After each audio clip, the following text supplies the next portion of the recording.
Steel Ball Run isn't just one of the highest ranked mangas, it's truly one of the best stories ever told. This is the story of Steel Ball Run, a cross-continental horse race beginning in San Diego, California and ending in New York City. Along the way, we'll meet cowboys, assassins, and even the government all clashing in a race that quickly becomes something far more dangerous than anyone signed up for. And all of this leads to an ending that is sure to make you cry and has also changed the JoJo series going forward. We start this series not by being introduced to our Joestar of this part, but rather being introduced to a side character named Sandman, who actually sets up the vibes of this part almost perfectly for what we're about to get into. We see a Native American tribe discuss how this troublemaker Sandman has committed treachery for hiding the white man's books in his tent, as we see several books in his tent, including a copy of the Holy Bible. The tribe begins to chase after Sandman, yelling out that for this crime, he will be punished by scalping. Sandman runs away, narrowly being able to evade them by jumping onto a cliff, as they all shoot arrows at him, when a hand appears out of Sandman's arm, deflecting the arrows, showing us already a glimpse of his stand. He then climbs the cliff where he meets up with his sister, who then promptly beats him up as she tells him that he needs to go apologize to their tribe, but Sandman says that he refuses. They continue talking as they walk along the cliffside, where they see a cliff face filled with several hundred hemispherical holes that are all perfectly smooth, with Sandman telling his sister that this was done by a white man who is training here. Sandman continues telling his sister that he's actually meeting up with her today to say goodbye, as he won't be coming back to the village and he's actually going on a trip, as he shows her a newspaper for the announcement of the Steel Ball Run race with the grand prize of $50 million. And Sandman tells her that he not only plans to join this race, but also to win this prize money, as he wants to be able to buy his ancestors' land back from the white man. We then cut to seeing the race organizer, Steven Steele, looking outside his office, seeing all of the race attendees, as he jumps into his wife's arm crying, saying that he's scared and nervous that this may not work out, with his wife having to comfort him and assure him that it'll be alright. Steven Steele then attends a presentation with several news reporters asking him questions about the race, where he now lays out the game plan. The Steel Ball Run race will take racers from San Diego, California, ending in New York City, taking them across 9 different stages that will serve as checkpoints, with first place getting $50 million, second place getting $2 million, and so on as you go down the rankings. And to join this race, all you have to do is be 16 years old and pay a $1,200 entrance fee, and that's literally it. The reporters continue asking questions about the sponsors and how long you're expected to ride each day, as well as if weapons will be allowed, with Steven still responding that since this is the land of the Second Amendment, yes, weapons will be allowed for this race. Steven then exclaims that there's no such thing as failure in this race, there's only adventures, and this will be something the world has never seen before. Before leaving, however, a reporter asks just one more question. Hey Steven, I heard your wife behind you,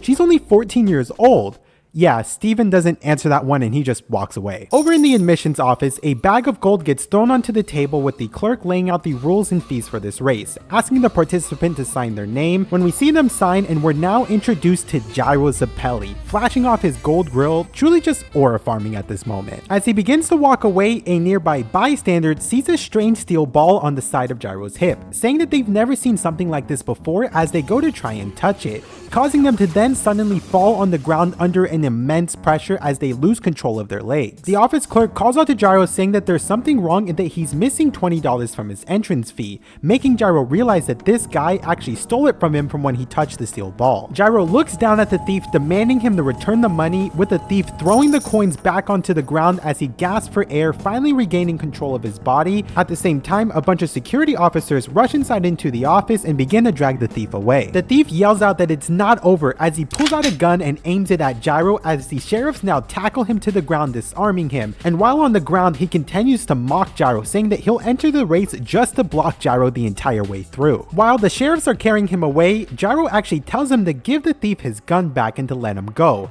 but he tells the thief if he does pick up the gun, then that'll be the sign. Gyro gets prepared for this and starts to unhook his steel ball from his side holster. And while this is all going on, we also see a man in a wheelchair pushing through the crowd trying to get a better look at this. Gyro stands there prepared and staring at the thief in a Wild West standoff type of way, when the thief grabs the gun, picking it up as quick as he can, with Gyro instantly throwing his steel ball into the thief's shoulder, as the steel ball then begins to spin into his skin before instantly shooting back and returning to Gyro. The thief attempts to still point the gun at Gyro as he continues yelling and cussing at him, but as his arm continues to spin, it causes the gun to then point back towards himself, which makes the thief shoot himself. Gyro then just casually walks away as the sheriff says that they won't do anything about this as this was actually a fair duel. But this isn't over yet, as we see Johnny Joestar, our JoJo protagonist of this part, in his wheelchair come up to Gyro intrigued about this spinning ball after witnessing what just happened, as he now attempts to touch it as well. Gyro tries to warn him, but it's already too late as Johnny touches the ball, which mysteriously causes his legs to move as he stands up out of his wheelchair, as we now get the intro into this series. This story is the tale of Johnny starting to walk, but not in the physical sense, but rather in an adolescence to adulthood sort of way,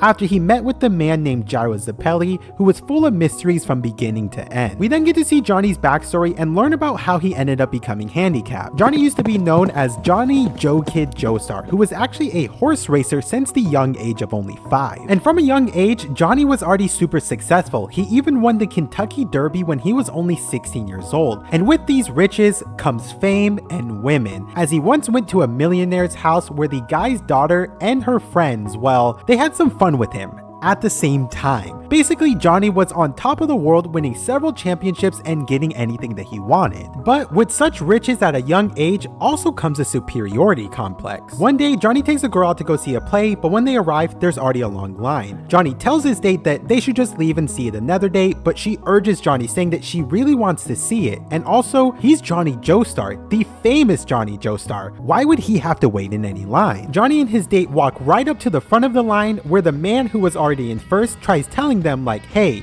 I was here first, and telling Johnny that he needs to go to the back. Johnny, however, passes some money to the guards nearby for them to handle the situation, saying that he was already here and they should just throw this guy out. As they drag the man away, however, the man suddenly lunges onto Johnny's arm when bang! Johnny looks down, pulling up his hand to see it filled with blood as he then collapses. Now later waking up in a hospital bed, Johnny yells out for the nurse to come do his job as he's been soiling himself and nobody is helping. The nurse comes over, pushing a newspaper into Johnny's face and punching him, telling him to shut up or else he'll wake up the other patients. He then begins to mock Johnny, saying that nobody has visited him, not even his father or even his political or royal friends. He's now just the former genius jockey who became paralyzed from the waist down from messing with some girl. And even his woman is probably out with some other guy already, as he shoves the newspaper into Johnny's mouth, which begins to choke him. We then cut back to the present, seeing Johnny stand up out of his wheelchair after touching Gyro's steel ball before falling back down, as he feels his legs and his heart beating, wondering what just happened. Gyro rides away on his horse as Johnny shouts out at him to wait up, as he needs to know what Gyro just did to him, as Johnny pushes through the crowd demanding for Gyro to tell him what just happened. Gyro looks down at him from his horse, asking Johnny if he knows what the leading causes of death are.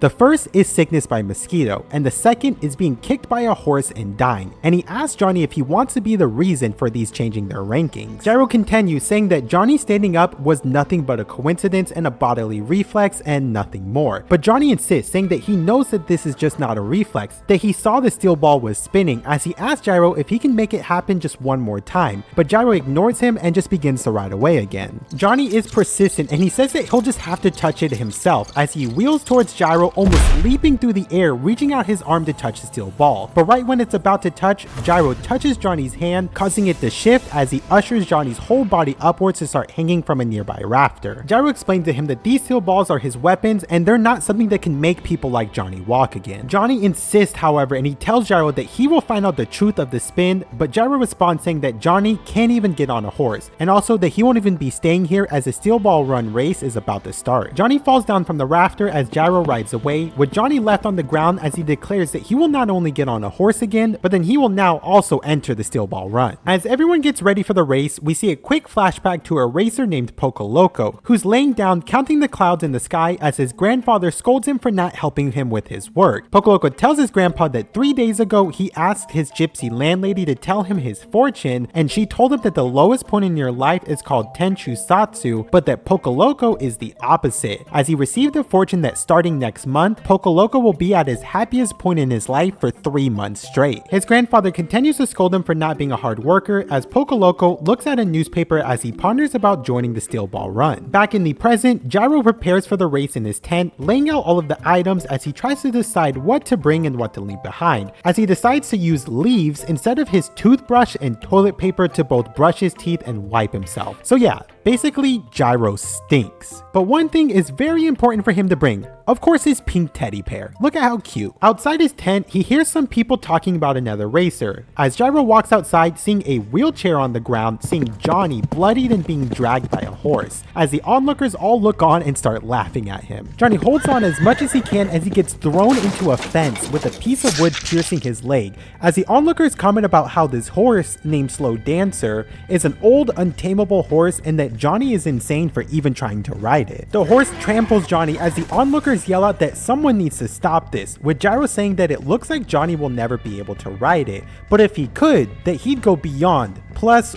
wait, sorry, wrong anime. I meant that he'd go beyond any human. While this is going on, a man comes up asking Gyro where the sign up is for the race, with Gyro pointing the man into the right direction. The man heads inside the admission office, throwing a pouch on the counter, where we see Sandman has arrived to enter into the race, as he spits out a shining emerald onto the table that his sister gave him as a keepsake from their parents. The clerk looks at the shining green emerald in awe, most likely getting way too much of an overpayment, but of course accepting this, as he asks Sandman about what horse he'll be using, but Sandman says that he won't need that. He'll be crossing the entire continent on his feet alone. We're now at the morning of the race, with 30 minutes until the start, as spectators all gather around with the racers getting into their positions at the start line. Steven Steele stands on the front stage, showing off the trophy for the Steel Ball Run, announcing that it's encased in ice from the South Pole from 300 million years ago, and that their burning desires will melt this ice, as this will be transported via railroad to the final destination of New York, and it's time to fully melt at the same time that the racers will cross the finish line, causing the crowd to just go insane and erupt in cheer. The racers all take their final positions at the starting line, including a last-minute registration from Johnny, who is still bleeding while being dragged to the start line by Slow Dancer. Johnny takes his place by Gyro, looking up and exclaiming that he won't give up. He'll do whatever it takes to find out the truth about these steel balls and learn about the spin. Gyro tells Johnny that choosing Slow Dancer was actually the correct choice, as old horses have more experience, as they won't make mistakes like charging into dangerous territory or spraining their legs, further saying that since he's interested in Johnny, he'll give him a hint. Gyro places his hand on his steel ball, telling Johnny that he has already found the answer, and if he has the will, then he can get on his horse. The announcers yell out that there's only 2 minutes now until the start of the race, with 3,652 participants in total, all lined up across the San Diego beach as far as the eye can see. The event of the century is now about to start. Johnny hears Gyro's words and tells Slow Dancer to lick his face, and when Slow Dancer goes down to lick him, Johnny uses his spin to rotate his body and spin onto the back of the horse, successfully mounting it just at the right time as the race now begins. The first stage now begins, taking the racers 15,000 meters from San Diego to a church further ahead into California. The racers all take off from the starting line, with thousands of horses departing and racing away. With it starting, Steven Steele explains the race to the spectators watching this, showing them a map of the Steel Ball Run route and its 9 stages, explaining that these will serve as checkpoints along the way and that the winner of each individual stage will receive a $10,000 bonus as well as a 1-hour time bonus, which will apply at the end of the race, essentially decreasing your total time and giving you a higher ranking, and that's something that every racer will be fighting for. One of the horses jumps out ahead of all of the others, taking first place as it speeds up, as we get a closer look to see that it's Gyro Zepelli taking the lead of the race with his horse Valkyrie. Johnny trails closely behind, surging through the pack when he clips another racer, but reacts instantly, pulling Slow Dancer aside at the last second, causing the racer to already crash, just showing already how intense of a race this is gonna be. 2 figures then break out from the group pulling ahead as Diego Brando, the GOAT and my personal favorite character of this part, the prince of the British horse racing world, along with Ermid Avdol, who is on camelback, both match up with Gyro's speed. Gyro pulls ahead as he launches his steel ball forward, immediately following up by charging in with his Valkyrie and slamming straight into Abdul's camel. But this wasn't random, as Gyro had actually kicked up a cloud of dust hiding a bunch of cacti that was ahead. Abdul is unable to avoid this as he and his camel crash into this cacti, and just like that, Abdul is already defeated. Yeah, you thought that Araki was gonna bring Abdul back this part? Nope, he's already showing you that you won't be able to predict what happens in this part. Gyro is still in the lead as Diego closes in on him before suddenly speeding ahead, as Diego uses his experience to notice that Gyro's horse Valkyrie slightly drops its speed every 8 breaths, showing Diego's expertise as he matches Gyro's speed before timing it perfectly on the 8th breath to be able to pull ahead. The racers are led to a bridge crossing a ravine where Gyro uses his steel ball on his own horse, causing it to spin and give a speed boost as it launches himself ahead at the same time that it causes the bridge's wood to break, halting Diego's progress and causing him to fall behind. While this intense race is going on, we cut to Pocoloco, who has just woken up and is energized and ready to do his best at the steel ball run. Yeah, he overslept and actually missed the start of the race as he hurriedly mounts his horse, speeding off to try and catch up to everyone. As he catches up to the back of the race pack, suddenly a bunch of manure from a horse flies towards Pocoloco's face, going into his mouth, but in the manure is also a gold coin. Then a woman racer near him also gets hit by the manure, making her take off her jacket, in which Pocoloco gets a pretty lucky view to say the least, and then he notices a wanted poster for a racer that is right next to him. Basically, Pocoloco is just getting extremely lucky in everything that happens. The racers all approach the ravine with the broken bridge, as Sandman leaps ahead, crossing it by climbing the other side of the cliff, with Pocoloco thinking about his fortune of having good luck as he decides to bet this luck by attempting to jump across the ravine, with his horse nearly missing the other side and beginning to fall. As Pocoloco begins falling, Sandman calls out to him, telling him to use the rope that he has, as Pocoloco grabs the rope and uses it to hook around a rock and pull both him and his horse up, as both he and Sandman now race off against each other. And although he entered very late, Pocoloco is already able to catch up into the main pack as he sees that Gyro is ahead and in first place. Johnny is still chasing after Gyro in second place, as Johnny thinks to himself about how this race isn't about winning or the prize money, but to him it's purely for him to find out the mystery to the steel ball, and to do that he needs Gyro's recognition, and beating him in this stage would be the easiest way to get that. Gyro suddenly cuts off the main path and darts into a forest as he takes a shortcut that can potentially cut off a whole 1,000 meters from the final distance, but also risking his placement as there is going to be several obstacles that he will need to clear. The other racers see this, debating if it's worth the risk or not, with Johnny and Pocoloco deciding to take the gamble as they chase after Gyro and enter into the forest. Pocoloco decides to test his luck and trust his horse, which is also wearing the lucky number 777, as he rushes into the forest and actually closes his eyes as he's confident that his horse will guide him through it. Pocoloco charges ahead with his eyes closed, completely trusting his luck, and behind him, Johnny weaves through branches, barely avoiding the obstacles in his path. Suddenly, Pocoloco gets smacked by a falling branch and is knocked off of his horse. Johnny glances back and is unimpressed as he thinks to himself that Pocoloco is just some thin and boring freak. But it's not over yet. Gyro now looks behind, seeing Pocoloco is still in the race and being dragged by his horse, as falling off of his horse's back actually made it so that Pocoloco could freely pass through the forest. Gyro stays in the lead and pushes forward, using his steel balls to carve a path straight through the tree branches, allowing him a temporary opening just long enough for him to slip through, before the steel balls then return back to him, causing the branches to snap back into place and hit Pocoloco once again. But well, it's never just gonna be that easy in the JoJo series, because despite everything, Pocoloco is still right behind Gyro, laughing it off that he really is a lucky guy because the hit from the branch actually knocked him cleanly back onto his saddle, as Gyro glances back, thinking to himself that this must be some weird ability that he has. There's now only 4,000 meters left to the finish line, where the racers now reach the Devil's Downhill as the final battle to the finish line now commences. As Pocoloco races on, something strange appears behind a nearby fence that begins speaking to him, telling him to remember the cow, before suddenly vanishing and appearing on his back, telling Pocoloco that he can do anything and to not get distracted or else he might fall. Pocoloco questions if this is just a hallucination hallucination from when he fell and hit his head in the forest, but this strange creature tells him that he is a lucky guy who can win if he doesn't hold back, before vanishing and going into Pocoloco's arms. A sudden urge of confidence fills Pocoloco, where he points forward at Gyro, proclaiming that once he passes him, Gyro will never be able to take the lead back from him,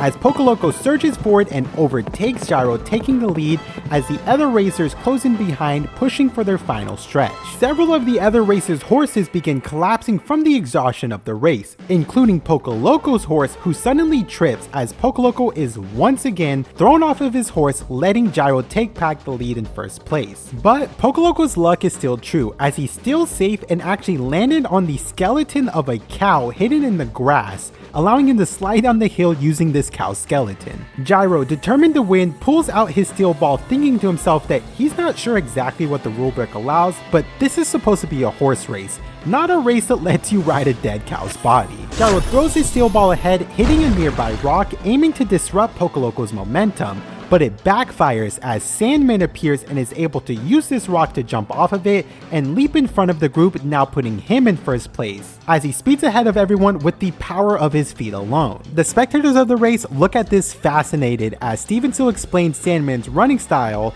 in which when he runs, his heel touches the ground for only a brief moment, and thus the impact moves to the tip of his feet, propelling him further, so his speed increases with every step that he takes. Meanwhile, Pocoloco's stand talks to him again, saying that it will protect him from everything as long as he pushes forward, and that he has nothing but luck on his side. The finish line is now in sight, as all of the spectators in the crowd cheer on as the racers all make their final push. Johnny trails close behind, as Dio has finally caught back up to the front, weaving between several racers by using different horses' air pressure as shields to help overtake them, kinda like drafting in NASCAR. In the front, Pocoloco challenges Gyro to the finish line, as Johnny and Diego battle it out against each other behind them, when Pocoloco's stand continues encouraging him to go left around Gyro, as Sandman jumps from the cliff, joining up with the lead group, jumping back into first place. The racers all fiercely battle, swapping places back and forth as Johnny and Dio trade places mid-surge, with Gyro pushing his horse as far as he can to try and catch up to Sandman. With only 100 meters left,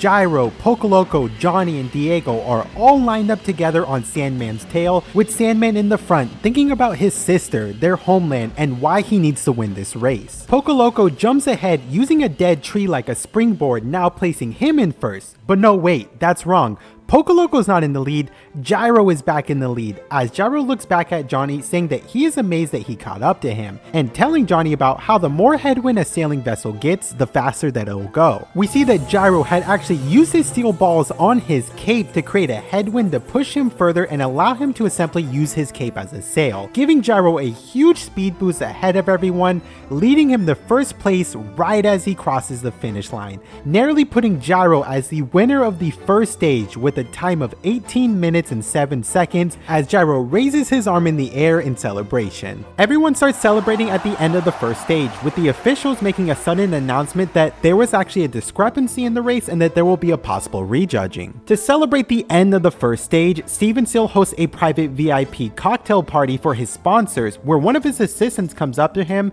whispering that they found some information on Gyro's background. Gyro isn't just some random racer, he is actually a foreigner who arrived on the ship owned by a European royal family. Caught off guard, Steven immediately orders a deeper investigation into Gyro, but before anything else can be said, the announcers revealed the final results for the first stage. Gyro did cross the finish line first, however, due to interfering with Sandman during the race by throwing a steel ball, he's now been issued a penalty, and not just any light penalty. Gyro has now dropped all the way down to 21st place, a huge blow to his race position, as first place is now awarded to Sandman, followed by Diego in second, Pocoloco in third, Mountain Tim in fourth, and then Johnny in fifth. Furious, Gyro storms straight into the VIP party, slamming a steel ball onto the table and using the spin to violently shake all of the champagne bottles. This causes one of the bottles to start bubbling up and have the cork then shoot out and hit Steven Still's chin, as corks begin firing everywhere, hitting guests all over the room,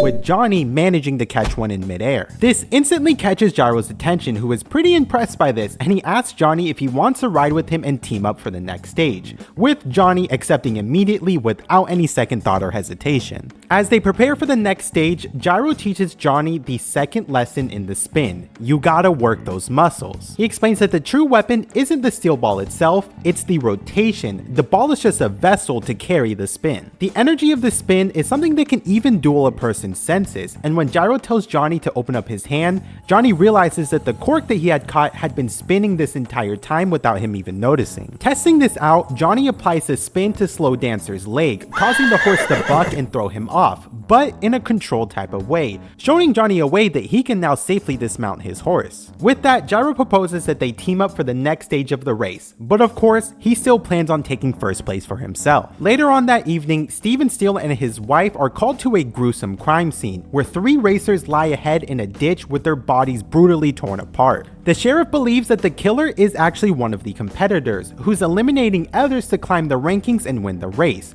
as Steven Steele ponders what he should do about this, but he makes it clear, the steel ball run will continue as there's just too much at stake already. The sheriff reveals that he's actually already hired another racer to track this killer, which is another sheriff and a racer named Mountain Tim. Mountain Tim suddenly appears, and he actually just starts casually flirting with Lucy, saying that it's a shame that she's already married, before turning his attention and analyzing the murder scene, quickly picking up on 2 key clues. There is a unique set of horseshoe tracks left behind, and also a button that was ejected from one of the victim's jeans. We're now at the morning and the beginning of the second stage, which is going to be a brutal stretch that will take our racers from the church in California across an Arizona desert, ending in Monument Valley. As the racers prepare, Johnny and Gyro go over their strategy and analyze a map, as they identify a series of water holes that they know that everyone will be forced to fight over to survive the desert. The second stage now begins, but immediately Gyro breaks off from the plan, charging straight into the open desert and abandoning their route entirely to take another risky shortcut,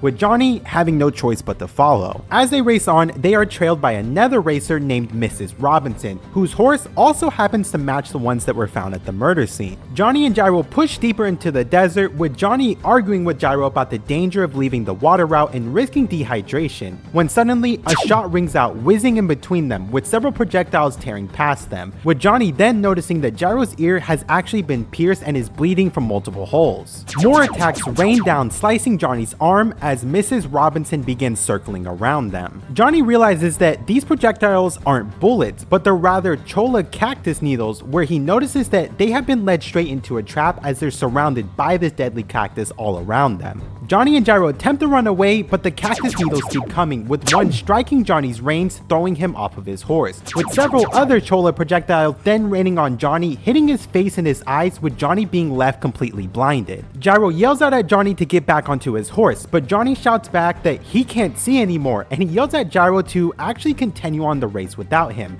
because a race is a race, and even though he promised to cross the finish line with him, there are still rivals in this. Gyro pauses and then actually agrees, but instead of riding forward and leaving Johnny behind, he turns around and charges straight towards Mrs. Robinson. Johnny is caught off guard at this as Gyro starts to close the distance, with Johnny warning him to be careful to not get another penalty for an interference. Gyro launches his steel ball forward, but suddenly it drops to the ground as Gyro's arm bursts open and blood sprays out. Mrs. Robinson reveals the truth about their attacks as we get a closer look to Mrs. Robinson's face, seeing several insects crawling out of their eyes. The attack is actually not the cholla needles, but rather these insects would fly at a high pressure, which then triggers the cholla to shoot its needles. But Mrs. Robinson made one mistake. Even after falling, Gyro's steel ball continues to spin, and through the spin, he takes control of the surrounding cholla, and in an instant, every cactus in the area then fires towards Mrs. Robinson, overwhelming and making pretty quick work of them, already defeating them. Sometime later, Mountain Tim arrives at the scene, noticing Mrs. Robinson's abandoned horse, and after examining the horse's shoes, he realizes that they actually don't match the tracks from the murder scene, meaning the real killer must still be out there. That night, Johnny and Gyro set up camp, as Johnny continues training, managing to make the cork spin again, and he's able to guide it up his arm as he excitedly calls Gyro over.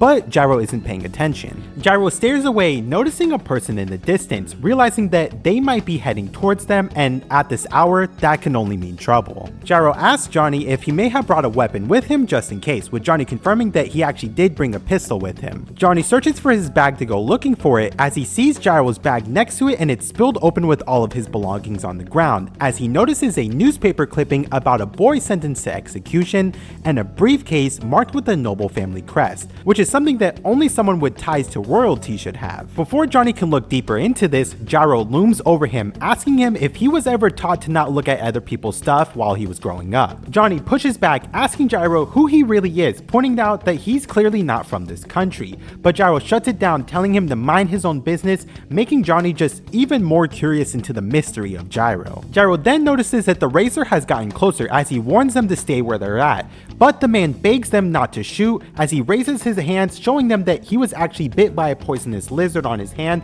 and he's just here to ask for help. Johnny asks Gyro if he really is just gonna let this man die, but Gyro is still suspicious and he keeps his distance, only telling the man that he can offer him a piece of wood to start his own campfire to clean his wound. The man drops to his knees in gratitude before suddenly taking his belt and wrapping it around his neck and tying it to a tree. Right in front of them, he now begins choking. Johnny and Gyro are stunned at this as they demand to know what he's doing, with the man explaining that without anesthesia, this is how he plans to numb the pain, which he then uses a knife and he cuts off his poisoned finger before foaming at the mouth and just collapsing on the ground. Gyro lights a piece of wood and tosses it over to the man to clean his wound, but it's already too late as the man has seemingly died. As Gyro then gets closer and he kicks the knife away from the man before noticing strange cut marks on his boot. Johnny checks the race listing and he's able to identify the man as Andre Boom Boom. Also seeing that he wasn't alone, there was 2 other racers that share the same last name, as all 3 of them actually entered as a family. Right on cue, 2 riders appear heading straight towards them, which is Benjamin and LA Boom Boom, with Benjamin making note that although Gyro didn't directly touch Andre, he did touch Andre's blood-stained knife. Gyro braces himself and he gets prepared for the attack, attempting to unholster his steel ball when suddenly he is interrupted by a sharp object emerging from his foot.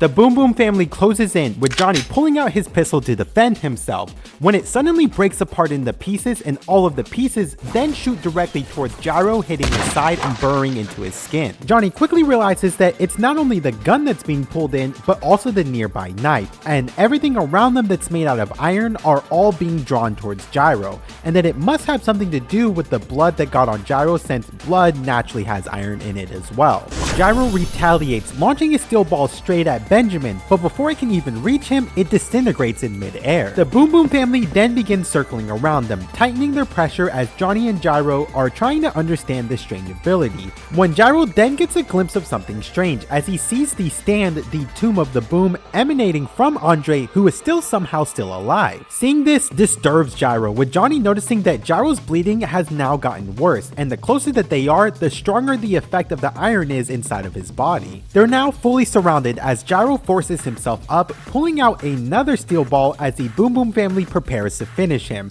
declaring that they are going to take first place. Andre charges in first, laughing at Gyro, saying that his steel ball wouldn't be able to reach him, but Gyro throws his steel ball, not aiming at Andre, but actually throwing it straight into the air, realizing that their ability can only affect iron. With this, Gyro redirects his spin, actually sending the ball to crash into a nearby rock, which then launches it forward, which pierces Andre's side. With this opening now, Gyro tells Johnny that they need to pack up and leave immediately, as they quickly pack up and they ride off on their horses, and with them now gaining distance from the Boom Boom family, the metal inside of Gyro's body begins to fall out as the effect is now weakening. Gyro sets his sight on reaching the next water hole, but they're not in the clear yet, because behind them, Benjamin yells at them that they can't get away, as he pulls out a pistol, firing several shots towards Johnny and Gyro. But LA points out to him that the bullets are lead, not iron, so they won't be affected by the magnetism and won't be able to reach them. But then Benjamin thinks of a 200 IQ play to go around this. He tells Andre, hey, just move a little bit to the right, before shooting him as the bullet pierces through Andre, getting his blood onto it, and as the bullet then flies past Gyro and Johnny, a few blood droplets fall onto Johnny. Andre starts crying out in pain, saying that he's gonna die because, you know, he just got shot, with Benjamin telling him that it's only a small hole and he'll be fine, despite the fact that he's actively bleeding out now. Benjamin tries to lay out the plan going forward to his family when he notices someone else is now approaching them, as he sees Mountain Tim now approaching them, who has actually been tracking them since it was actually the Boom Boom family's horse who had matched the tracks at the murder scene. Benjamin adapts to this and he devises a plan to actually use Mountain Tim to his advantage, as he uses some nearby metal to reshape his own face and disguise himself to look like Johnny. Mountain Tim arrives and he announces himself as the deputized sheriff, placing them under arrest for the murder of 3 racers and ordering them to surrender, seeing Johnny on the ground with his hands up.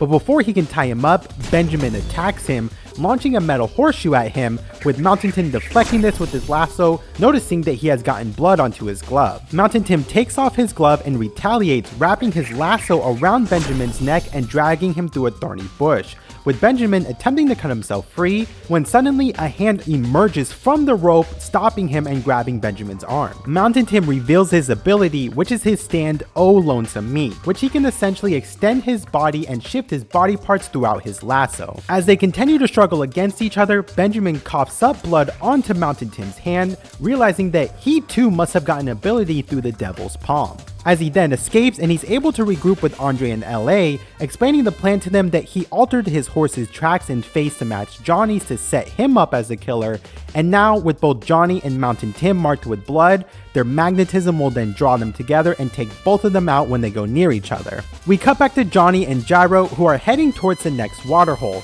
but now they're being chased again, this time by Mountain Tim, who is closing in on them, as he's still convinced that Johnny is the murderer, as he shouts out that he's gonna bring him in dead or alive. But Johnny notices something wrong with this. Mountain Tim seems to be speeding up at a very fast rate, but it's not Mountain Tim who's speeding up, but rather Johnny who is being pulled towards him, as metal from Johnny's saddle and reins all rip apart, flying towards him, which knocks Johnny off of his horse. Gyro attempts to help him, but the same thing happens to him, as the Boom Boom family watches onto this from a nearby rock, seeing their plan going successfully. And oh yeah, Andre is still laying on the ground, barely conscious, muttering that he's getting cold and his vision is fading. But Benjamin doesn't even look back at him or acknowledge him. You know, it's not like Andre got shot or anything. Johnny's able to piece it together and realize what happened and figure out that the bullet that passed through Andre carried blood onto him, which put him under the same magnetism effect that Gyro had,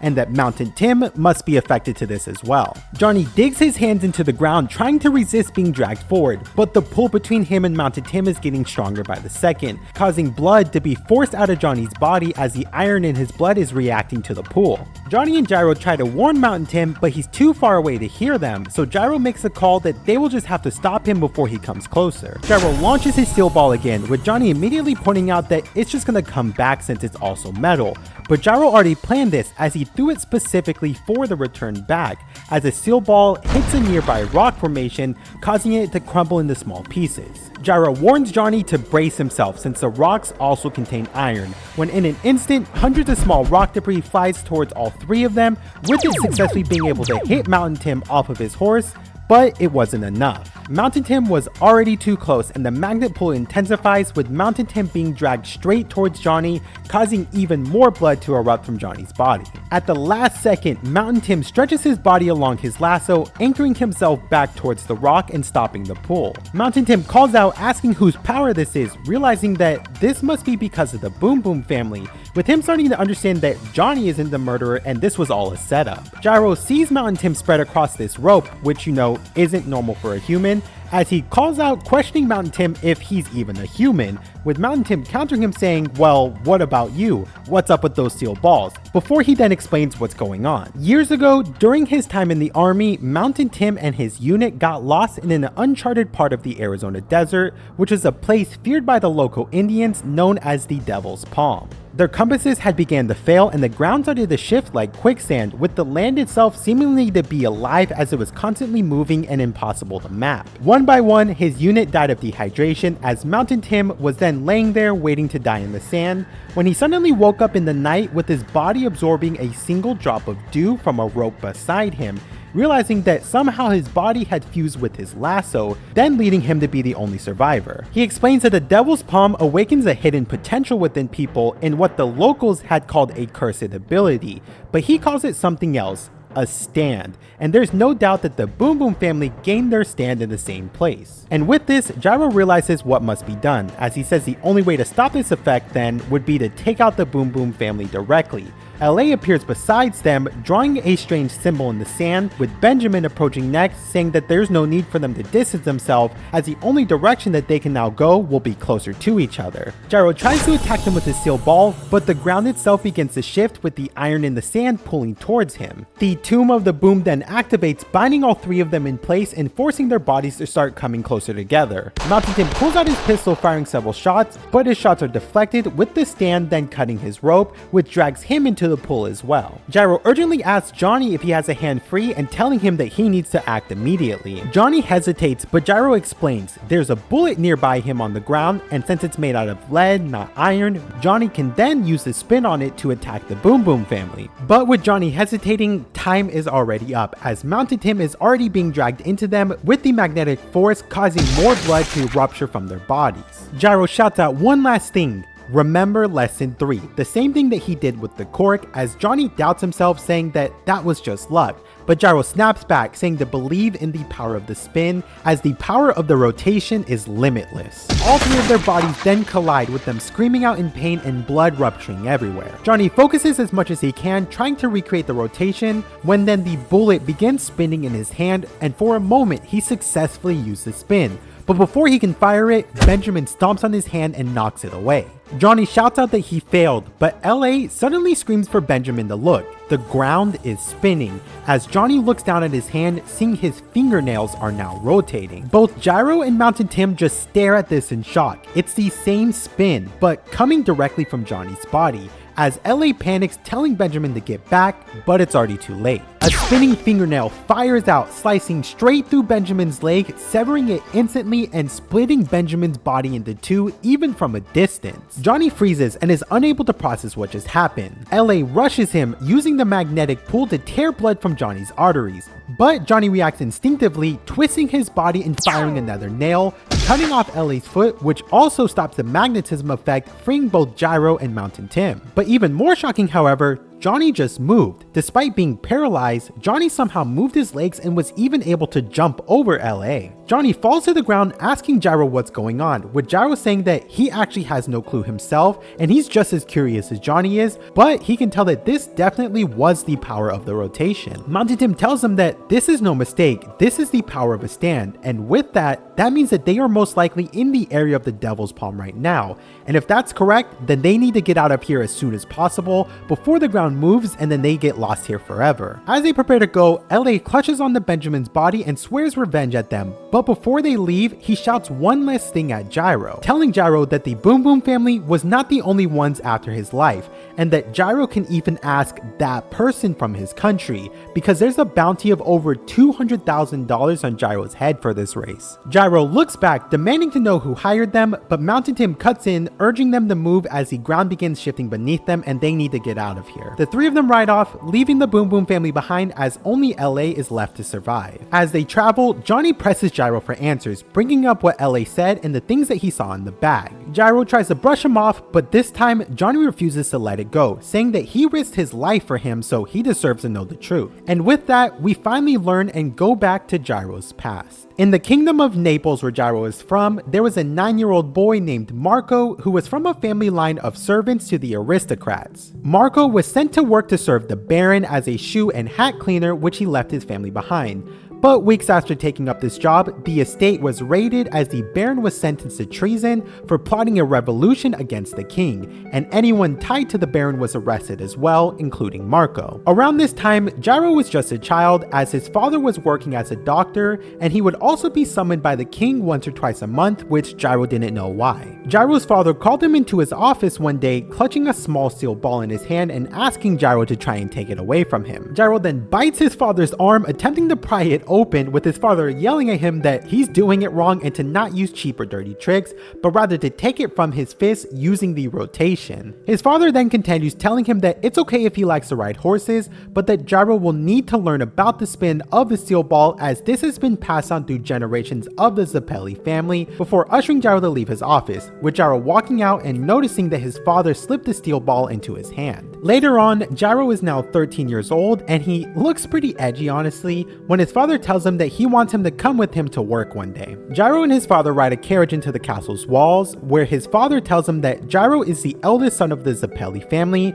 and with that he must protect his family, as protecting family is where true happiness is found. Then telling him that from this day forward, Gyro will become his father's assistant to the job that was placed upon the Zepelli family by a former king over 380 years ago. Gyro is led to a building's courtyard where he hears someone yelling out, with multiple officers attempting to restrain him. Gyro's father begins to walk towards the noise, telling Gyro to wait behind, with his father putting on a hood and walking through the gated doors, where inside, Gyro gets a glimpse of a man bent over, ready for execution. Gyro's father walks up to the man, taking the steel ball and placing it on the man's back before slicing his head off in one clean strike, with Gyro standing there watching this in horror, watching the blade come back up coated in blood as the steel ball snaps back into his father's hand. His father comes back to him, handing him the bloodied sword and telling him that his job begins now, handing Gyro the sword and telling him that he has to go sanitize it, as this job has been the duty of the Zepelli family for the last several hundred years. His father explains to him that execution is more than just slicing someone's head off.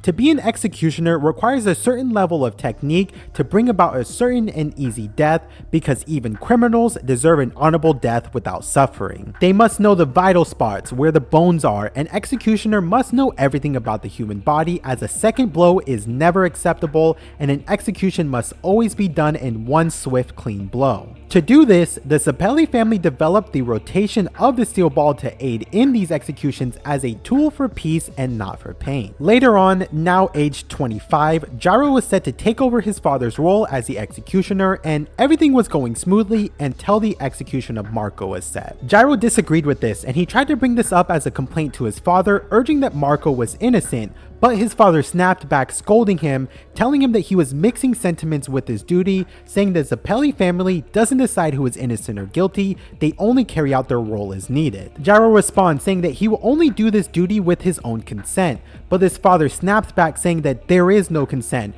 The duty of the Zepelli family is to carry out the orders of the king and nothing else, telling Gyro the discussion is over and to never speak of this again. Gyro refuses to execute Marco when a noble approaches him, telling him that there actually is a way to reverse his decision, and that is to have the king grant an amnesty. Luckily enough as well, Gyro has a possibility to obtain this amnesty by winning the steel ball run to bring dignity to the kingdom of Naples. Back in the present, a racer named Wekapipo arrives at the second stage checkpoint, entering a town that was built for the steel ball run, where he finds out that even though he is way ahead of the other racers, he actually arrived here in 4th place, as Mountain Tim was here first, followed by Johnny and Gyro. Wekapipo investigates the area, where he finds a wax seal taking off from a letter on the ground, which he recognizes and picks up. He's able to then trace it back to Gyro's room, and he begins snooping around, but Mountain Tim appears, catching him in the act and holding him at gunpoint, demanding to know what he's doing. Wekapipo just calmly says that he's looking for Gyro, and he asks if Gyro had received a letter, and then he just ignores Mountain Tim and continues to look through Gyro's belongings, where he finds the letter and he reads it. The letter reads that Gyro has been granted the use of the zombie horse by the kingdom of Naples, which is a special medicine that is said to be able to restore someone's stamina and wounds. Mountain Tim moves in to try and grab Wekapipo, but it only peels his skin off, with Wekapipo warning him to not let go of the skin or spread his fingers, and that he will just distance himself a bit from him. Small clock-like devices then appear on Mountain Tim's hand, and after he moves his fingers just a little bit, a bomb sets off, detonating immediately and causing a massive explosion that tears through the building, and it leaves Mountain Tim critically wounded, as Wekapipo is able to narrowly escape, declaring that he will kill Gyro on behalf of the country's royal family. Outside of the building, Gyro and Johnny see the explosion blast tear the hotel apart with debris flying everywhere, with Mountain Tim's body crashing down in pieces in front of them. They rush towards him when suddenly, Mountain Tim's severed hand grabs Gyro's leg, with him only narrowly being alive by spreading his body parts at the last second throughout his Oh Lonesome Me. With Mountain Tim's last bit of strength, he warns Gyro that a stand user is nearby and chasing after him specifically, warning Gyro to not come any closer, but before Gyro can even react, Oyakomova appears behind him, planting multiple bombs on Gyro's hand, with Gyro narrowly dodging direct contact. But as he dodged, Gyro gets a good look at Oyakomova and actually recognizes him as someone from his nation, with Gyro telling him long time no see. Now covered in these ticking time bomb pins, Gyro is forced to keep his hand clenched because if any of them come loose, they'll explode. Mountain Tim slowly pulls himself back together and he explains to Gyro that he is now basically a walking landmine now. Overhearing what Gyro had said, Johnny asks him if he actually knows who this guy is, with Gyro confirming that he does and that Oyakomova is a criminal from his homeland who had once bombed the king's carriage, killing multiple people before he was then sent to prison, but he was able to escape execution. Oyakomova then actually responds, adding one additional detail. The blame for all of this was actually given to Gyro's father, as he felt responsible for his subordinate executioner's deaths. Mountain Tim explains to Gyro that the quickest way to stop a stand ability is to defeat the user directly, but before Gyro can react, Oyakomova attacks again,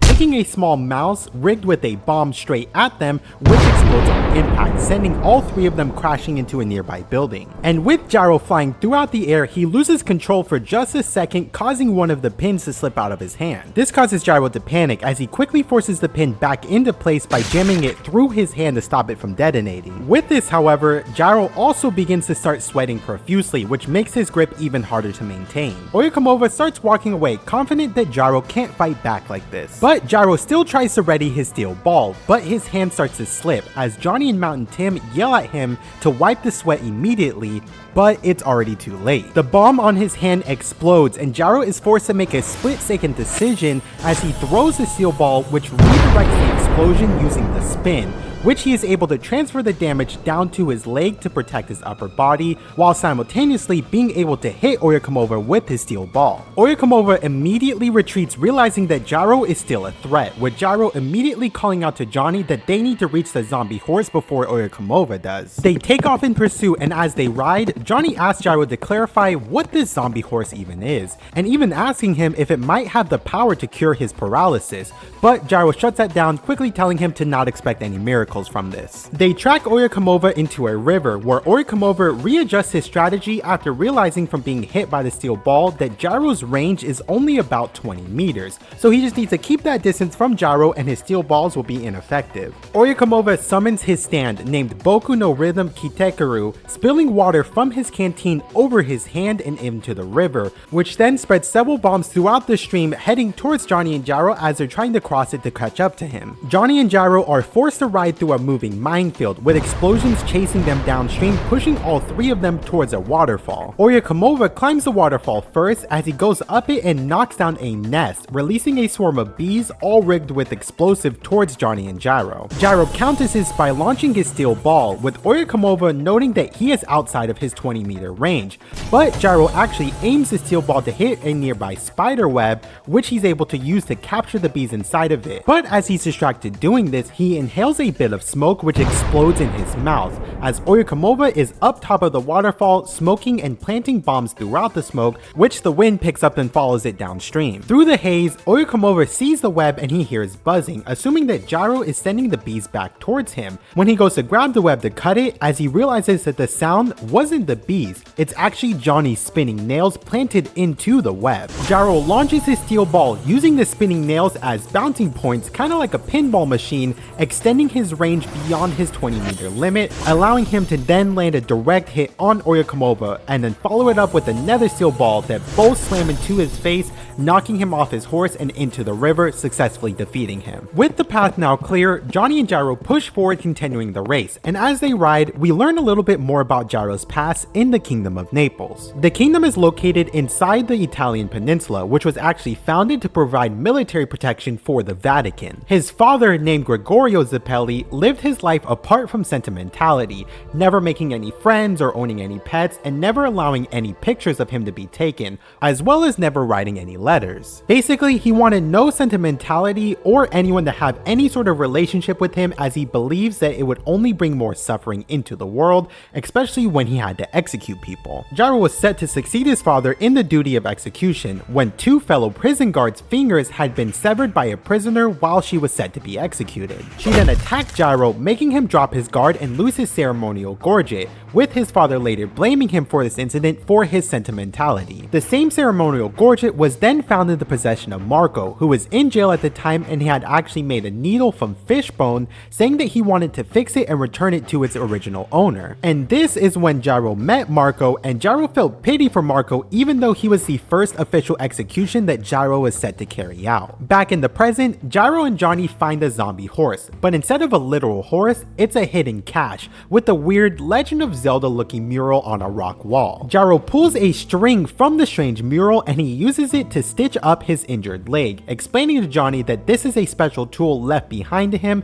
that can heal wounds, but only to a certain degree. Johnny asks him if this could possibly be a gift from his father, but Gyro instantly denies it, saying that his father never writes letters and wouldn't do something like this, so that means this must be something from the king of the Kingdom of Naples. The story then shifts and we get a piece of lore into the Steel Ball Run that's going to be very important, so listen up. We get a narration that presents Joseph of Arimathea, yes, the Joseph from the Bible, like the actual Bible. It's narrated that in the year 1191 AD, an old map was discovered that was a relic of Joseph's, who was a saint during the era of the Roman Empire. Joseph was the one that had brought the dead body of Jesus Christ down from the cross after his crucifixion, and he was actually the one who had cleaned the body before its burial. Joseph then became a missionary and he went on many journeys, founding the oldest Christian monastery on the island of Britain, where he later died. And along his journeys, he created the map of Joseph of Arimathea, which is a map no one could understand as no one had seen the shape of this land. Eventually, the map began to fade from people's minds until 1500 years later in the 16th century when the map was stolen. And then a few years later, the New World of America was discovered, with the land matching the shape on the map. Back in the present, Johnny and Gyro are racing towards the finish line when they're suddenly attacked by a German competitor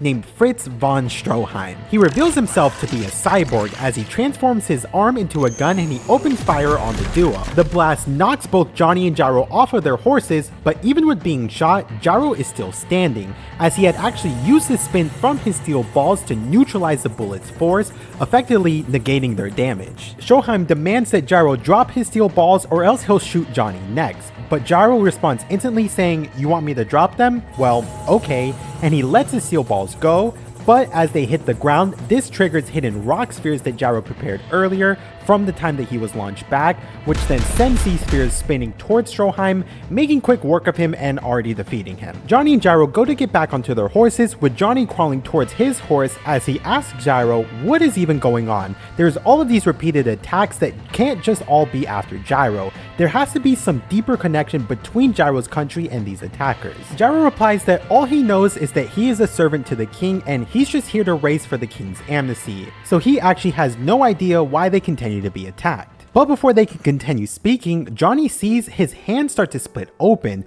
with a nether arm emerging out of his own before it re-enters into his body before he can show Gyro, realizing that this must be connected to his spinning nails, and this is more than just a simple stand power that he has. Over in the train that's following the race, Steve and Seal's assistants update him that the current death toll is 68, and that multiple racers have already crossed through the Devil's Palm. Steven asks his assistant if they have any report of Gyro finding something in the Devil's Palm, such as like a mummified corpse arm or a leg, for example. The assistant questions Steven, asking what corpse he's referring to and questioning what this race is really about, but Steven snaps back saying that the only purpose of the Steel Ball Run race is to be successful, but he does need an investigation to commence on Gyro, as the assistant then leaves the room. Behind the curtain nearby in the train car, a man appears saying that he wants to make one correction to the conversation, where a group of men revealing themselves to be agents working under the president confirm that it's certain that Gyro must have found the corpse in the Devil's Palm and that Oyakamova was defeated in attempting to recover this. Steven asks the mysterious man if the reason Gyro joined the race was really for this corpse, with the man responding that they can't be certain, but they will need to find this corpse part from him immediately. immediately, with the man revealing to Steven that he is actually in possession of the map of Joseph of Arimathea's. And he tells Steven to ensure that the race continues going exactly along this route on the map, as when a lot of people pass through the marked spots, the corpse parts will reveal themselves, before also pressuring Steven, telling him to be careful, as the race wouldn't exist without his help. Steven grits his teeth, and he has no choice but to obey, as he says, "I understand, Mr. President," revealing the true mastermind of the race as the President of America, Funny Valentine. Back to the race, Johnny and Gyro continue towards Monument Valley, and it's actually a cool moment of them bonding and making small talk to pass time, with Gyro asking Johnny if he's ever been to an opera show. Suddenly, a flock of birds fly overhead, and Johnny looks away for just a moment, but by the time he turns back,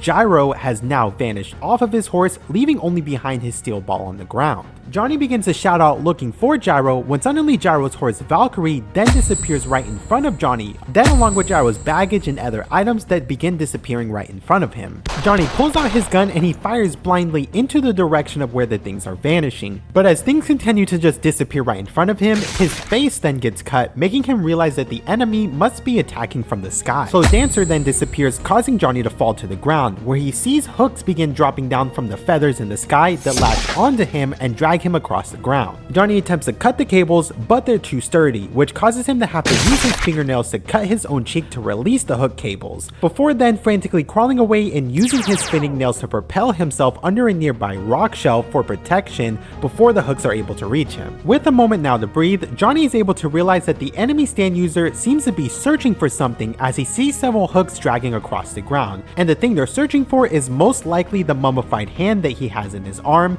and that all of these people attacking him must all be linked to this corpse part, making Johnny question who this corpse part must belong to. On a nearby cliff, the attacker reveals himself as Pork Pie Hat Kid, the user of the stand Wired, and he is just really odd, as he takes Johnny's pack that he caught and he tries to open it with a rock, and then he takes a pen and drinks the ink out of it. He is basically just unstable and behaving completely erratically. Nearby to him, Gyro is revealed tied up and suspended by his hair on a nearby rock, where he's dripping blood and barely conscious. Johnny calls out for Gyro, begging him to help and saying that he only joined this race to learn about Gyro and his steel balls, and he frantically and nervously starts shouting out asking what he's supposed to do in this moment, when he sees a beetle then crawl up towards his arm. He flicks the beetle away, only for a hook to shoot out from underneath the beetle's abdomen, hooking onto Johnny's left arm and dragging him out from under the rock, where the hook gets a hold of the corpse arm and begins dragging it out of Johnny's hand. With the corpse arm leaving him, Johnny's stand reveals itself as it manifests into a physical form, and it whispers a single command to Johnny as it motioned towards his legs,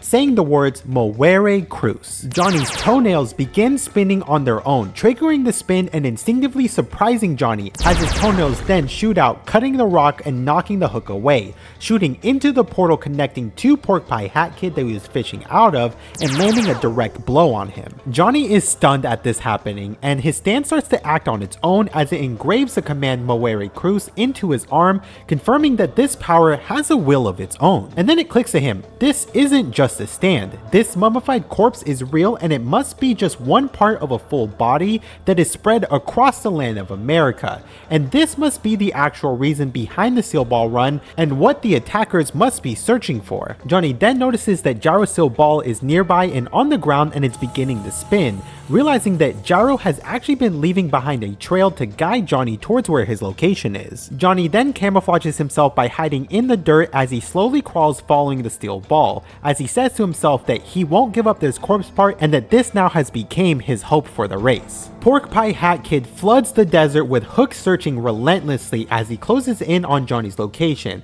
and he also uses one of the hooks to send Slow Dancer back, as he knows that the horses will naturally attract back towards their owners. As he then notices that Slow Dancer is approaching closer to Johnny, Pork Pie Hat Kid then floods the area with gas and he ignites it, which then lights the desert in flames, and it reveals Johnny's silhouette, before he then summons more hooks and he sends it towards the silhouettes to kill Johnny. But instead of Johnny, it was actually a decoy, as Johnny had quickly carved out a tree trunk with his tusk, and with the hooks now stretched too far, Pork Pie Hat Kid has left himself wide open. From beneath the sand, Johnny fires several several bullets through the feather portals, which strike Pork Pie Hat Kid directly in the face, seemingly finishing him off. He then climbs the cliff to reach Gyro, who is still there hanging and unconscious, as he crawls over trying to free him. But suddenly, hooks burst out of Gyro's body, which latch onto Johnny, as Pork Pie Hat Kid is still alive, although severely disfigured and barely holding on, but still managing to climb back up the cliff, completely obsessed with obtaining the corpse part. Johnny tries to fire again, but Pork Pie Hat Kid is able to control Gyro's body using the hooks to act like a shield,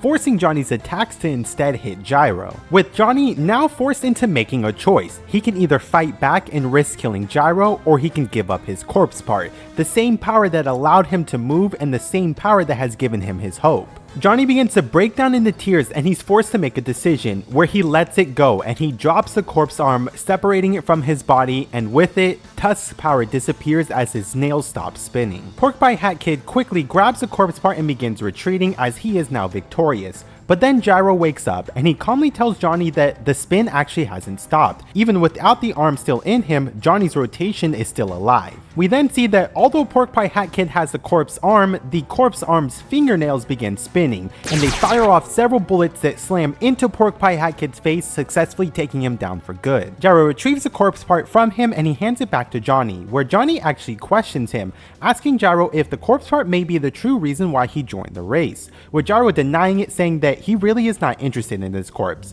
Well, maybe a little bit, but he truly only joined the race purely to grant the king's amnesty for Marco. Johnny is then able to explain everything that he learned and reveal the plot of the race to Gyro, where he pulls out a map explaining that there must be more parts to this corpse at each of the stage checkpoints, and that the other racers must be pursuing after these parts as well. And Gyro starts to think about this revelation, as he says that there must be some record of this corpse that they can investigate, but with these powers, it's probably a corpse of some saint, and a saint is someone whose relics are able to perform miracles even after they die, and they have powers so strong they can even bless whole countries, and that the bodies of saints do not rot for hundreds of years. Johnny then asks him if this is a saint, then what saint even crossed America, with Gyro saying that they can't be sure, but there must be some record of this somewhere for them to figure it out. And with that, the two of them come to an understanding as they reconfirm their friendship, and they agree to stick with each other during the rest of this race. But of course, Gyro still is aiming for first place, and he'll leave second place to Johnny. As they begin to head out now, they spot Diego and Sandman ahead, racing neck and neck towards the finish line. Johnny and Gyro quickly catch up as it turns into a full sprint, as positions quickly change between the racers and Gyro pulls ahead into the lead towards the finish line. As the spectators cheer on, several newspapers fly through the air, with one of them hitting Johnny's face, where he grabs it and he catches a glimpse of an image for the upcoming third stage, seeing a mountain shamed exactly like the Moeri Cruz mark on his arm, making him realize that this must be a hint towards the next corpse part. Excited about this, Johnny instantly calls out to show Gyro this, which distracts Gyro right at the end, with Diego surging ahead taking first place, with Johnny taking second place,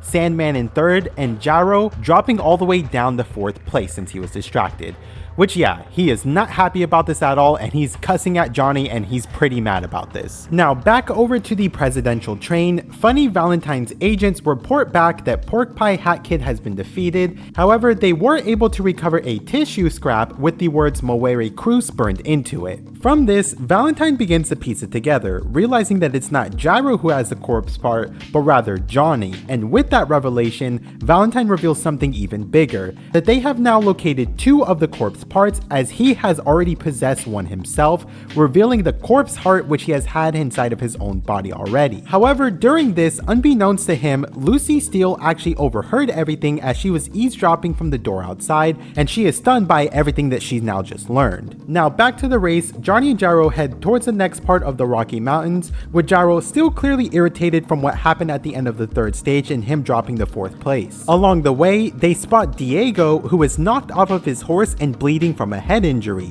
with Johnny immediately suspicious as he is surprised to see someone as skilled as Diego knocked off of his own horse. Johnny warns Gyro that this actually may be a setup and they should just leave him behind, as Diego doesn't have the best reputation, and that it's even rumored that Diego purposefully married an 83-year-old widow back in Britain just to then kill her to take her inheritance. Gyro brushes this off and he still approaches anyway, race as he checks on Diego and offers to call him a rescue team, but Diego suddenly snaps, with his body crackling unnaturally as he aggressively tells him to stay back before he then collapses unconscious beside a dinosaur skeleton. And with no other choice, Johnny and Gyro continue to ride on.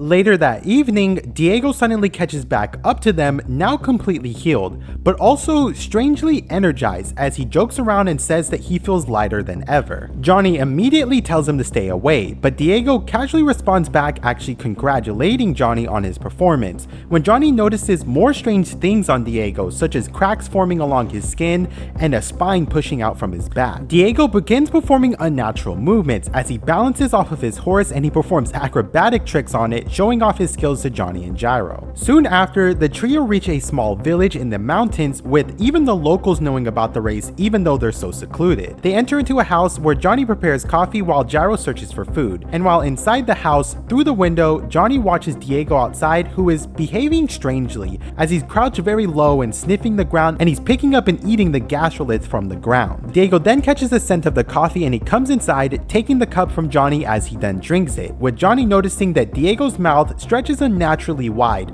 splitting all the way towards his ears, filled with jagged teeth as the coffee spills through them. Gyro returns back, complaining about how many flies are outside, and when they look out the window, they find the mutilated corpse of a black bear outside, realizing that some other animal may have caused this, but by the time they look back, Diego is now fully transformed into a dinosaur inside of the house. In an instant, Diego attacks Gyro, hitting him with his tail, sending Gyro crashing out of the room and over the cliff, before he pounces towards Johnny, with Johnny countering by firing several spin bullets at Diego, but Diego Ultra Instinct dodges all of the bullets even at a close range, which surprises Johnny. Gyro makes it back and he rushes back in, launching a steel ball from behind Diego, but he somehow still dodges that as well, making them realize that he is able to have some sort of dynamic vision to sense movement. Diego jumps on Gyro, pinning him down, but Gyro notices something subtle. He only seems to react to fast moving objects and not slow moving objects.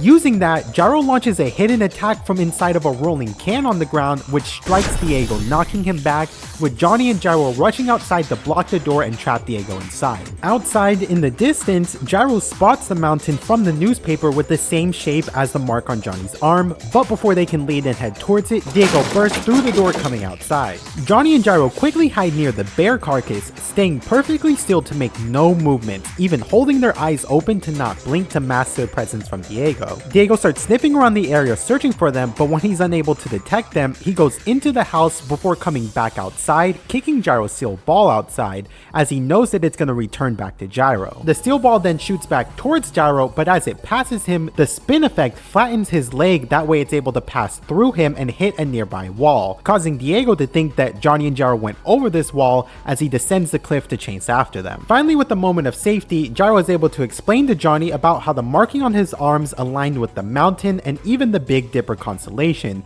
which means that this is pointing directly to the corpse part's next location. But before he can finish his sentence, a dinosaur bursts out of the bear carcass, forcing both of them to retreat into a sewer beneath the wall. As they begin to escape, Gyro confirms that the corpse part must be at that location, so they need to reach it first before Diego. And with them racing towards it, we then get a cut to show Diego's past, and like a good anime villain, of course it has to be tragic. Diego was born into extreme poverty in Britain, and he was actually unwanted from the start. His parents were so desperate that when he was born, they wrapped him in a cloth and buried him in a hole so that they can live their lives as if he was never born. A little while later, it starts to rain, and the rainwater caused the river his parents were crossing to flood, and in the flood, Diego was found floating downstream. His mother goes to attempt to save him, but his father stops her as he threatens her to leave him to die so that they can go and lead a stable life. His mother pleads with him that if he would just stop drinking, they wouldn't be so poor. But his father retaliates by beating his mother, leaving her behind,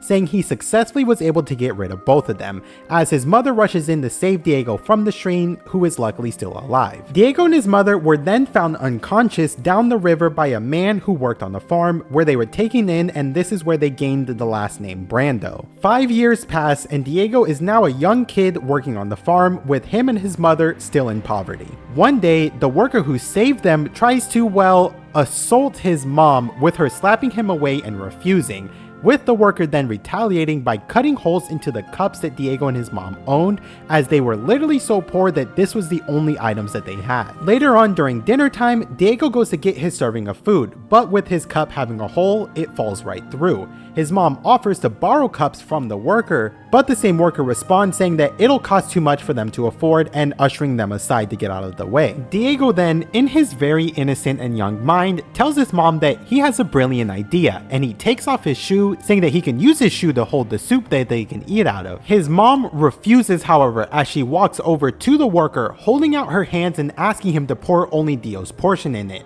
And the worker pours the soup into her hands, which is boiling hot and hurting her, but she bends down telling Diego to eat. Diego attempts to refuse this as he continues to cry and tells her that he's not even hungry, but his mom responds saying that no matter how poor you are, to not forget your dignity, and that he needs to eat, that way he can grow up to protect his mother. And through tears and sobbing, Diego continues to eat. Diego's mother continued to work on the farm, but years later, she caught tetanus and died at only 23 years old, with Diego believing that the wounds she got through her burns are what caused this disease, meaning that that man was responsible for her death. As Diego grew older, he swore to himself to find that man and get revenge, changing him from this innocent kid to a resentful man, as he swore to climb to the top of society and destroy everyone in his path, as he plans to use the Steel Ball Run to reap enough glory to influence the royal family of Great Britain. Now back to the present, Johnny and Gyro push through the sewers, heading straight towards the rocky hill where the next corpse part should be, with Diego catching onto this, but he's unable to pursue them as he can't fit through the sewer bars. But since he can't fit,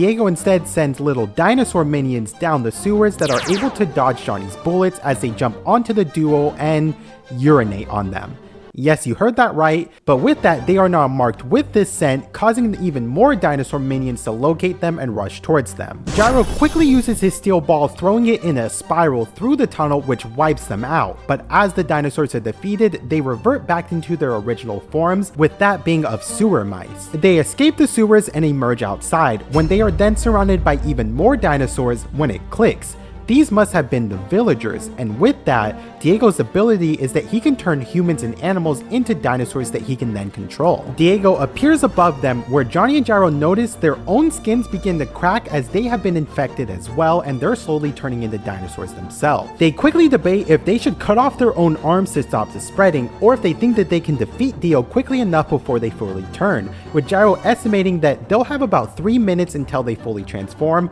also noting that Johnny's left arm is resisting the spread thanks to the power of the corpse part. The villager dinosaurs pounce towards the duo, and with no time to hesitate, they leap across the ravine, with Gyro using his steel ball to hit a tree and split the tree bark into a rope-like strand. That way him and Johnny can use this to swing across. But when they land on the ground on the other side of the ravine, it starts to shift and move around them, just like how it did in the Devil's Palm. And through the ground nearby, a figure emerges as a guardian appears, holding the corpse eyes in its hands, and before Johnny and Gyro can even react to this, Diego leaps in, using his dinosaur minions as stepping stones to jump across the ravine and swoop in, taking the corpse eyes before Johnny and Gyro can reach them. With Diego now in possession of the corpse part, the guardian whispers Diego the word turbo, with Johnny overhearing this and realizing this is the same as when his stand had advised him on the next part, where he notices the words on his arms are disappearing and the guardian is giving Diego the next directions instead,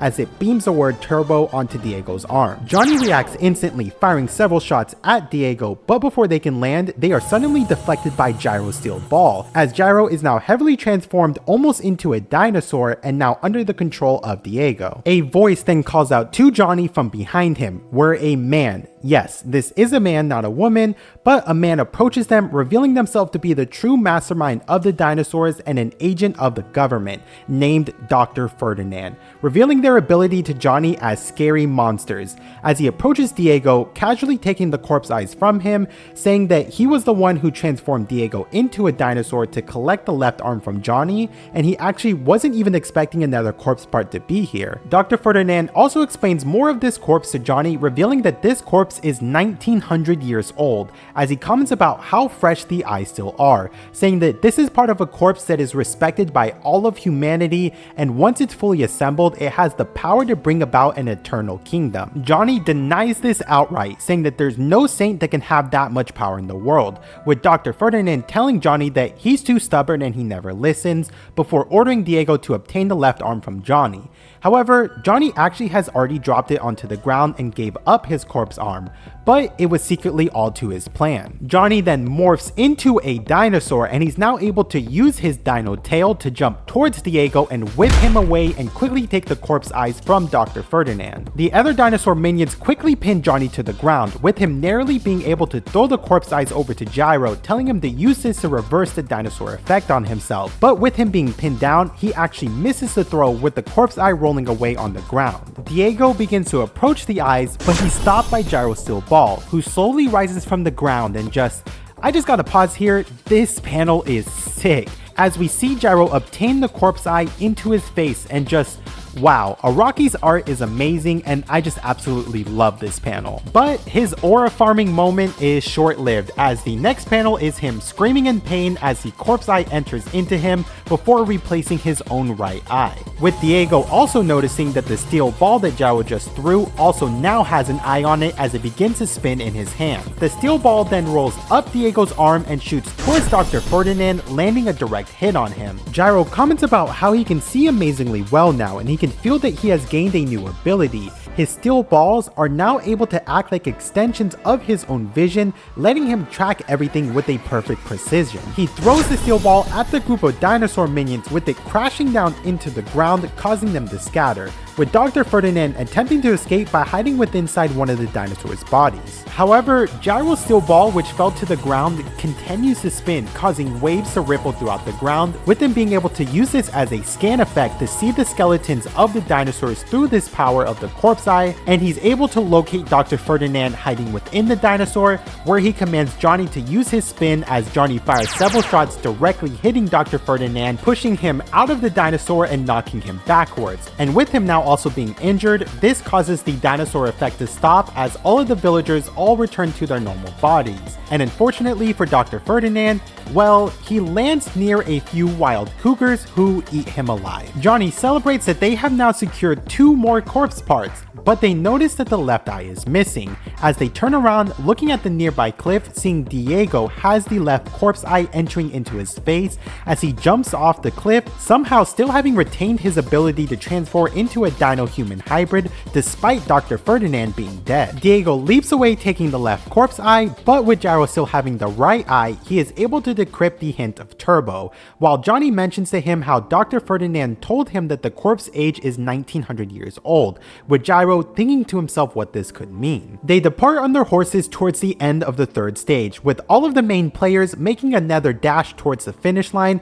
where they are giving 2 paths to continue right alongside a lake or to go left alongside a cliff that is shorter but going to be more dangerous. Johnny, Gyro, and Diego, however, choose the secret 3rd option, heading directly through the lake, with Gyro certain that he's going to get 1st place. But Johnny warns him that despite his new power, they just can't defeat Diego, and that Diego will probably be the one in this stage to get 1st place. Gyro gets irritated, telling Johnny that if he's going to talk down to him like he's greater than him, then to just say it clearly, with Johnny snapping back that, to be clear, Gyro will lose to Diego, and that he can't even beat Sandman, and the reason that he lost the 1st and 2nd stages was not because of just mere accidents, but rather a certain thing behind it that has caused all of Gyro's defeats. He explains that Gyro races because of his past and for saving Marco, which is things that he has inherited. But Diego is different. He has had nothing since birth, and he has had to steal and gain everything to become who he is. Johnny clarifies that he's not saying which is good or bad, but Diego's hunger for success is what will make him win. Johnny refuses to continue down the water and risk his own placement, as he turns around saying that he will take the safer route alongside the water. But Gyro still doesn't listen to Johnny, and he chases after Diego through the more treacherous river. As they tread the water, Gyro's horse Valkyrie begins to slow down and become exhausted, unable to catch up to Diego and his horse Silver Bullet, with Diego emerging from the water in first place ahead of everyone, with Gyro close behind, and in an attempt to shorten the distance, he ditches all of his luggage and takes off his jacket and uses the spin to squeeze the water out from his body to lessen the weight on his horse and gain a speed boost. As they near the finish line, Gyro is actually able to pass him, but Diego spits out a gashlith at the ground, which rebounds and hit Valkyrie's leg, slightly wounding it, that doesn't get caught by the race officials as they assume it to only be a rock that Gyro's horse just happened to run over and get hurt on. They close in on the finish line, but at the very last moment, Johnny is actually able to pass both of them, taking the lead in the last second, placing Johnny in first place. Gyro dismounts his horse, thinking about what Johnny said and accepting defeat, realizing that he really does need to have that hunger to be stronger, and that Johnny's hungering for the corpse must be what led him to place in first place, so maybe it should be Gyro who needs to follow in Johnny's footsteps instead of the other way around. As the race results are announced, it's revealed that it was actually not Johnny who was in first, but rather another racer named Hot Pants who finished this stage already an hour ago, with Johnny then placing in second place, Diego in third, Gyro in fourth, Pocoloco in fifth, and Sandman in sixth place, where we are then also revealed showing who Hot Pants is. The fourth stage begins, taking the racers 1,250 kilometers from the Rocky Mountains heading towards Kansas City. As Johnny and Gyro are riding through this stage, they come across a cow carcass hanging from a tree that's mostly picked clean, with them taking just a bit of what meat they can before they ride on. Not long after this, they spot another racer ahead, seeing that it's Hot Pants, who's currently in third place overall in the race, as they comment about how mysterious he is. Hot Pants then approaches them, and without any greeting, he throws two nooses over a tree branch and immediately accuses Johnny and Gyro of stealing his cow, saying that he'll hang them right here as punishment for this. Johnny quickly notices that the branding on Hot Pants' horse also matches the same that was on the cow carcass that they saw, but before they can explain what happened, Hot Pants immediately attacks them. Gyro instantly responds, attempting to throw his steel ball, but Hot Pants pulls out a weird canister and sprays something on Gyro's hand that stops his throw. Johnny then gets ready to attack, but Hot Pants neutralizes him as well. At the same time, he grabs Gyro's hand, which begins to shrivel up as both of their faces become disfigured, with them realizing that Hot Pants is actually spraying flesh onto them that blocks their eyes, nostrils, and mouths, which then begins to suffocate them. Gyro's only barely able to move when he uses his corpse eye enhanced spin to land a hit on Hot Pants, which knocks him back, as he calls out to Johnny to attack while he's still under the effect of the spin. Johnny gets prepared to attack, but instead of firing, he instead calls out to Hot Pants, telling him that they actually weren't the ones that killed the cow. By the time that they had arrived, there was already a bullet wound in the cow, and that Johnny and Gyro don't carry any guns of that size, with Johnny actually shooting a spin bullet at the ground near Hot Pants, telling Hot Pants to look at it to prove that the bullet sizes don't match. Hot Pants pauses and then releases both Johnny and Gyro as he's convinced with this, as he frees them from the stand effect, saying that he agrees, but they did still eat the meat, so Hot Pants won't apologize to them, before leaving, saying that he's gonna search for whoever shot his cow. As Hot Pants departs, Gyro tells Johnny that when he hit him with the steel ball, he was able to use his spin scan effect to see the word turbo inscribed on Hot Pants' spine as well, and that this must be a hint to the next location, and by taking each letter and doing some math and some binary system, which honestly I can barely understand, Gyro is able to use this to figure out that it's pointing towards the next location of the corpse part being within Kansas City, which is the finish line for the fourth stage. 20 minutes now pass, and as Johnny and Gyro are traveling, they notice a house that looks oddly familiar,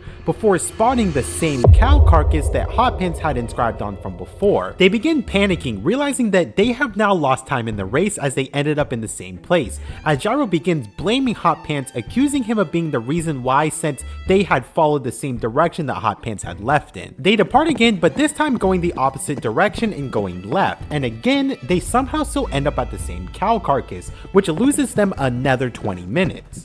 Being a little bit confused, they head into a different path again, but this time they end up right back at the same spot. However, this time they also see Hot Pants there, who is also asking them if they keep arriving at the same spot. Gyro is still suspicious and he warns Hot Pants to not come any closer, but Hot Pants responds, explaining that they are also in the same predicament and this is the fourth time they have returned here, meaning that they have already lost over an hour's worth of time. Hot Pants proposes to them that they team up temporarily until they can find the main road out of here, later, with Gyro still not trusting him, but Johnny saying that they should at least hear him out. Hot Pants points out that there's a house nearby and says that it looks like somebody's inside and they should just go ask them for directions. But before they can head over, another racer appears from the bushes named Gaucho, who was also lost as well, saying that he had already asked the man in the house multiple times for directions, but the man inside only says, "You can only find the way out after you kill me," with Gaucho being frustrated, and at this point he's saying that he's just gonna go give that man whatever he wants. Gaucho approaches the house, calling the man out, as the man calmly steps outside, with Gaucho drawing his gun and instantly firing,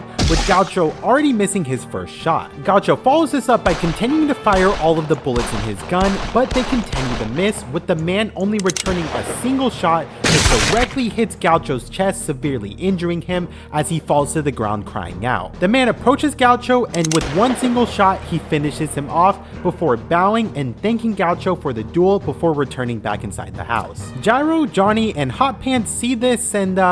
yeah, they don't want to get involved with this, so they just decide to move on and continue trying to find the path out without asking this guy for directions. But as they do this, once again, they trace their footprints and they end back up at the same exact house, seeing Gaucho's body still laying outside. They attempt to head out again, but this time leaving a mark at every tree at every turn to help trace what direction they go, but no matter what, they always end up at the same house, leading them all the way to now being a total of 7 hours behind now. Hot Pants realizes that the person inside the house must have them under some sort of stand effect, and to get out, they really will just have to find a way to kill this guy, and with that they actually might have an advantage in this, as this can be a 3 against 1 situation. Gyro hesitates as he still doesn't fully trust Hot Pants, but Johnny urges him, telling him that this will be their only chance to leave this place and to reach Kansas, as if they don't get there first, Diego will most likely reach the corpse parts before them, which causes Gyro to contemplate this as he thinks about Marco and his reason for racing, and with having no other option, he accepts Hot Pants' offer. Hot Pants lays out the game plan. Johnny and Gyro will first approach and distract the enemy, meanwhile Hot Pants will use his stand Cream Starter to separate his body and position his hand behind the target to launch a surprise attack. With this game plan set, the trio goes to approach the man in the cabin, where they see him just finishing digging a grave for Gaucho, as a man casually introduces himself to the group as Ringo Roadagain. Gyro starts a distraction by talking to Ringo and questioning him on why he killed Gaucho, with Ringo responding to Gyro very calmly, looking at him and saying that if they were to fight right now, Gyro wouldn't be able to defeat him, but he does think that Johnny actually would stand a chance, before telling Gyro to step back, almost just dismissing him, further explaining that Johnny has a dark determination in his eyes and he wouldn't hesitate to kill him if it called for it, but the same can't be said for Gyro. Gyro understandably gets pretty irritated at this, and he goes off of the plane, immediately getting enraged and throwing his steel ball at Ringo, but the ball seemingly phases through Ringo's shoulder before Gyro looks down and notices that he actually didn't even throw his steel ball, as it's still in his hand. Instead of just keeping it a secret, Ringo Roadagain just outright explains what just happened by revealing his stand ability named Mandem, as he explains that he gained this ability 3 years ago in the desert, and his ability allows him to rewind time to exactly 6 seconds, which makes you think, how was the group then losing 20 minutes of time earlier? He further explains to them that at each corner they intended to travel, they had only traveled 6 seconds. So he continuously just repeated the reverse effect at each turn and corner that they made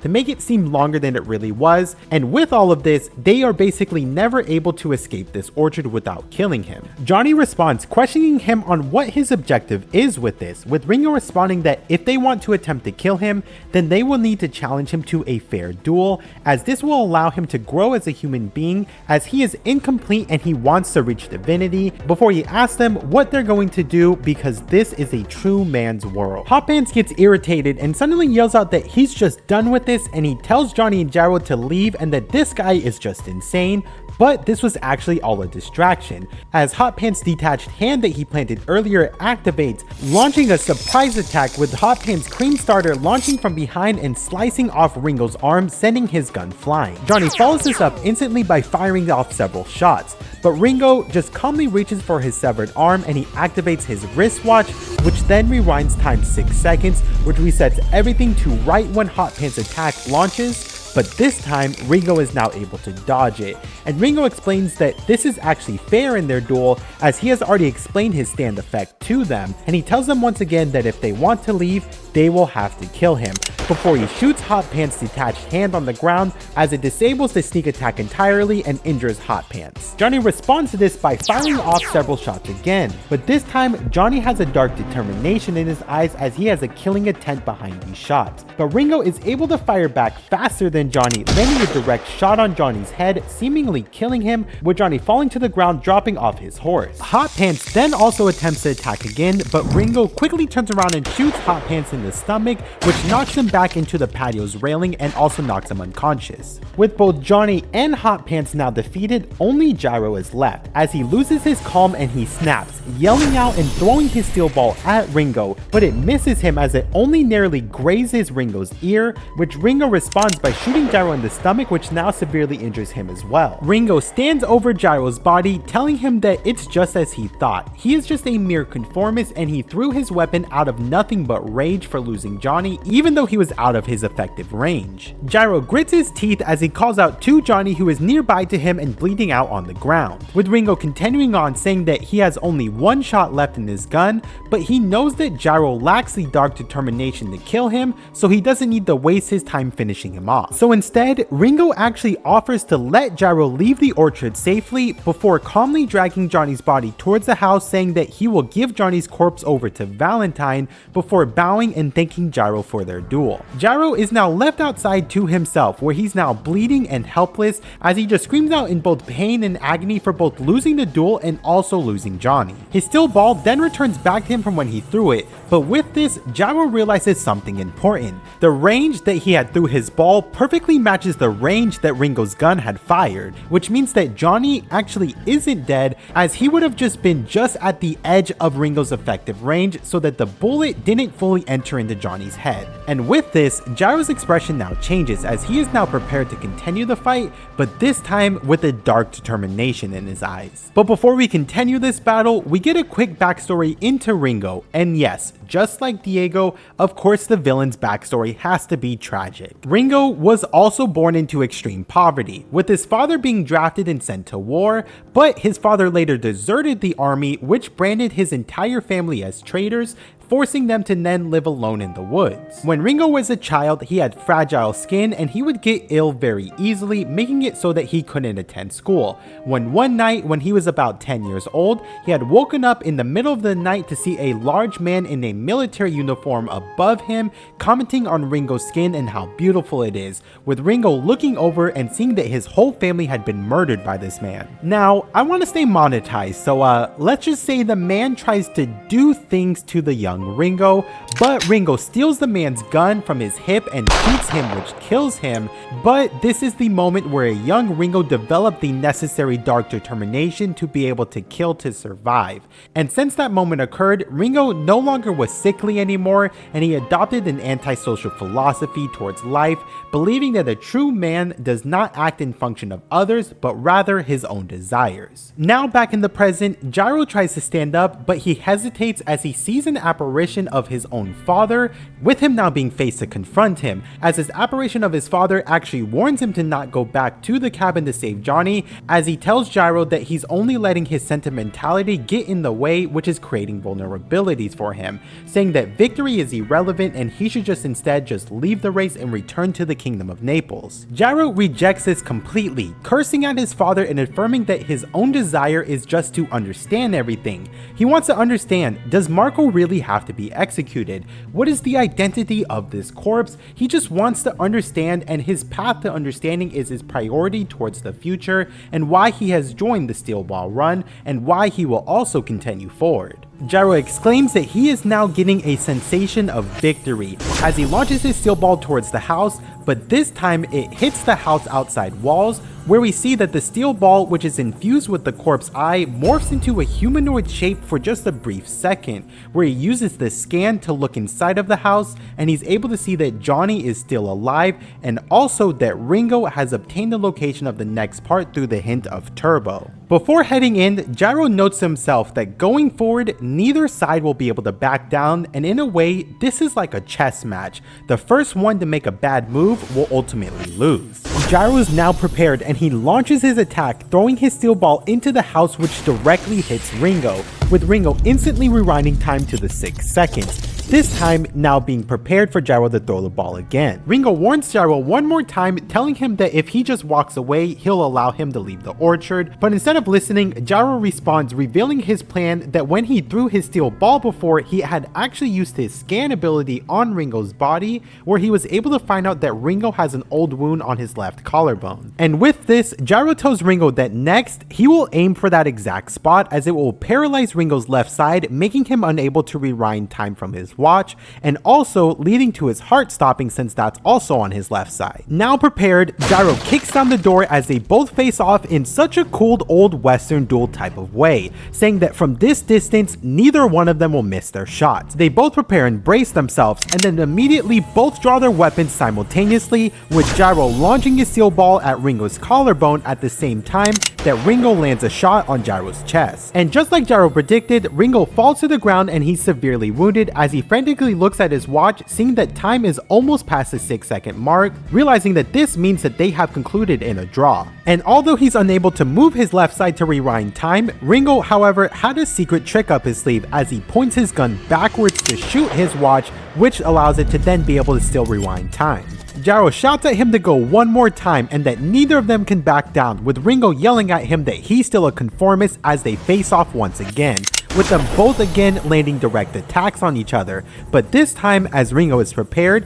he uses his hand to protect his collarbone. But since he's so focused on doing this, he doesn't see that there's an incoming wooden splinter that fell from the ceiling, which falls down, piercing through his hand and hitting his left collarbone, also causing Ringo's shots that he fired to then miss Gyro's vitals as well. Ringo collapses to the ground, accepting defeat as he looks at Gyro and actually commends him, saying that he was only one move behind him. He then lays down his gun, saying that the 6 seconds have already passed, as he tells Gyro to find the light beyond the standards of society, and he welcomes Gyro to the true man's world before Gyro finishes him off. The sunlight then beams through the house as Gyro is able to go over, and he confirms that Johnny is still alive. Having won the duel, Gyro uses Hot Pants Cream Starter to patch Johnny back together, barely stabilizing him after the fight. As the two of them regroup, Johnny checks on Hot Pants, where he feels over his body when he notices something off. Hot Pants is actually not a guy, but actually a female in disguise.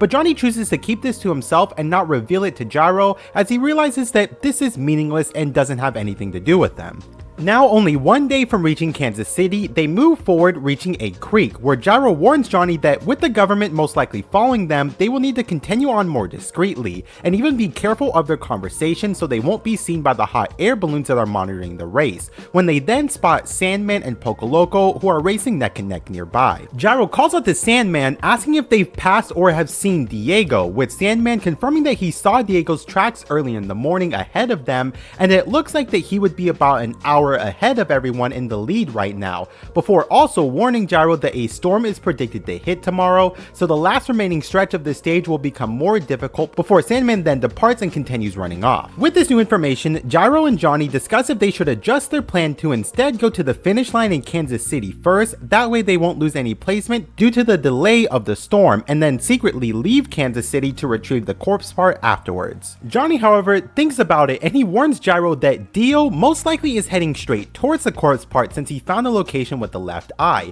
where he also reveals that in Ringo's room there was an empty bird cage, which means that Ringo most likely sent a carrier pigeon off to Valentine, where he warns the government as well of the next corpse part. And with this, they realize that they have to get to the corpse part first and forget about reaching the finish line. We then cut over to Kansas City, where we catch up with Valentine, who asks his aides where the pigeon that Ringo sent is, where he also discusses if Steven Seal is even necessary to this race, as he ponders asks if he should just finish him off, where Valentine then pulls out the map from Joseph of Arimathea, which shows the next location of the corpse spine, before he orders his aides to call all of the sand users to this town in hopes of drawing it out. Across the street, Lucy still is using her lip reading skills to eavesdrop on Valentine once again, before she's then interrupted by a Ray staff who warns her of the incoming rain and a potential flood. She ushers the staff out of the room before she then falls to her knees in tears about the thought of the danger her husband Steven is in, and that he is going to most likely be killed by Valentine and is only being used before they no longer need him and they'll eventually dispose of him. Outside of the room, she spots the pigeon from Ringo landing on top of Valentine's building with a bottle strapped to its leg, with Lucy deciding that she must do something immediately as she infiltrates into the government building directly by distracting a guard, saying that she is just here to give her husband some lunch, and while the guard is distracted, she's able to sneak inside. On the rooftop, she picks the lock to the birdcage and takes the message that the bird has, before she then hears voices approaching. She quickly hides underneath the birdcage and takes the bird with her, where she sees Valentine along with someone else approach through the rooftop. Lucy holds her breath as she hears them discuss about how the pigeon must not have arrived yet, with Valentine questioning what is taking so long. Underneath, Lucy opens up the message where she sees that it's detailing the hint of turbo which came from Ringo, which also gives the coordinates to the next part. Valentine's agent that came with him notes that it looks like there was another pigeon which is now missing from this cage, and that Ringo actually sent 2 pigeons but only one of them has arrived. And it also looks like the lock to the gate has been tampered with, making both of them realize that the pigeon did arrive a few moments ago, but that someone possibly was just here and then stole the bird. Valentine starts looking around when he sees a feather fall out from underneath the cage, with him leaning down to open up the curtain. Lucy holds her breath to not be detected as Valentine slowly pulls the curtain back. But before Valentine can see her, she creates a distraction by releasing the bird from underneath it with it flying upwards in the air, with Valentine ordering his agent, whose name is Blackmore, to go and catch the bird, which Blackmore then uses his stand ability to walk on the raindrops to jump through the air and catch the bird before it flies off too far, before fusing his own body with the raindrops to detach his own jaw to bite the pigeon, which causes it to fall down. While this is happening, Lucy is able to escape, with Valentine finding the cap to the pigeon's bottle on the ground, leading him to realize that someone really was here and must have read the message and that someone is now after Valentine directly. Valentine orders immediately for the building to be put on lockdown, with guards storming every corner of the building as Lucy frantically looks on where to hide. As she attempts to escape, she is spotted and followed by several government agents, where she quickly hides within the room as she panics, wondering what she has done and thinking to herself that she is only making things worse for Steven. Meanwhile, Valentine and Blackmore discuss who the intruder could possibly be and wondering if it might be another stand user, with Blackmore saying that it most likely is going to be an insider within the government, and that they can actually just follow the drips of water on the ground to find this intruder, with Blackmore then going outside to attempt to corner the traitor, where he walks on the raindrops, going window to window to look for where they're at. A few windows away, Lucy is wondering if she can climb down without getting hurt, before she then spots Blackmore and she hides inside, hoping that Blackmore hasn't seen her yet. As the government agents are looking throughout the rooms, they notice that the room that Lucy is in has been locked, and they begin to kick the door, with Lucy rushing to leave at the same time that Blackmore also comes crashing through the window. As the agents and Blackmore rush into the room, Blackmore points Valentine towards the bathroom, saying that he saw the intruder go in there. Inside, Lucy is panicking as the agents are outside ready to shoot her, when above her, a rope drops down from the vent telling her to grab on, where Mountain Tim has arrived just in time, using his oh lonesome me to pull Lucy up through the vent by separating her body throughout the rope, where he narrowly saves her as the agents begin to bust down the door and they're surprised to see that nobody's inside. Steven still then arrives to the scene as he asks what all this noise is about, with Valentine shouting at all of the agents to go back to their rooms immediately and to not leave without permission, before pointing at Blackmore, demanding him to explain himself as he had said that the enemy wasn't a stand user, where Blackmore explains that there must be 2 intruders, as it looks like the first intruder had placed a phone call from within this room to the second one. Meanwhile, Lucy and Mountain Tim have arrived at a warehouse, where Mountain Tim explains that he had dropped out of the race at the second stage due to his serious injuries from Oyakimova, but he considers himself lucky as he begins to flirt with Lucy as he holds Lucy within his arms and hugs her closely with Lucy sobbing into his chest. Mountain Tim asks her what she was doing in that building, with Lucy responding that she can't say because if she does, that would put him in danger as well, where Mountain Tim responds saying that she belongs to another man, but he wants to be able to help her and he wants to protect her from all of the cruel things of this world. Lucy just says that something dangerous is closing in on them and she just wants him to just walk away and not ask any more questions,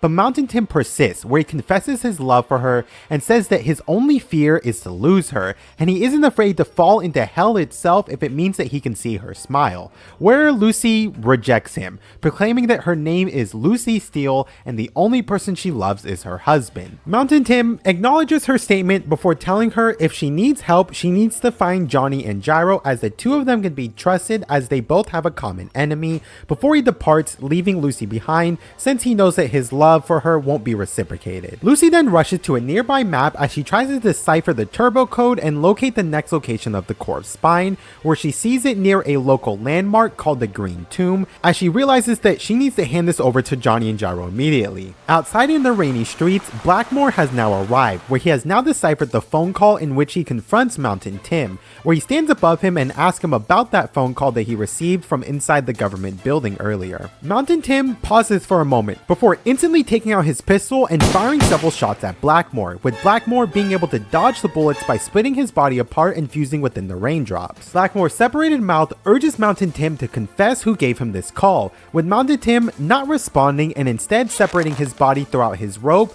to extend his arm and point his gun at Blackmore's face, at the same time also binding him within the rope. Blackmore pulls the rope, cutting Mountain Tim's face apart as he reveals his stand as Catch the Rainbow, which enables him to freeze raindrops in midair, along with fusing his body into the raindrops to separate himself. With Mountain Tim's face being cut, he drops to the ground and begins bleeding out, with Blackmore warning him again that he'll only give him 2 seconds to confess who he got the call from, and if he does, then he'll spare his life and take him to a nearby hospital. But Mountain Tim just refuses to divulge a name, and he only says that he is a cowboy and he never expected to die on a bed, before he is then executed by Blackmore. Which, man, he was only a secondary character, but rest in peace to Mountain Tim. He came in clutch several times throughout this part. Blackmore searches his body, seeing that his chest within his coat is wet, leading Blackmore to deduce that the intruder could have been a woman that was hugging onto him, with Blackmore also recalling that he had overheard about Stephen Steele being brought lunch by his wife,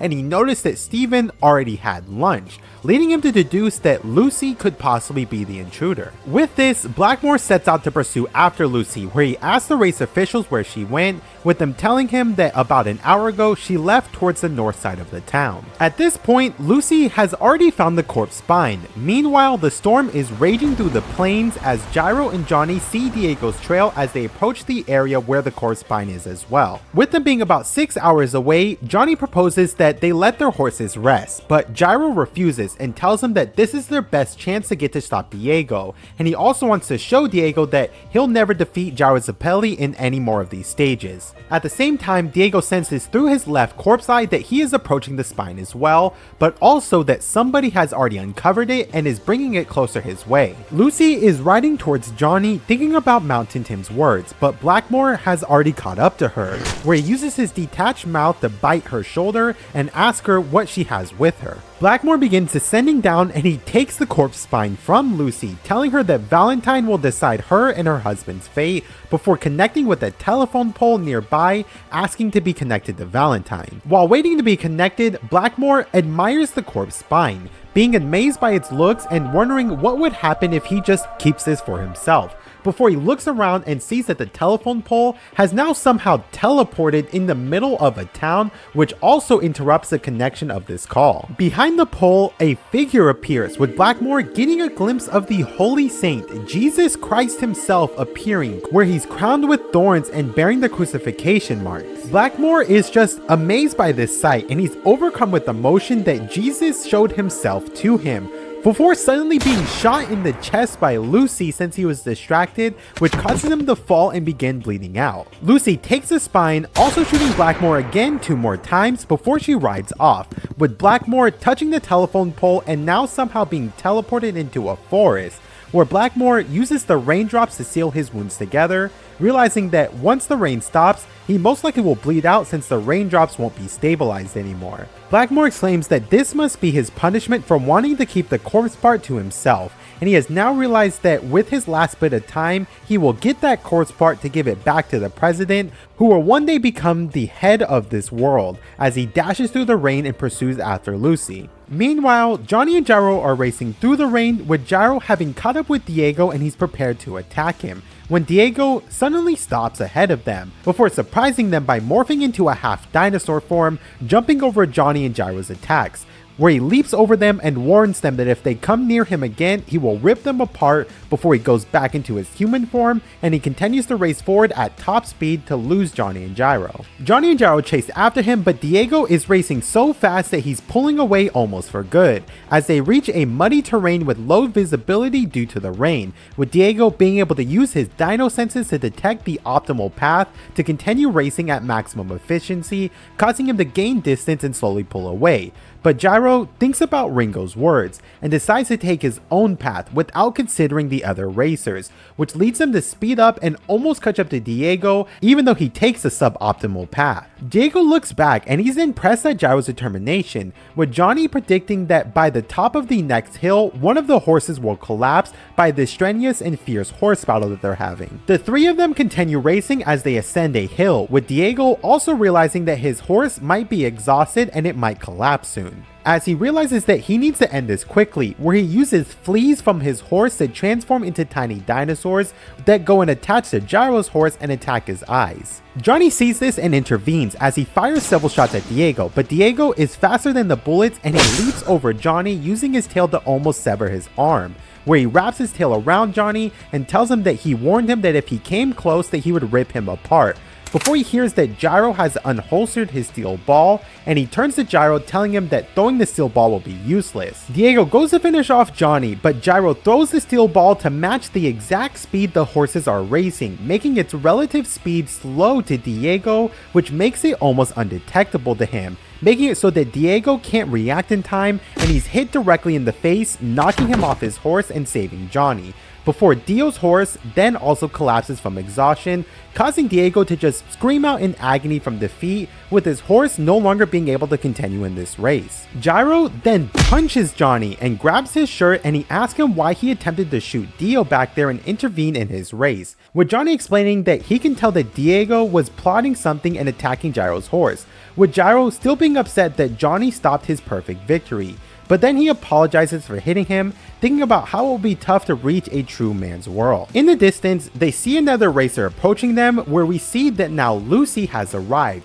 where Lucy approaches both Johnny and Gyro, and she apologizes, saying that she has been looking for them and asks them for help, as she tells them that they are the only ones that can help her husband Steven. Gyro responds, asking if she's insane or if she thinks that they'll just be nice to her since she's only 14 years old, where Lucy reveals the corpse spine to them, also revealing that most likely Mountain Tim has already been killed, with Johnny and Gyro being very shocked at this, where they ask her to explain how she even got this, with Lucy explaining the whole situation of the carrier pigeon and how Valentine will be after them now, and with her again just pleading for their help. Gyro asks her if anyone is following them, with Lucy saying that it must be impossible, before feeling several raindrops, realizing what this must mean. Johnny tells Gyro the sound of the rain has changed, with Gyro hitting the yada yada daze. Seeing above them, Blackmore is descending, shocking Lucy as she thought that he was dead, with Johnny and Gyro responding instantly as they both launch attacks towards Blackmore,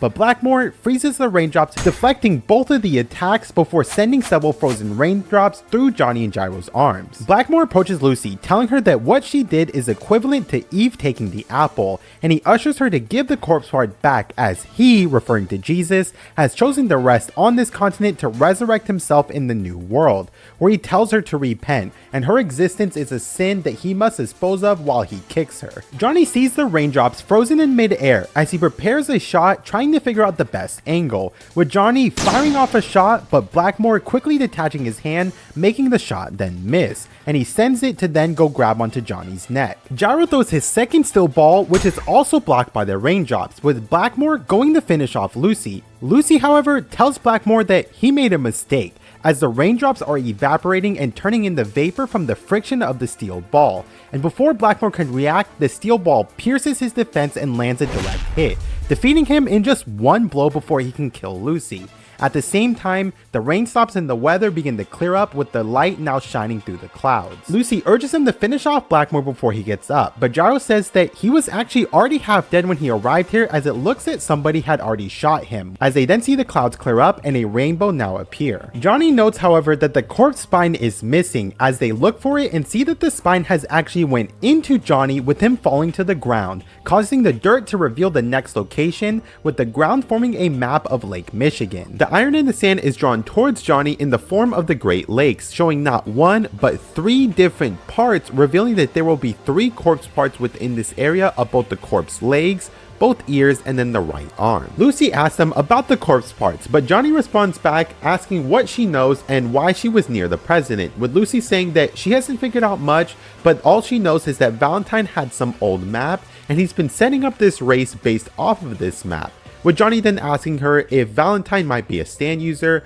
but Lucy says that she's unsure, but she confirms that Valentine has the corpse heart inside of him, which confirms to Gyro that this means that he most likely has a stand power. Gyro asks her if anyone would have been able to trace her coming over to them, but she confirms that with the telephone lines being snapped, the communication will be cut, so Blackmore wouldn't have been able to report back. When Gyro then grabs her and throws her towards Johnny, telling her that he made a vow to never let a woman get on his horse so she can go and hitch a ride with Johnny. Gyro tells her that she should return back to Kansas City, but Lucy refuses, saying that she came here to rescue her husband. But Gyro reiterates, saying that him and Johnny can't afford to quit the race right now and they must continue on. So the safest thing for her to do is to return back and act like nothing happened, but he also tells her that she can try and steal the corpse heart from Valentine. Lucy, of course, refuses at first, but Gyro snaps back, yelling at her, telling her that she swore her love to her husband to protect him, and that he's not asking her to defeat the president and only to just take his ability. And to aid her in this, Gyro gives her the right corpse eye, telling her that the corpse parts are attracted to each other,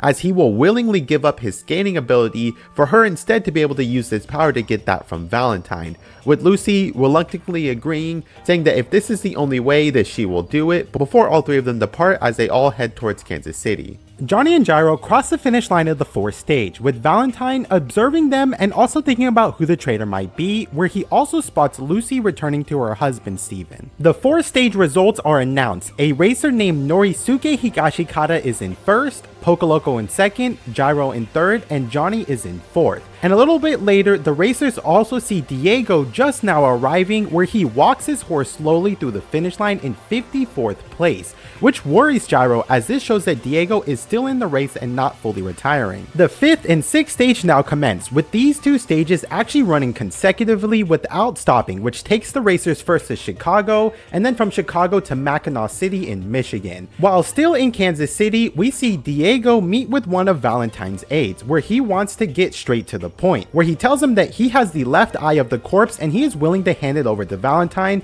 but he wants to speak directly to the president in order to do so. The aide begins to leave, but Diego continues as he proposes that they should work together since they both want the same thing of the corpse parts, with the aide playing dumb, asking what he's talking about. But Diego calls out his bluff, saying that the corpse part isn't his main objective. He is actually willing to give up the corpse part for one simple thing: money, and that he will even get the other parts from Gyro and Johnny to sell them to the president. But as far as the price that he wants to own New York's Manhattan Island to secure a powerful government position in the future, and he also wants to become the mayor of New York City. The president's aide snaps at him, telling him to know his place before walking away, but Diego still continues as he calls out, saying that he knows that there's a traitor among them, as he had found a dead Blackmore in the plains, and he also noticed by the horse's prints left behind that there was an extra person along with Johnny and Gyro. With this information, Diego would be able to find out who the traitor is based off their weight from the prints, and then he can also go after Gyro.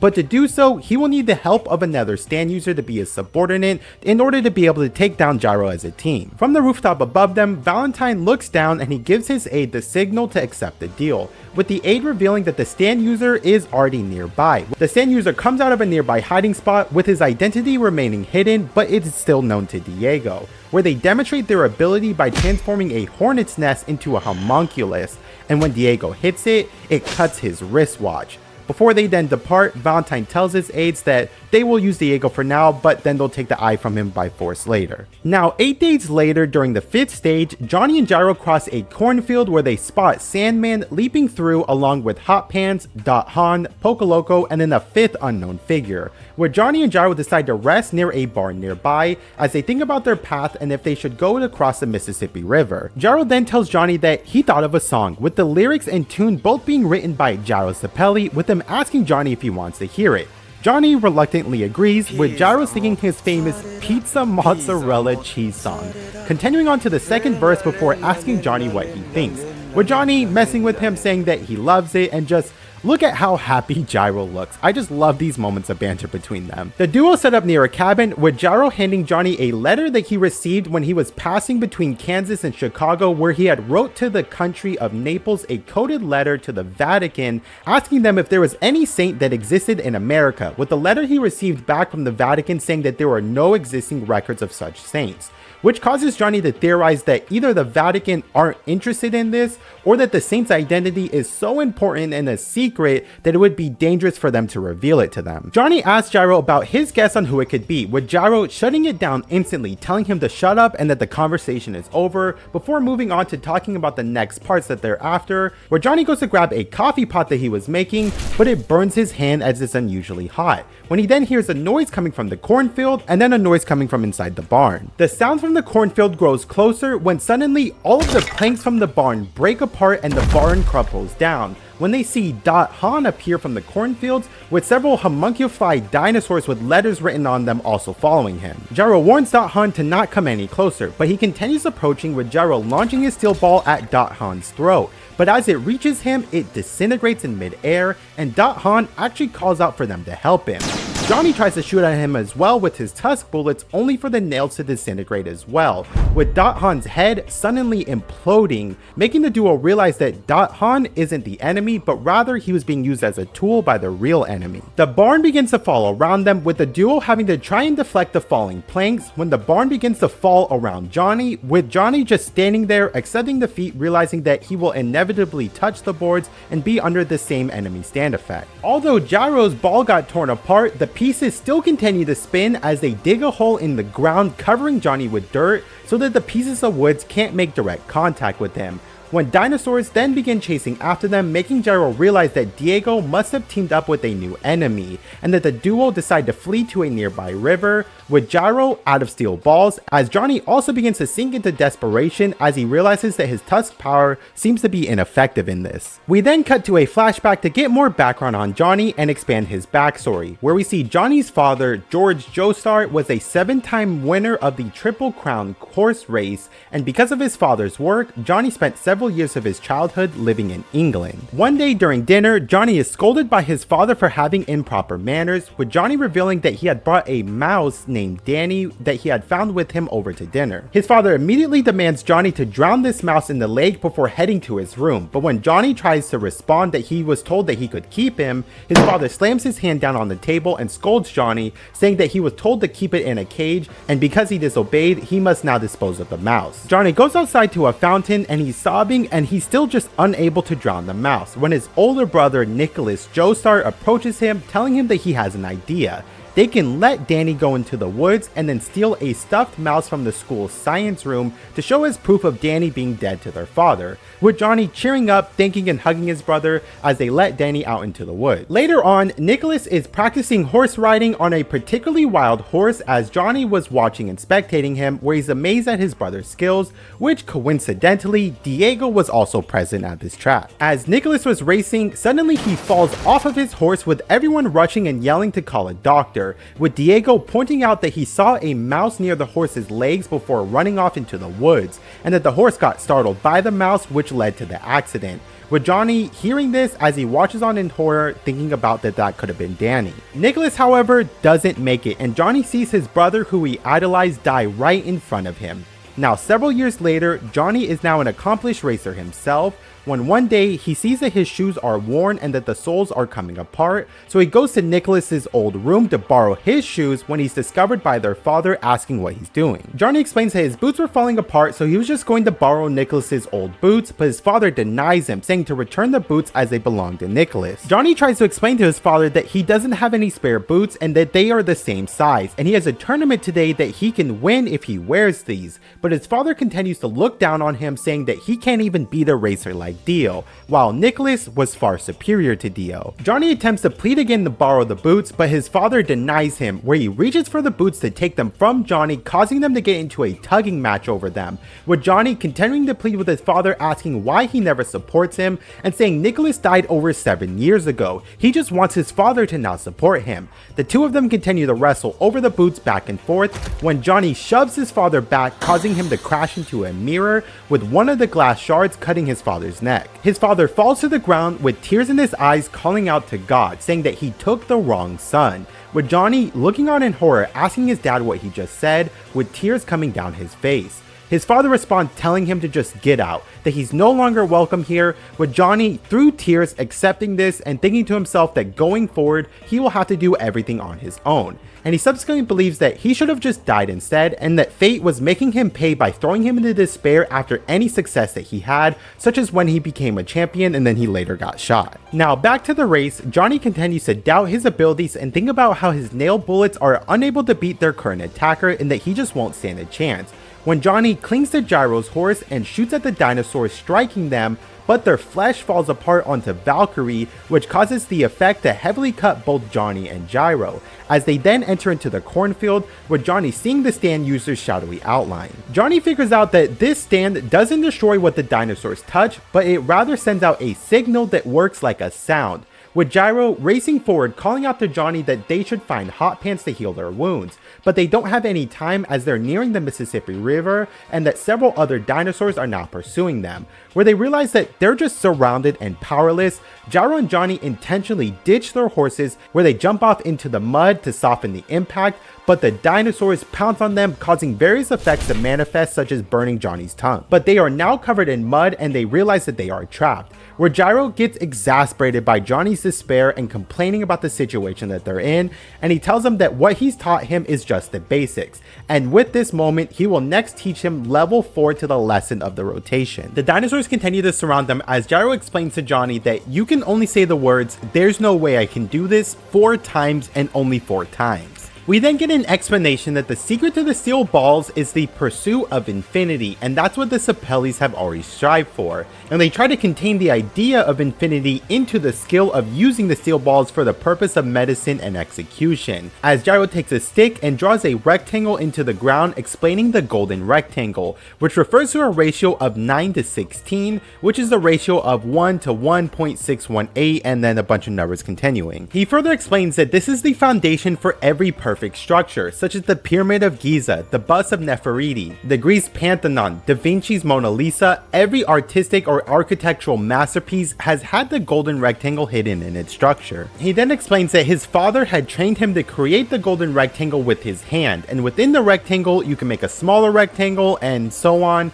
and then you connect the central points of these as it shapes a golden spin ratio. Johnny looks at this surprised, with Gyro telling him that he isn't spinning his nail bullets in this ratio, which is why Johnny thinks that he's reached his limit. If Johnny can spin the bullets in the golden ratio, he should have the power of infinity, with Johnny responding saying that there's no way he can do this, but before they can continue, the burn marks reach Johnny's neck veins, which starts to hurt him. Gyro tells him that he now has to say that he can't do it 3 more times, and he shows him his belt buckle, saying that it has also been designed in the ratio of the golden rectangle, and if he can spin his nails in the precise shape of this belt buckle, his nail bullets can take on the infinite spiral, with Johnny saying that he can go ahead and try that, but Gyro denies him, saying that he told him he would only be giving it to him if he says that he can't do it 3 more times. Gyro uses a nearby rock to spin, creating an imperfect rotation that is able to propel the dinosaurs away with the mud, with Johnny using his tusk bullets to shoot them, trying to mimic the golden scale, but it fails as he realizes his power hasn't yet changed. To avoid the incoming dinosaur parts falling, the duo dives into the Mississippi River as Johnny surfaces, yelling out that there's no way he can do this, and he repeats it 2 more times, telling Gyro he said it 3 times and he's begging him to now give him the scale. But Gyro responds saying that he is only counting it as 1, and so he still has to say this 2 more times. On the shoreline, the duo sees multiple homunculi, with Gyro saying that they have to find out who the stand user is and that he must be nearby watching them. The homunculi spread several different sounds into the water towards the duo, with them being overwhelmed that they are forced to submerge in the water, where Johnny shoots into the cornfield attempting to replicate the golden rectangle, but as the bullets tear through the field, he sees Norisuke evade the shots and hide into the field, where Johnny calls out again saying that there is no way he can do this. Underneath the water, Gyro produces a rotation with the water to defend them from the incoming sounds, but the move creates an imperfect defense, with Gyro realizing that there are sounds that can't be heard, meaning that he couldn't see the sounds as they intersected with each other that he couldn't defend against, causing Gyro to be hit and his leg and arm to get cut off. Johnny panics, holding onto Gyro, with Gyro using the last of his strength to warn Johnny that the sounds will rebound back once they reach the other side of the river, and that Johnny has 1 more time to say this before he can give him the buckle. Johnny cries out, seeing Norisuke and Sandman nearby on the shoreline, where he yells at Sandman to go call Hot Pants, but instead, he sees Sandman leap towards Norisuke, stabbing him before cleaning off the blade in the water. Sandman reveals himself as the attacker and stand user, telling Johnny that winning the race and getting the prize money is desirable, but taking the corpse parts would be much faster to this, and he can just use those as the bargaining chip with Valentine, as he further explains that he just wants to buy his ancestors' land back, and to do so, he can use money for this. Johnny cries out, holding on to Gyro's body as he screams in just agony, crying to Gyro that if he had just given him the belt buckle, none of this would have happened, as he tries to grab the belt buckle, but he hesitates to use it, as he thinks about the Zepelli family rule that he still has 1 more time to say this. Johnny asks himself where the golden rectangle even comes from and how so many different civilizations discovered it separately. For that to happen, that means that there must have been an original golden rectangle and everything else has just been copies, meaning that Johnny has to just find the original golden rectangle. Johnny understands that the real rectangle is present all throughout nature in every life form, and with that he is able to unlock a new power, where he spins his bullets as Tusk evolves beside him into Tusk Act 2, with Johnny using his finger as an axis to turn the nail around like a drill in accordance with the golden rectangle, with him firing a shot through the water that creates a hole, sucking the sounds into it. After the shot fires, Johnny realizes that he can only shoot 1 nail at a time like this, and that his nail doesn't grow back as quickly, but the bullet has considerably more power now, as he fires the next shot using the golden rectangle towards the shoreline, which cuts through the field revealing Sandman, with him then following that up by firing another shot. Sandman defends himself using a whoosh sound effect to deflect the bullet with his dagger, causing Johnny to fall into despair again as he notes that his power is stronger, but he still says that there's no point as he doesn't stand a chance against Sandman's power. Johnny feels as if his fate is finally catching up to him and he must repent for what he did to his brother Nicholas, as he grabs onto Gyro saying that he can't do anything, when suddenly a line splits the water, destroying the homunculi and travels up to Sandman's legs, where Sandman tries to dodge the attack as he jumps to a nearby tree, and he sees the bullet holes from Johnny's attack are still moving towards him as a homing attack that are still tracking after him. Johnny is surprised at this, and he fires another shot into the ground that tracks towards a homunculi, defeating it, which confirms the power to Johnny that the rotation is alive within the bullet and will move towards its targets automatically. Sandman confronts Johnny directly, revealing his stand is named in a silent way, and he tells Johnny that Sandman is actually only the name which was mistakenly given to him by Johnny's people, and that his actual name is Soundman, and his tribesmen call him the one who creates sound, and his stand in a silent way can create a sound that will tear his body into pieces with just 1 blow. Johnny sees that he only has 2 shots left as Soundman leaps towards him, attacking Johnny directly with his stand, with Johnny firing one of his nails that gets deflected towards the ground, with Soundman continuously avoiding it as it attempts to track him, revealing that he's already figured out Tusk Act 2's weakness, that it can only track its target for only a few seconds. And with this, Johnny is now almost out of bullets with only 1 shot left. Knowing this, Soundman leaps towards Johnny with his sound shield, with Johnny firing his last shot. this time purposely missing and hitting a butterfly's wing, causing the butterfly to then land on Sandman's shoulder, which transfers the hold to Sandman's body as the bullet seeks out towards Sandman's heart. To stop the effect from spreading and to save himself, Sandman sacrifices his own arm and cuts it off, telling Johnny that he knows that he is out of bullets and with that, he will now defeat him. But Johnny responds telling him no, to back away right now as the winner of this fight is gonna be him and Gyro. Johnny has sculpted a steel ball out of Gyro's buckle and he warns Sandman to deactivate his stand and to leave, but Sandman challenges him again, asking him if he thinks that he is faster than his stand, with the two of them then facing off, when they both clash as Sandman rushes in and Johnny fires the steel ball that pierces through Sandman's throat, landing a lethal blow as he falls backwards thinking about his sister and his homeland, before dropping his dagger and falling into the river, now defeated. Which again, these side characters, man, even though he was kind of a villain, just rest in peace to Sandman or Soundman. But with that now, Johnny drags Gyro's body to the shoreline when Hot Pants now arrives, telling him that their horses have already crossed to the other side of the river, which is why she knew that she needed to come and get them. Hot Pants opens up a bag that has a Zepelli family crest on it, and she grabs Johnny, taking the corpse spine from him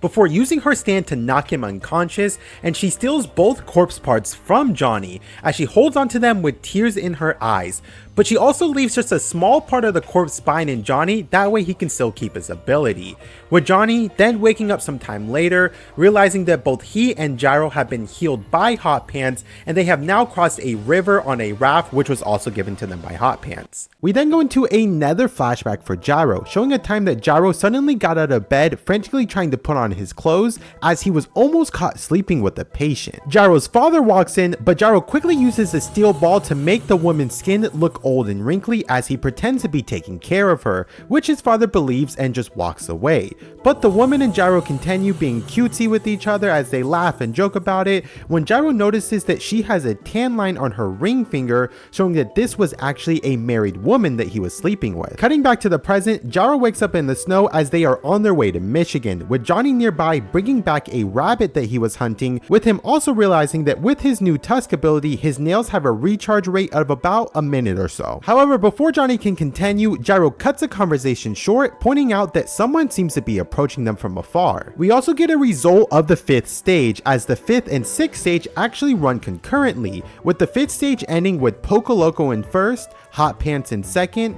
Johnny in 3rd, Diego in 4th, and Gyro in 6th place. And also, Kanye's in 13th place. Yeah, Kanye West. No further explanation needed for that. The duo try and work out who is approaching them, thinking that it might be Hot Pants, with Johnny commenting about how Hot Pants let him use a piece of the corpse vertebrae to keep his ability, meaning that Hot Pants can't completely be an enemy, as it's possible that they were actually sent by the Kingdom of Naples to find this corpse as well. And with the topic of the corpse now brought up, Johnny takes this opportunity to confront Gyro, again asking him about the true identity of the corpse, with Gyro getting a vision to see Jesus on the cross with the crown of thorns, but Gyro still just dismisses the question and tells Johnny that it doesn't matter who the corpse is, but they still need to find it as soon as possible. Which is really interesting to see that Gyro obviously knows this, but he just continuously refuses to tell Johnny. Johnny and Gyro look into the horizon, seeing that it's not just one person that's approaching them, but actually a group of 11 people, with Gyro instantly recognizing them as enemies and not someone that might be looking for help. Before they can do anything about this, however, Gyro's steel ball drops from his hand, rolling away into a nearby patch of water, but when he goes to grab it, it's already missing.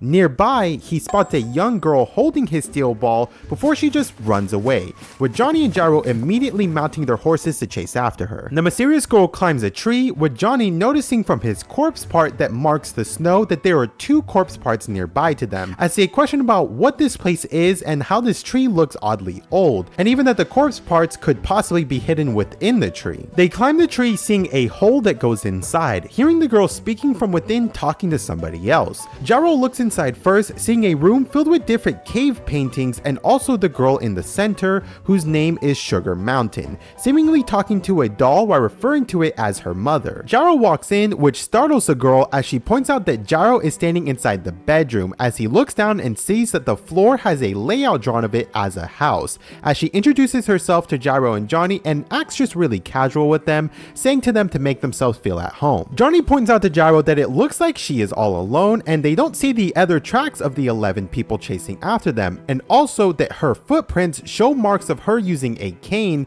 so it's possible that this girl actually may be blind. Sugar Mountain tells the duo that they dropped a few items behind on their way here, where she pulls out a large diamond and also a huge chunk of gold, but Gyro instantly snaps back, telling her that she took his steel ball and asking her where it's at. Sugar Mountain goes to search around her chest where she finds it and pulls it out, handing it back to Gyro, telling him that since he was an honest man, she'll actually give him all 3 of these items as a reward, before telling Johnny that he had also dropped a few mushrooms earlier that she can also give back to him. Johnny and Gyro start to become suspicious of this girl, noticing that something just seems off about her and that the corpse parts could possibly be somewhere inside this tree, so she might even have them. With Gyro going to start searching around through her chest, with Sugar Mountain attempting to stop him, but Gyro dumps all of the contents of the chest out onto the ground. However, whenever they dump all of the things onto the ground, they do not find the corpse parts. Meanwhile, Sugar Mountain is crying in the corner, or actually she's fake crying. She gets herself together and then she pulls out 2 different food platters, with one of them being a really fancy feast and the other one being made out of just scraps, telling them that they had also dropped this before, with this also making Johnny and Gyro realize that with her pulling all of these things out, she may actually be a stand user,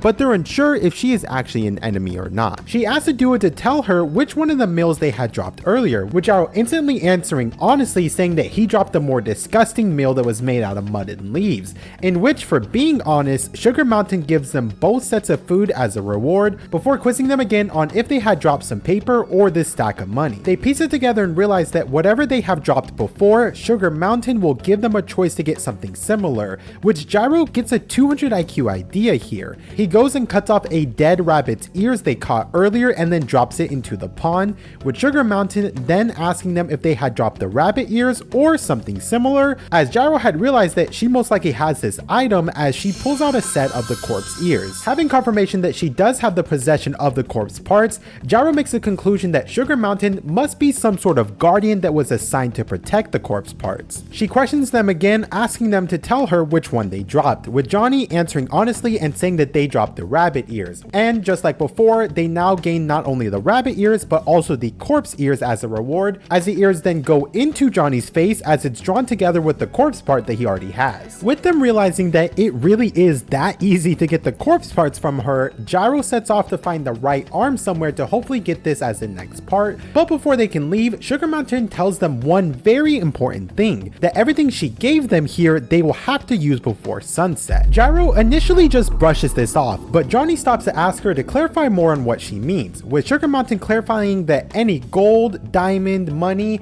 anything that she gave them they will have to use prior to sunset in some way, as that is what her mommy and dad told her. And if they don't do that, then they'll end up like all of the people that didn't complete this before them, as she motions towards the tree, showing several corpses and faces infused into the bark, where she clarifies that the first people to fuse into the tree are actually her mommy and daddy, followed by several different hunters and explorers who all found their way into this spring and also failed to use all of the items. However, whenever one person turns into a fruit onto the tree, one other person can now leave as they take turns to become a guardian. So if Johnny and Gyro become fruits, then her mom and dad can get out of the tree. Now, that's obviously a huge thing, but before Johnny and Gyro can react to this, the 11 men from before begin to approach them closer, with all of them looking exactly identical and also loading up their guns. However, since they're still at a distance, Johnny and Gyro start heading towards Milwaukee, noting that the 11 men are getting closer to them and also that they must get rid of all of these items. On the way, Gyro sees a man and offers to buy his land using the $50,000 in cash and gems that they have, even though that this would be way too much of an overpayment. But even with this, the man just refuses and accuses them of trying to swindle him. Gyro tries to bribe him again, but this time with his watch, but since the transaction hasn't fully gone through, Gyro's foot and legs start to turn into a root, as bribery isn't considered spending, which forces him to retract the bribe by taking the watch back. However, the duo eventually find a rabbit in which they take its arm and they return to the spring to drop it in, and they now have successfully gained the next part of the corpse arm, with it going into Gyro's arm. However, with all of this going on, Johnny realizes something important, that the tree that Sugar Mountain is in is actually a part of the Devil's Palm, as each time that they have gained the corpse part, they have been put to some sort of a test, meaning that they truly haven't gained the corpse parts yet, as they will have to solve this problem of spending everything before they can fully gain the part. And to do so, the duo heads into the nearby city and instantly just begins spending money like it's nothing, overpaying for meals, buying different horse equipment, and also going to sell the diamond, except it's worth 500 million, and the gold they have is worth 30 million. With having no other choice but to accept this offer as they need to get rid of everything quickly, they accept to exchange it into cash, but with it being so much money, it will take about a week for the money to come through, which poses a problem as they need to do this literally as soon as possible. But also, with them now failing to correctly spend the money, once again, Gyro's foot starts to turn into roots. However, since they need this immediately, the businessman instead offers that they actually have a building up for sale that they can buy out now, with Gyro immediately signing the document, with them now gaining the building along with $2,362,000 in cash on top of it. However, things are never that simple, because although they now have spent the money buying the building, an iron vein was found underneath it, meaning the property value is now even higher than what they paid, meaning that although they spent the cash, they now have even more money than they began with. However, more problems now start to begin, as outside the building they see the 11 men are now really close by, and that it's already 5 o'clock, meaning that sunset will be soon. And with them having to spend the money in the next few hours, Gyro comes up with a 200 IQ play to hit the casino and gamble it all. The duo hits the casino and they bet it all on red, and of course, when the roulette table goes around, it hits red, getting them even more money. Then they bet everything they have again on red, but when the casino dealer spills the roulette ball, Johnny and Gyro both see roots burst out of their face and rapidly grow, as they can tell that the way that the dealer spun the ball, that he's actually cheating, and that the dealer can specifically roll the ball to where he wants it to land. And since this is technically cheating, they're not successfully spending their money the correct way, and so the duo tries to retract their bet, but the casino workers all stop them and hold them at gunpoint as the bet has already been set. At the same time this is going on, the 11 men also enter into the casino and they draw their weapons as they approach towards Johnny and Gyro. The roulette ball spins around and it lands on 6 black, but Johnny quickly touches his hand to the table to use his Act 2 spin that can go through the table to move it 1 over to red 27, which successfully removes their roots, as this means that they aren't using the dealer's cheated roll, but with it landing on red, that means that once again they have doubled their money. And in all this commotion, the 11 men now began to approach closer, and the 11 men are actually a collective user of one stand called Tattoo U, who are behind the duo, and they raise their guns beginning to fire at them, with Johnny firing off several shots hitting one of the 11 men, successfully defeating them. But before he can react further, the other 10 of them have now mysteriously disappeared. They then quickly reappear as a shootout ensues between Johnny and Gyro and the 11 men, with them both exchanging shots back and forth, and Gyro throwing his steel ball, in which they are able to kill 2 that have just emerged, leaving 3 out of the 11 dead. The remaining 8 of them then emerge simultaneously and all shoot in unison towards Johnny and Gyro, with them quickly taking cover behind a counter as bullets hail towards them. Johnny returns fire using his Tusk Act 2, with the bullet going through a pillar and taking out another one of the attackers. And when he's falling down, Johnny points out to Gyro that the body has a mask on it, which is where they emerge from, and also that they have taken out 4 of them, so there should be 7 of them left. The 7 remaining 11 men start to emerge out of the back of the one who was just defeated, with Johnny realizing that he only has 1 nail bullet left, with Gyro's arm still injured from being shot earlier, making them at a disadvantage as well, as he can only use 1 of his steel balls. Gyro calls out to a few nearby gangsters in the casino and tries to bargain with them to ask for some string in exchange for his watch. But before this can continue, the remaining 11 men all start to emerge and come around the corner firing at the duo, with Johnny using his last Tusk bullet to fire back, which hits one of them, in which he uses a spin on his arm to cause his body to rotate and knock back the other attackers. Another one of the 11 men then rushed towards Gyro, with him using his last steel ball to hit their leg, which causes them to also fire and miss as the bullet instead hits Gyro's shoulder. Now out of bullets and completely cornered, Johnny and Gyro have no other option but to just look on as the remaining attackers point their pistols towards them and cock the levers back, with them realizing their fate. But before they can fire, a hail of bullets rain down, striking the remaining 11 men. The duo turns around where they see the casino's gangsters, with one of them tossing Gyro the string that he bargained for, as Gyro had actually done a 200 IQ play, as he had actually offered these casino gangsters their entire fortune in return for protection, as this kills two birds with one stone, as this successfully saves them from the 11 men, while also successfully using all of their money in exchange for a service that completed the task with Sugar Mountain. However, with the shootout, they are now severely injured, and they know that it's going to take about a week for all of their wounds to completely heal. Having successfully spent their money, the duo walks out of the casino when Gyro suddenly bursts into tree roots despite them spending all of their money,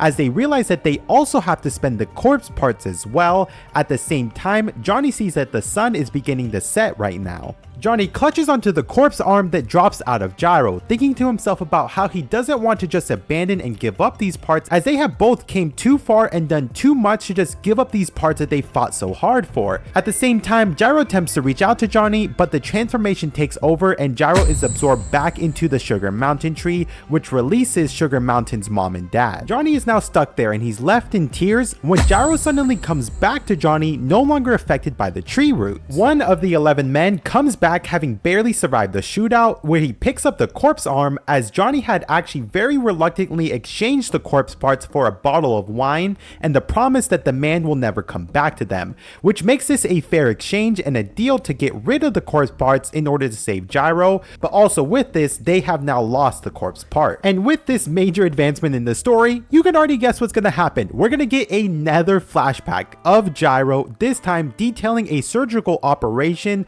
that Gyro Zepelli and his son Gyro made. They have to make a choice to save either an infant son or its mother, with Gyro's father asking the mother who she wants them to save, with Gyro objecting to this and arguing that the father is nearby and he should be the one to choose. But Gyro's father answers that there are moments of uncertainties and doubt during which the outcome depends on God only, and this is why they should spare the father the burden of choice. Now back to the present, Sugar Mountain congratulates Johnny and Gyro for successfully spending everything and telling them those that are willing to lose everything are the ones that ultimately gain everything, which is actually some pretty good life advice. Before moving on, Johnny and Gyro just take a quick break in the middle of a snowstorm to share some wine together, with them toasting each other before heading on to the next corpse part. We then cut to the outskirts of Chicago, and I just have to warn you that from now on, the plot is going to go all over the place, and I'm going to do my best to explain it, but we're going to get some major advancements here. 2 kilometers outside of town near Lake Michigan, we see Diego is racing, where he rides past someone who is named Mike O,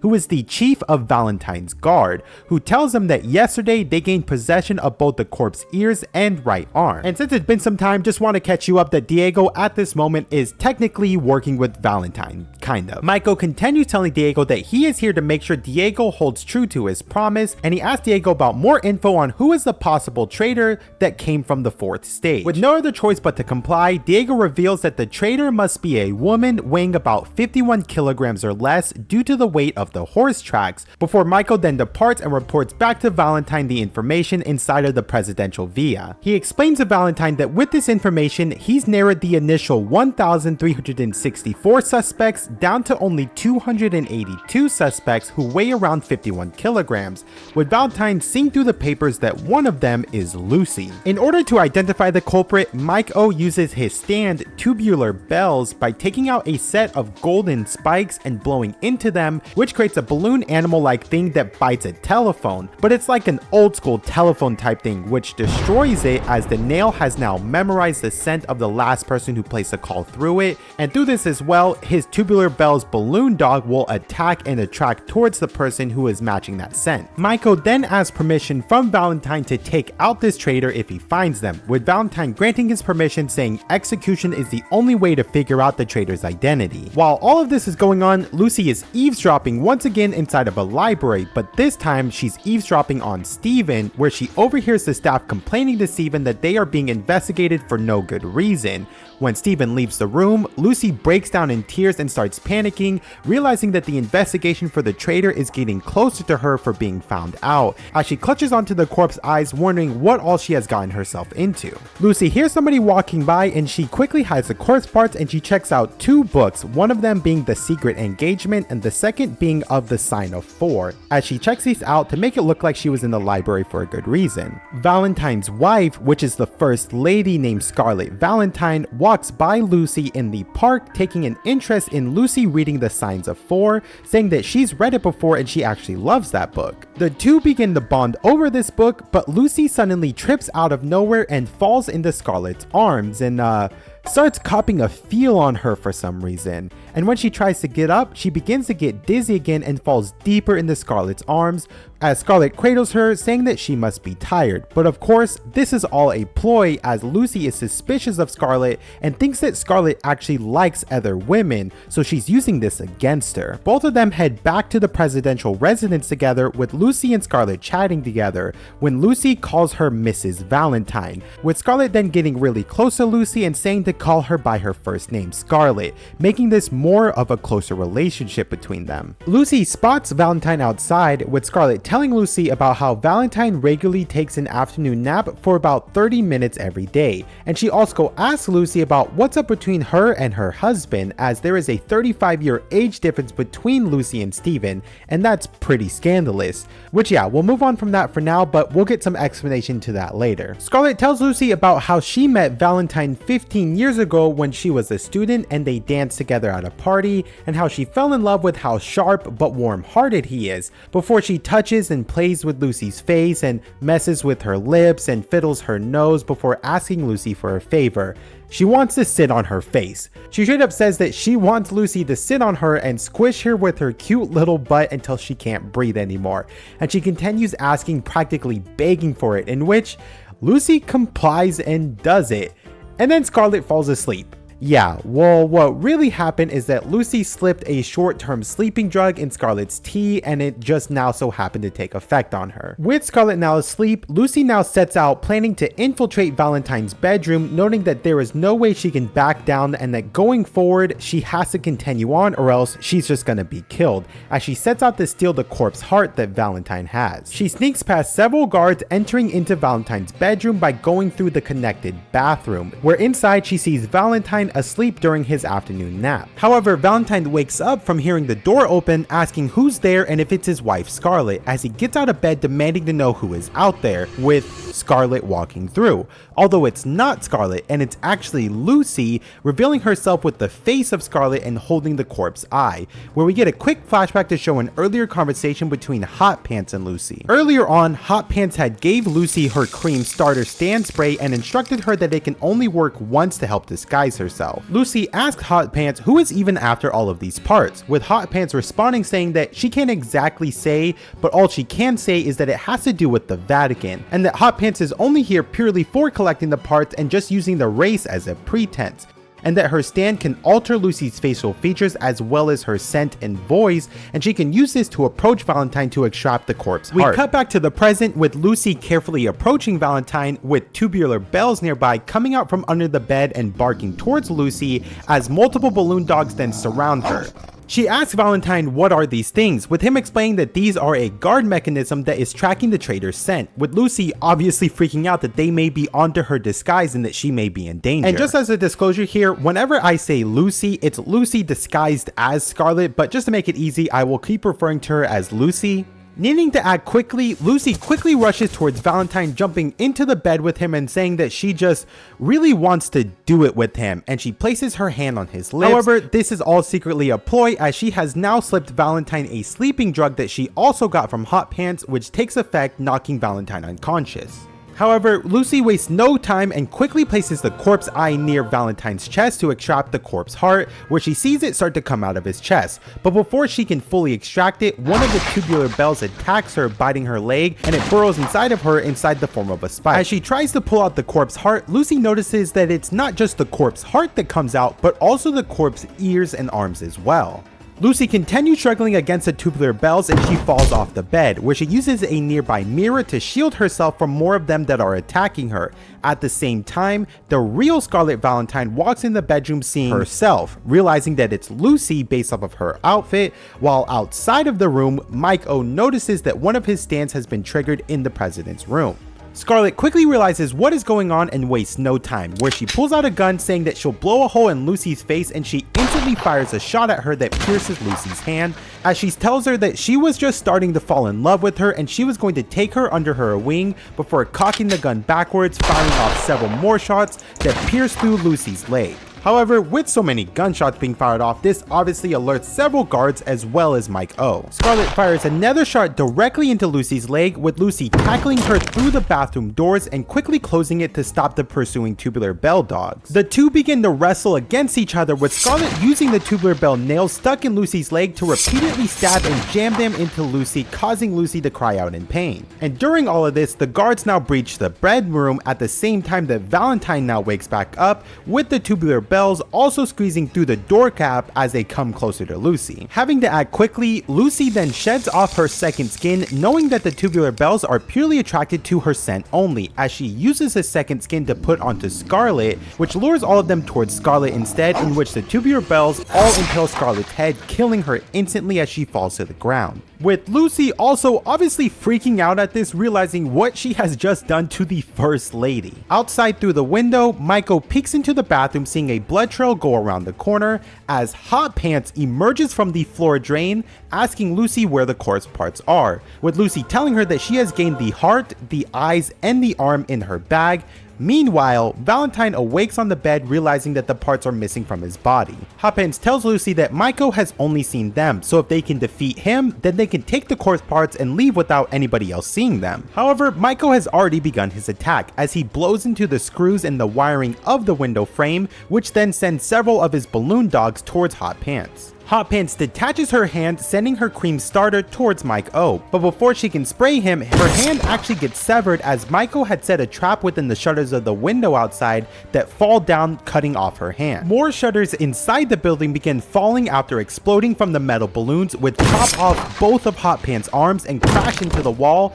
revealing Lucy's location to Mike O, which shocks him to see that she is the traitor, and even more shocking, he also sees Scarlet dead inside as well. Several guards from the bedroom outside begin to start attempting to breach the bathroom doors, as Michael yells at Hot Pants as he comes through the window, telling her that her sentence to torture is now repealed and she is now sentenced to be executed. Michael goes to blow up his metal spikes to attack her, but instead of the air going into the spikes, the air instead blows going back into his face, swelling him like a balloon. Hot Pants calmly tells him that she had soiled his face with her meat spray, which swelled his throat and lungs so that he would inflate himself instead. However, Maiko just doesn't listen to this, and he attempts to blow the spikes up again, which then causes his neck and throat to literally explode. Which, like, come on man, she literally just told you what she did and you didn't listen, and now you're dead. The guards from the bedroom now have successfully breached into the bathroom, where they go inside seeing only Mike O dead, as well as Scarlet huddled in the corner in tears, where of course it's actually Lucy disguised as Scarlet once again by Hot Pants, with the real Scarlet's body stuffed into the floor drain below, as Hot Pants had no other choice and couldn't help Lucy escape. Hot Pants was only able to take the corpse ears and heart, but the arm was too big to take with it, so she leaves it with Lucy, telling her that going forward she will have to pose as Scarlet Valentine, with Hot Pants saying that she will also take all the blame for being the traitor and acting like she acted all alone, and also assuring Lucy that she will go tell Steven in private what is going on with his wife Lucy, while also using Scarlet's body to fake Lucy's death. Valentine walks into the bathroom seeing his wife Scarlet/Lucy, which again I'm just going to refer to her as Lucy, along with the corpse arm nearby. Lucy tells Valentine that Hot Pants was here in the bathroom and that she had shot her, but Hot Pants was able to escape. Valentine thanks her for protecting him before taking the corpse arm and walking away, as Lucy is left on the ground sobbing as she thinks about her husband Steven. Now, after this just insane crazy sequence of events, it's gonna get even crazier, because now we cut to two people in a snowy plain where we're introduced to Magent, and Wekapipo, who are watching over a frozen strait. And not only did we just get introduced to them, we already get into a flashback for them, so you just know that these two people are going to be important. Now, this is even crazier. Wekapipo actually comes from the Kingdom of Naples, and he was actually once a royal guard who urged his sister to marry the son of a treasurer to ensure her future. However, her husband was beating her so violently that she went blind in one eye. When Wekapipo discovered this, he managed to annul the marriage as they had no children. The husband, who was humiliated by this, challenged Wekapipo to a duel using steel balls, which Wekapipo subsequently won, where he killed the husband in the process. Yet the husband's witnesses, which among them is Gyro Zepelli, which is Gyro's father, incapacitated Wekapipo and forced him to go into exile, where he was also forced to abandon his blind sister. Sometime later, having become depressive due to the news of his sister's death, he was then later hired by Valentine. So yeah, we just got introduced to a new character from Gyro's country that also uses steel balls as a weapon. Back in the present in the frozen strait, Magent comments to Wekapipo about how he doesn't ever smile and he doesn't have any fun, with Wekapipo saying that he is only here to complete his assignment in order to receive money and a residence within America and nothing else. And he warns Magent that the Zepelli family steel balls have a history and power that surpasses his knowledge and warns him to be warned of it. However, Magent, who also, I'm just going to refer to him as Magent to make it easy, but Magent responds saying that Wekapipo's steel balls are more advanced than the Zepelli's, but Wekapipo just tells him to have respect for the Zepelli steel balls before they mount their horse for them both to depart. Meanwhile, Johnny and Gyro approach the frozen strait and they examine the ice, seeing that it's too thin for them to safely cross. Nearby to them, they also spot Pokoloko approaching them along with other racers named Baba Yaga and also Norisuke Higashikata, with us also getting the 6 stage current rankings of Pokoloko in 1st, Hot Pants in 2nd,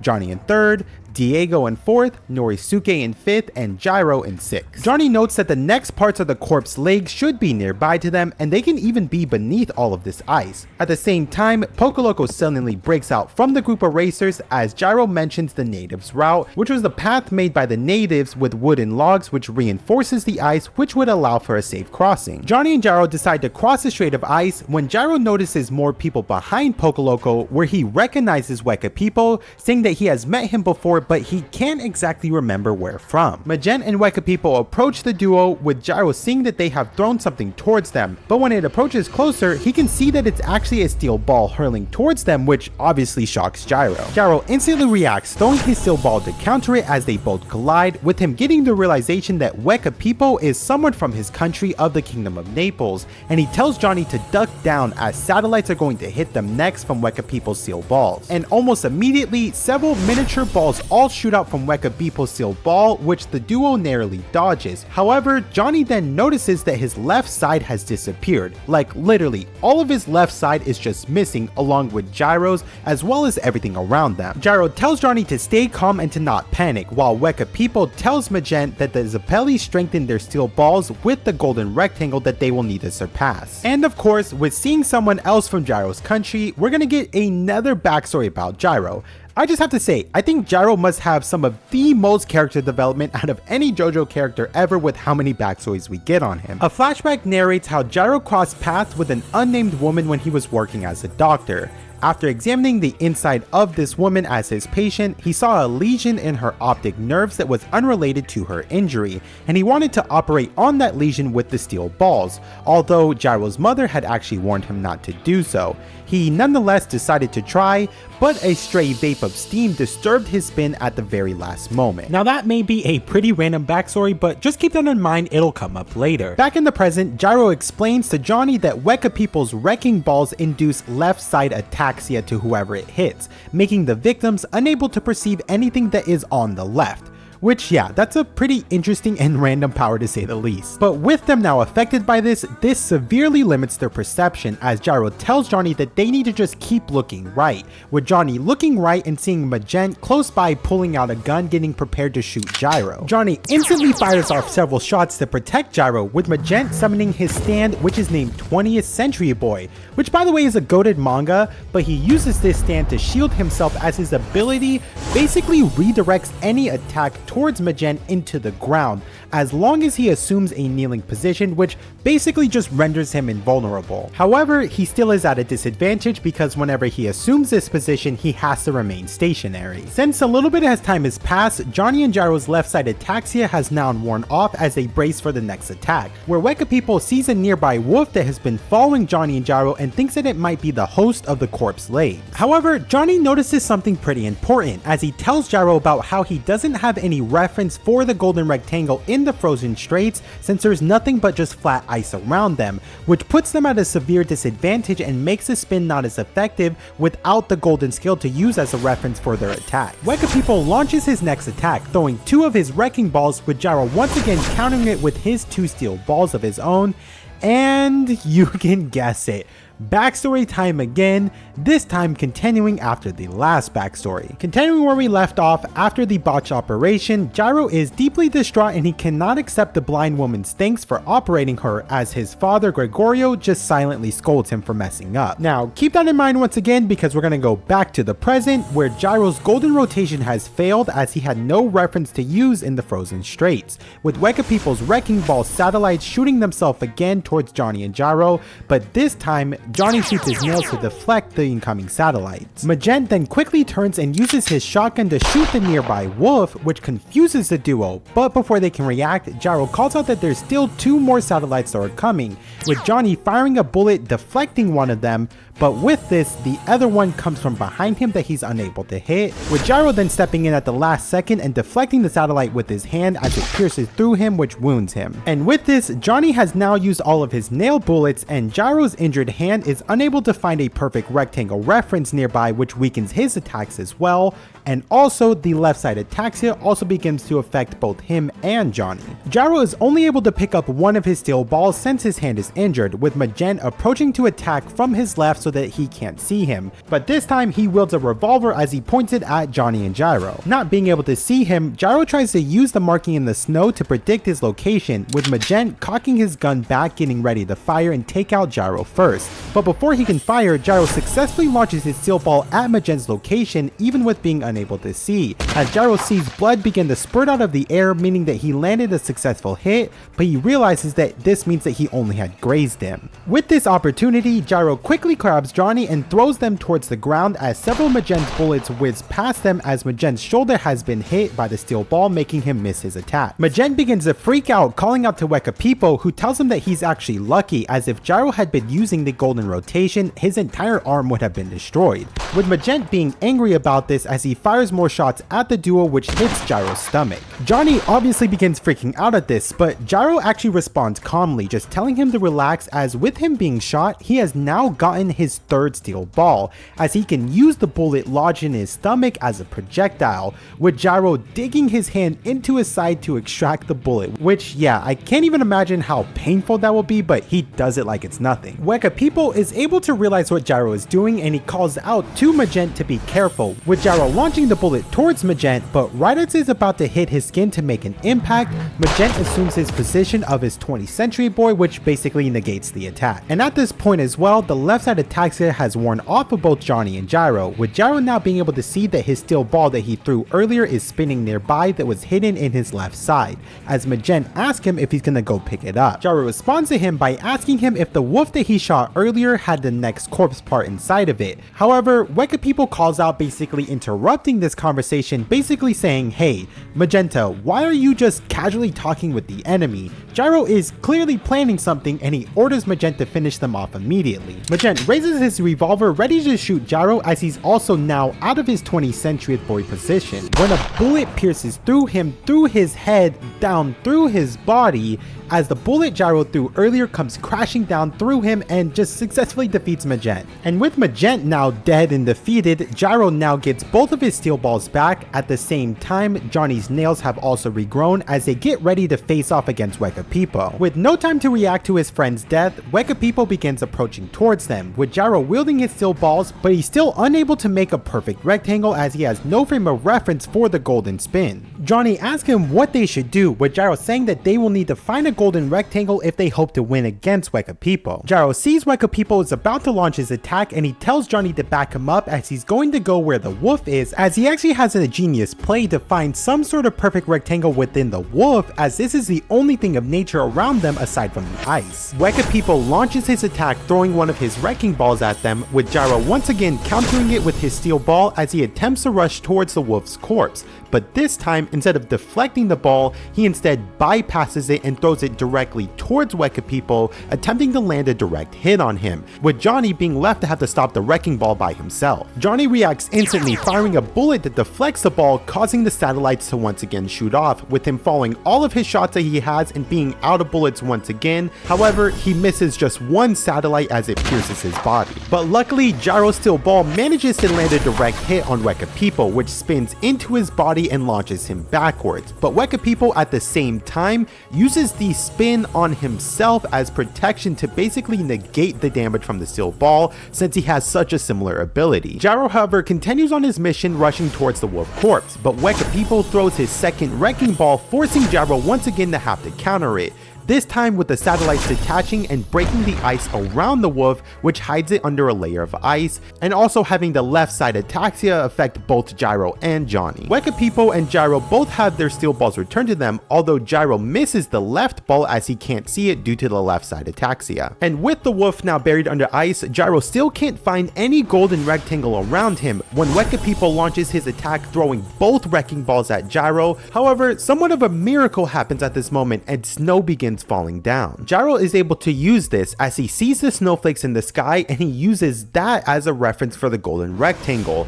and with that he's able to counter Wekapipo's wrecking balls with his steel balls now, and with them now imbued with the power of the golden rectangle, Gyro's steel balls shatter through Wekapipo's wrecking balls and land a direct hit on him, which pierces straight through his body. With Gyro now having won, he tells Wekapipo that this was actually a coincidence that it started snowing, and without that, Wekapipo actually would have won. However, Wekapipo sits back on an ice block as he accepts defeat, saying that Gyro was chosen by some force of nature to be the victor of this battle, and that the snow falling is actually a miracle and not just a coincidence. Having lost, Wekapipo grabs a nearby knife, attempting to end game himself, but Gyro actually throws a steel ball and stops him. Wekapipo begs for Gyro to finish him off as he sees himself as a failure, but Gyro reveals something very important to Wekapipo relating back to his backstory. Gyro reveals to him that all this time, Wekapipo's sister had actually been spared by her blindness, which made her harmless. As if she wasn't blind, her husband's father was actually planning to kill her,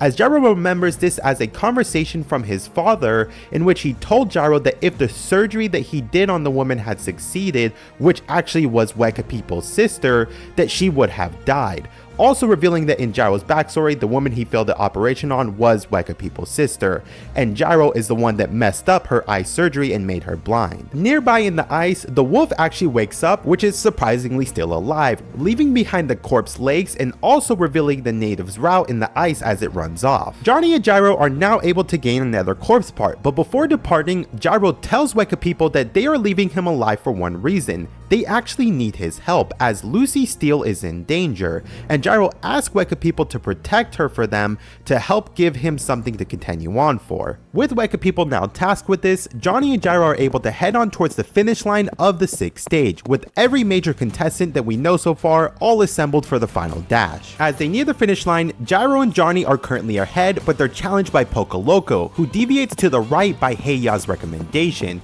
with Johnny and Gyro suddenly seeing a ravine hidden in the snow, with them teaming up and combining Gyro's steel ball with a Tusk Act 2 bullet to make a metal rope, which enables the duo to cross the ravine safely. Gyro ends the 6th stage in first place with Johnny in second, with them heading towards the 7th stage towards Philadelphia. At the same time in the snow, we see that Magent is actually alive and bloodied, swearing that he will kill Wekapipo for betraying him. and also how he overheard everything about Lucy as he begins to crawl back to civilization. And also before heading on to the 7th stage, we see a quick flashback to Stephen Still finding out the news that his wife Lucy is dead, as her corpse was found in the shores of the Fox River, having apparently been drowned. Stephen screams out in agony, obviously very distressed at this, but when they uncover the body bag, he takes a closer look, seeing that it looks like it's Lucy, but he can clearly tell that this isn't his actual wife. Now, cutting back to the present, the 7th stage has begun, and we already go to the 12th day of the stage, where we're near Gettysburg, Pennsylvania. Johnny and Gyro camp out for the night as they look at a catalog of different things that they can order and buy, which also includes a new teddy bear, as Gyro's teddy bear has gotten pretty roughed up in this race. However, Johnny spots Hot Pants racing nearby, as both he and Gyro decide to follow after her to get the corpse part that she took from them back,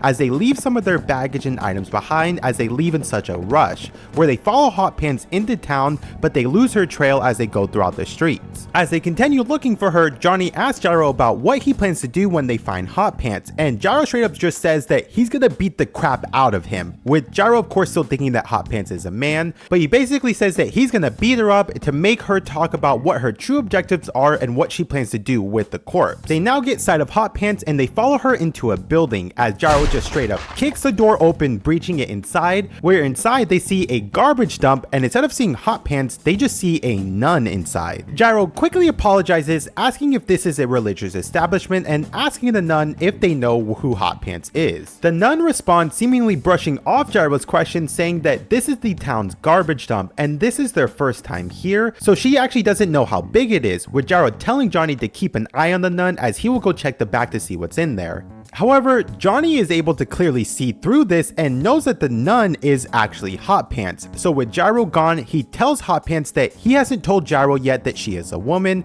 but he asks her to reveal what she is doing and why she is collecting the corpse part. Hot Pants responds only saying that if they had obtained the legs in the frozen strait, to make sure to not let go of it, and she questions Johnny if he's the one that has the part. Johnny responds by grabbing Hot Pants' robes, taking off her nun hood, and reveals her face, and he demands her to answer him, and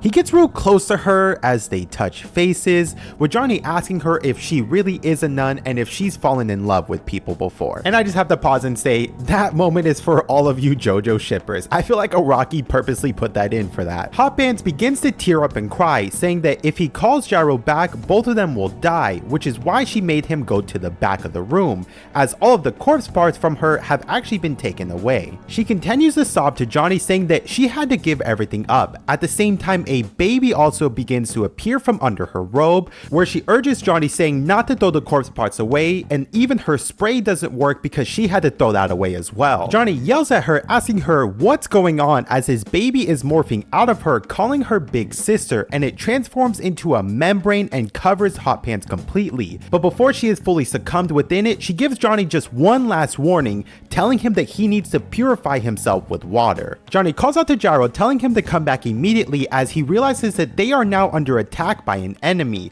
with Gyro further into the dump, seeing various objects that he's thrown away, such as his teddy bear that he had tossed out and other items that they left at their campsite, along with Johnny also seeing similar things around him as well. Since Gyro's further in the dump, he is confronted by the enemy stand, who is named Civil War, who appears behind him, telling him that humans must sacrifice in order to progress, and he asks him if he's going to retrieve all of his items, as the stand then sits down in front of an almost completely assembled corpse of the chest, heart, arms, spine, and ears. Civil War then asks Gyro the same question, asking if he's going to retrieve what is left behind, with Gyro instantly attacking the stand by launching his steel balls, but the stand just disassembles itself, with each of its pieces disappearing into all of the garbage. Gyro then sees several of his old steel balls all nearby spinning inside of all the garbage. At the same time, a knife and a piece of chicken that Johnny threw away fuse into his arms, as Hot Pants is nearby, also enveloped in the membrane, who is urging him to get away. Johnny calls out to Hot Pants, telling her that he promises that he's gonna try and help her, but Hot Pants actually refuses, saying if he saves either her or Gyro, then he'll be forced to sacrifice something as well. The baby that was enveloped with Hot Pants continues to call out to her, calling her big sister and grabbing onto her face, which leads us into her flashback, and we get a flashback detailing the early life of Hot Pants. One day, Hot Pants was out with her little brother when they were attacked by a bear when they went to collect nuts in the woods, and having never seen a bear before, Hot Pants panicked in the moment, with her sacrificing her own brother by pushing him towards the bear to get mauled in order for her to get away, with Hot Pants almost immediately feeling an immense amount of guilt about this after it happened. Everyone in the town just saw this as a simple accident, with Hot Pants keeping all of this to herself, but she felt so much guilt about this that she couldn't bear to live with her parents anymore, so she went to a covenant to become a servant of God, as she wanted to be forgiven for her sins, but mainly she just wanted to have her brother to forgive her. Now back in the present, she tells Johnny that she was trying to find the corpse and collect all the parts, as she thought that this would be a way to end up getting forgiveness. And she also tells Johnny that if he still has a chance, if he can wash the knife with pure water, that way he can purify them before his heart can't bear it anymore, before she becomes completely crushed by the membrane and disappears. Johnny attempts to rush towards his horse outside to get his canteen of water to wash off his knife, but a mouse scurries across the path, which startles him, with Johnny getting prepared to shoot at the mouse as it continues to dart around, as he realizes that this mouse is actually Danny from his past. At the same time, Gyro is also inside and surrounded by all of his discarded steel balls, which all begin to cover him, also in a membrane. The stand user now presents himself, who is named Axl Rowe, appearing alongside his stand Civil War, telling Gyro that this will have to be a fair battle, as they reveal to him that the way to defeat this stand is by being purified with water, and if you wash yourself clean, you will be freed by the burdens of those you have sacrificed. Gyro, however, doesn't listen to this, and he grabs one of his steel balls to throw it at Axl Rowe, but the ball begins to fuse into his arm instead, where he realizes that this is the same ball from when he screwed up an execution that was supervised by his father that he had threw away back in his homeland. Realizing that he can't attack at this point, he cries out yelling for Johnny, but he is further incapacitated as he is further enveloped by the membrane. Now cutting back to Johnny, he fires several shots at the mouse, with one of them seemingly hitting Danny, as Danny then hides inside of a shoe. However, when he goes to look at it within the shoe, his elder brother Nicholas emerges from it, telling Johnny that it's his fault for his death for letting the mouse go into the woods, with Nicholas reaching out telling Johnny that he killed him, grabbing Johnny's throat from the boot and enveloping him as well in a membrane. Johnny attempts to crawl towards his horse, gasping for air to try and reach his canteen, when his path is once again blocked by Danny. Johnny fires off several shots trying to hit him, but Danny avoids all of them and jumps towards Johnny, fusing into him as well. But Johnny actually planned for this, as one of his bullets strikes the gourd on his horse's saddle, which then opens up the canteen, pouring water on him and purifies him from the membrane, which also washes off the knife in the boot. He also noticed an old well nearby, as his other shots infused with the Tusk Act 2 buried into the ground to cause holes for the water to come up through, giving him now plenty of water for purification, as he declares that he's gonna go save Gyro and get the corpse parts from the enemy. Johnny gets prepared to shoot at Danny as it flees back inside, but before he can fire, Johnny actually hesitates, as he gets a shadow obscured vision of the corpse saint, which is obviously Jesus Christ, alongside his stand Tusk, who appears behind him, telling Johnny not to shoot if his heart is wavering, with Johnny turning around, seeing the full body view of Jesus Christ, saying to listen. If your heart is wavering, then do not shoot, because then the door to a new path will open. And I just have to pause to say how absolutely cool it is that we're seeing Jesus Christ himself in a manga, appearing to our JoJo protagonist to help him in a fight like this. It's just insanely cool. And with seeing Jesus behind him, Johnny's legs actually react and they begin to twitch and move,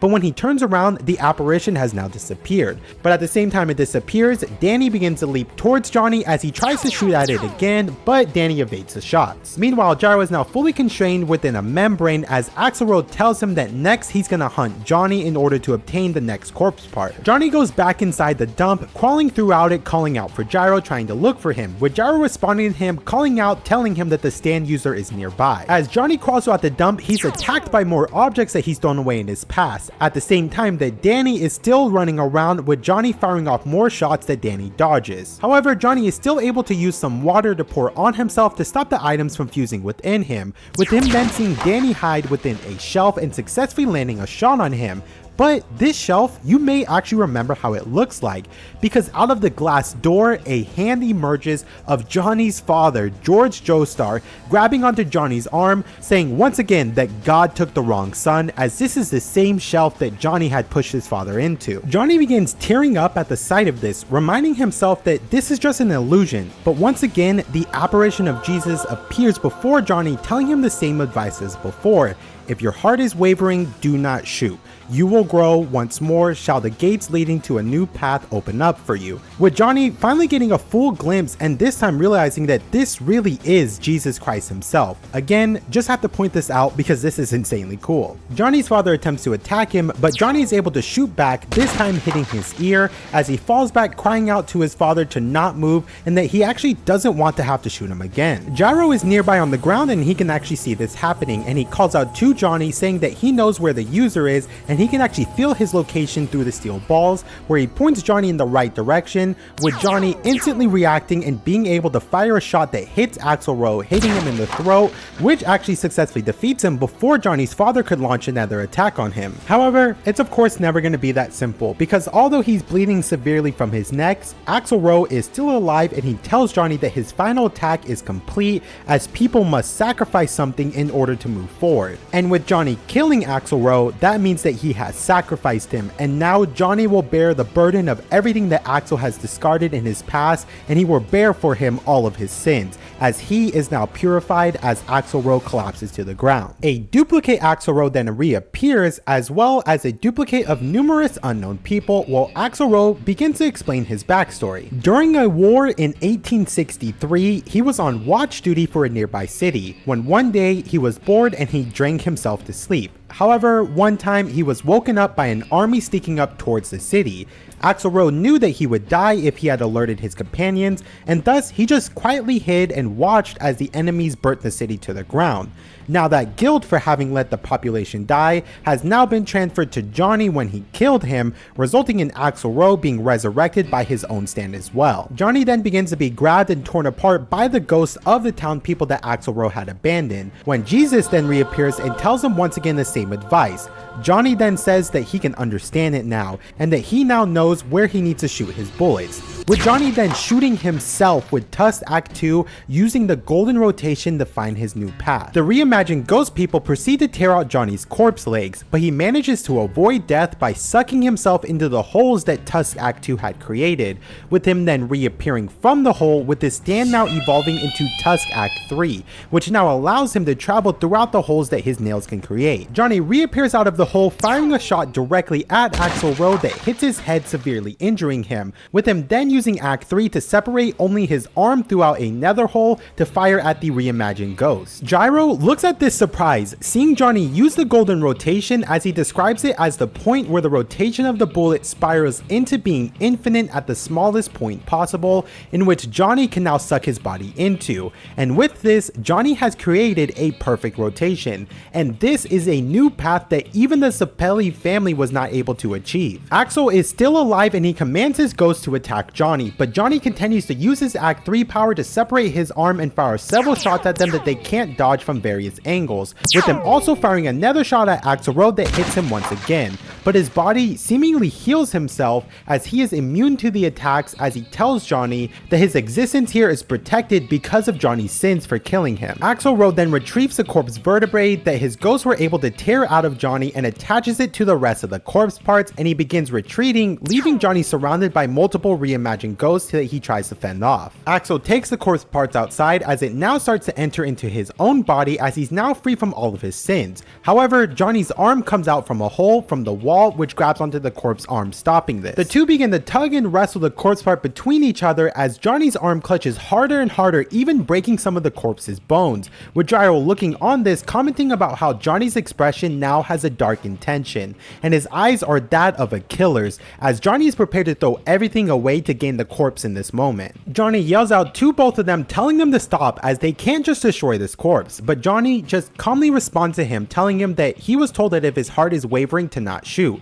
but this time his heart is no longer wavering. Axel yells and cusses at Johnny, clutching onto the corpse as hard as he can, and he uses his knife to lunge his arm into the hole, stabbing Johnny's throat, with Axel declaring his victory history as Johnny falls back dying from the stab wound. However, this was all according to plan, as a different Johnny then reappears, as Johnny explains that he did really just kill him in this moment, but with that, his sin was then transferred back to Axelro, which also resurrects Johnny. And with that, the reimagined ghosts all descend on Axelro to attack him now. Axel yells out in frustration, grabbing a nearby hatchet and going to attack Johnny, when out of nowhere, a bullet fires around the corner, striking Axel's neck, instantly killing him, just confusing everybody. And not only that, around the corner, Valentine appears, congratulating Axelro and grabbing the corpse parts, with Johnny calling out, shocked, asking why he's here, with Valentine responding, telling him that he has now saved him from Axel, and that this was all to get the corpse parts all at once. Johnny wastes no time and fires off several shots towards Valentine, but Valentine disappears with all of the bullets just missing him. And with that, Valentine now leaves, having gained all of the corpse parts aside from the left eye that Dio has,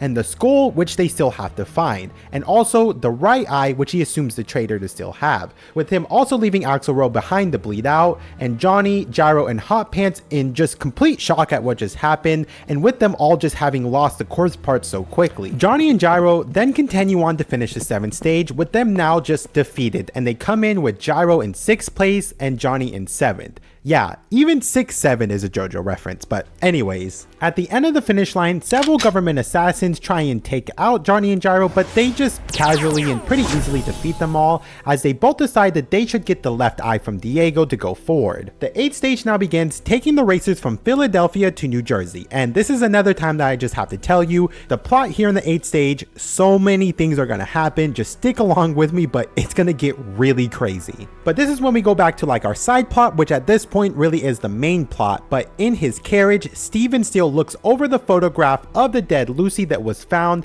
and he's still adamant that this is not the real Lucy before he sees photos of Scarlet and realizes that she was the last person that saw Lucy, and then he puts the pictures side by side to deduce that Lucy is now disguised herself as Scarlet Valentine somehow. Magent then reappears outside of Steven's carriage, now having a deep scar on his face, with Steven asking what he wants, but Magent just says, nothing really, they actually don't need him anymore, and he shoots Steven with a silenced pistol. Wekapipo is nearby, and he then finds Steven bleeding outside of the carriage, with Wekapipo now on a mission to find Lucy from what happened earlier, when Wekapipo is then also ambushed by Magent, who attempts to assassinate him, but Wekapipo quickly dodges the bullet. Wekapipo responds instantly, launching his wrecking balls with the satellite striking Magent, but he uses his stand power to negate the attack as he kneels down, assuming his 20th century boy position, and all of this commotion causes all of the horses carrying the carriages to start galloping away. Wekapipo attempts to hit Magenta again with a direct attack, but it's negated once again, as he ponders why Magenta is even here and why he's attacking Steven Steele. And since Magenta is just sitting there stationary, Wekapipo just starts looking at what he has on him since he can't really react,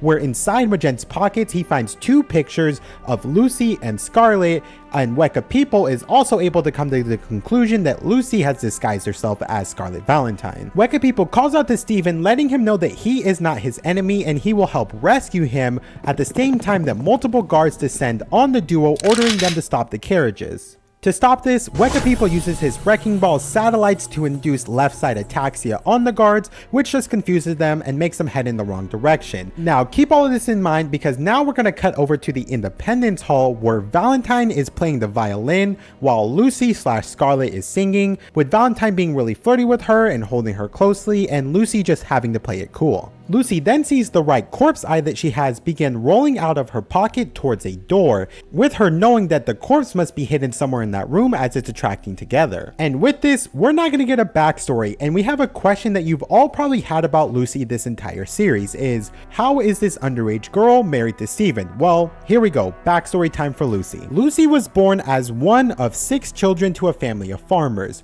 Her mother died when she was only 12 years old, in which afterwards they discovered that money that the family had borrowed in order to sustain their farm had been mafia money, and that paired with a season of bad weather and the emotional wounds of their mother dying, Lucy's father just slowly spiraled into taking out more and more debt to try and keep everything running. Lucy's father then had to make a decision, to let the mafia take their land as repayment or to give one of his children away, and he just couldn't bear to give his eldest son away, so he sent his eldest daughter, Lucy, to work for the mafia as a servant to pay off his debt. So yeah, some awesome father this is. Shortly after this, however, a young Stephen Steele had visited the farm, telling them that years ago he was saved by Lucy and he wanted to repay his savior and repay the man who raised her. But Lucy's father breaks the news to him that she was no longer there and that she was sold off to the mafia. Stephen just offers to pay off the debts of the family, but Lucy's father replies saying that it's not that easy, as the mafia has their own rules to all of this. Stephen thinks about this and he proposes that since he knows about how the mafia works, all Lucy's father has to do is tell them that she is damaged goods,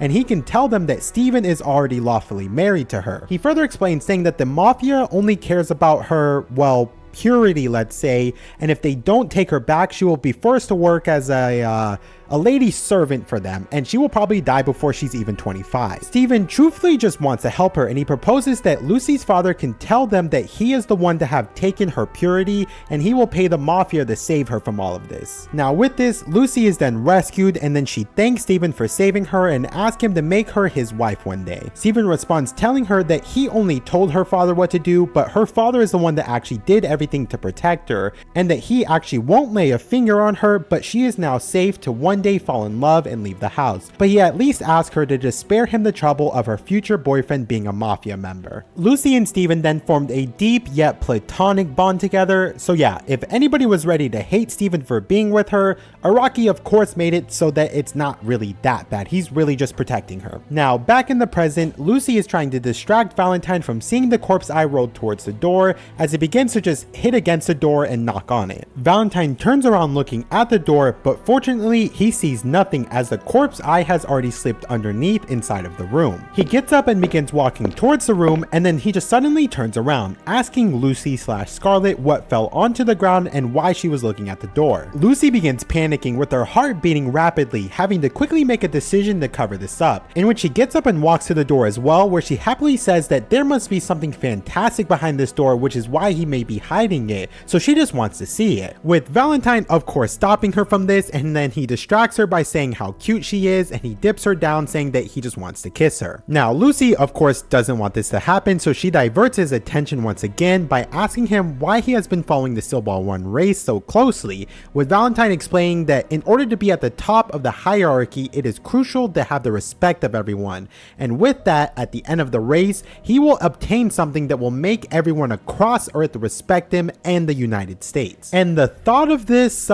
excites him as he bends Lucy/Scarlet over the table, telling her to take off her clothes before turning around to close the doors, and he tells the guards to leave them alone for 30 minutes, which I guess he's just saying that he has some stamina. But anyways, he begins pouring her some drinks and takes down her hair, where he swipes his hand brushing everything off the table onto the ground, and he pushes her onto the table, where he tells her that it should excite her that they're doing this on top of the table in the same room where the Declaration of Independence was created. He takes off his clothes, no longer being the fat Valentine, as he's having gained more corpse parts. He's now insanely ripped with an American flag scar along his back, telling her that these are old scars from when he was being tortured during his days as a soldier. Lucy begins panicking as tears well up in her eyes as she tries to figure out how to get out of the situation. Valentine continues forcing himself onto Lucy/Scarlet, saying that his body is yearning to create another life, and that when he gains his true power, he will need offspring to pass the power onto.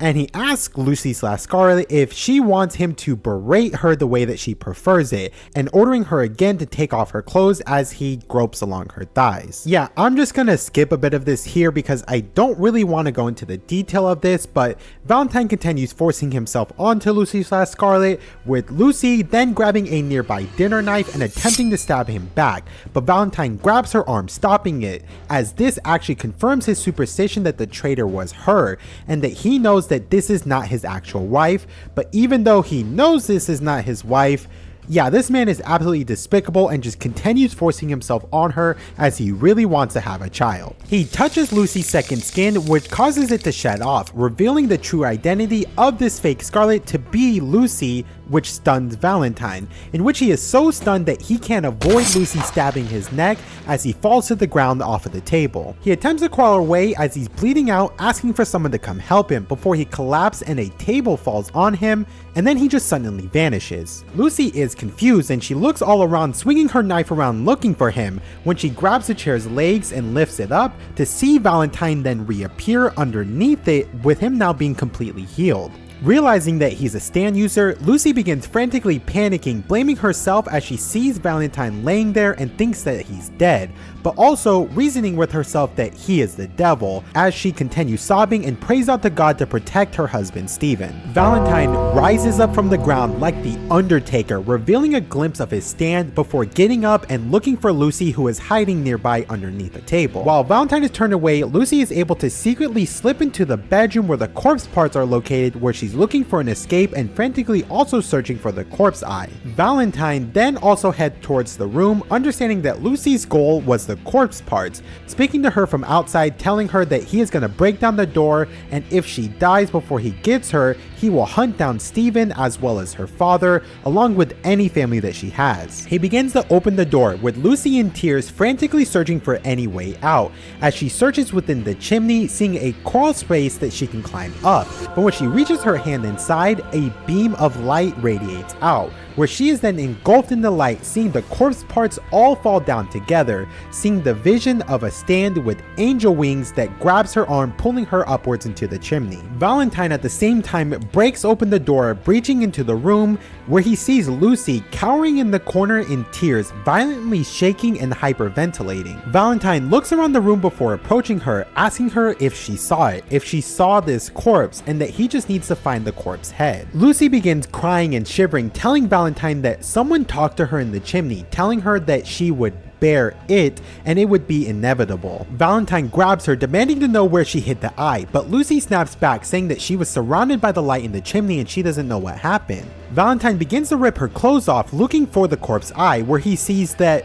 just stick with me here, I really have no other way of saying this. Lucy is now pregnant with the corpse head. You heard that sentence right. I'm in shock at what's going on too. Valentine sees this, seeing the corpse face imprinted in her stomach, where he sees that she has now been endowed with it inside of her, and that this will all end when she eventually gives birth to the last corpse part, which again, that's a sentence I never thought I would speak, but yeah. Now, keep all of that in mind as well, because we now cut from that absolutely just insane side plot, or really the main plot, and we cut back to the streets of Philadelphia, back to Wekapipo and Magent. And yeah, I feel like we just all need a breather after what we just saw, but let's continue on. We left off with the horse carriages running away and Magent in his 20th century boy position, as Wekapipo is trying to figure out how to defeat him, when all of a sudden one of Diego's dinosaurs springs out from Magent's coat and just runs away. Wekapipo is distracted by this, and by the time he turns around, he sees Magenta has lit a fuse to dynamite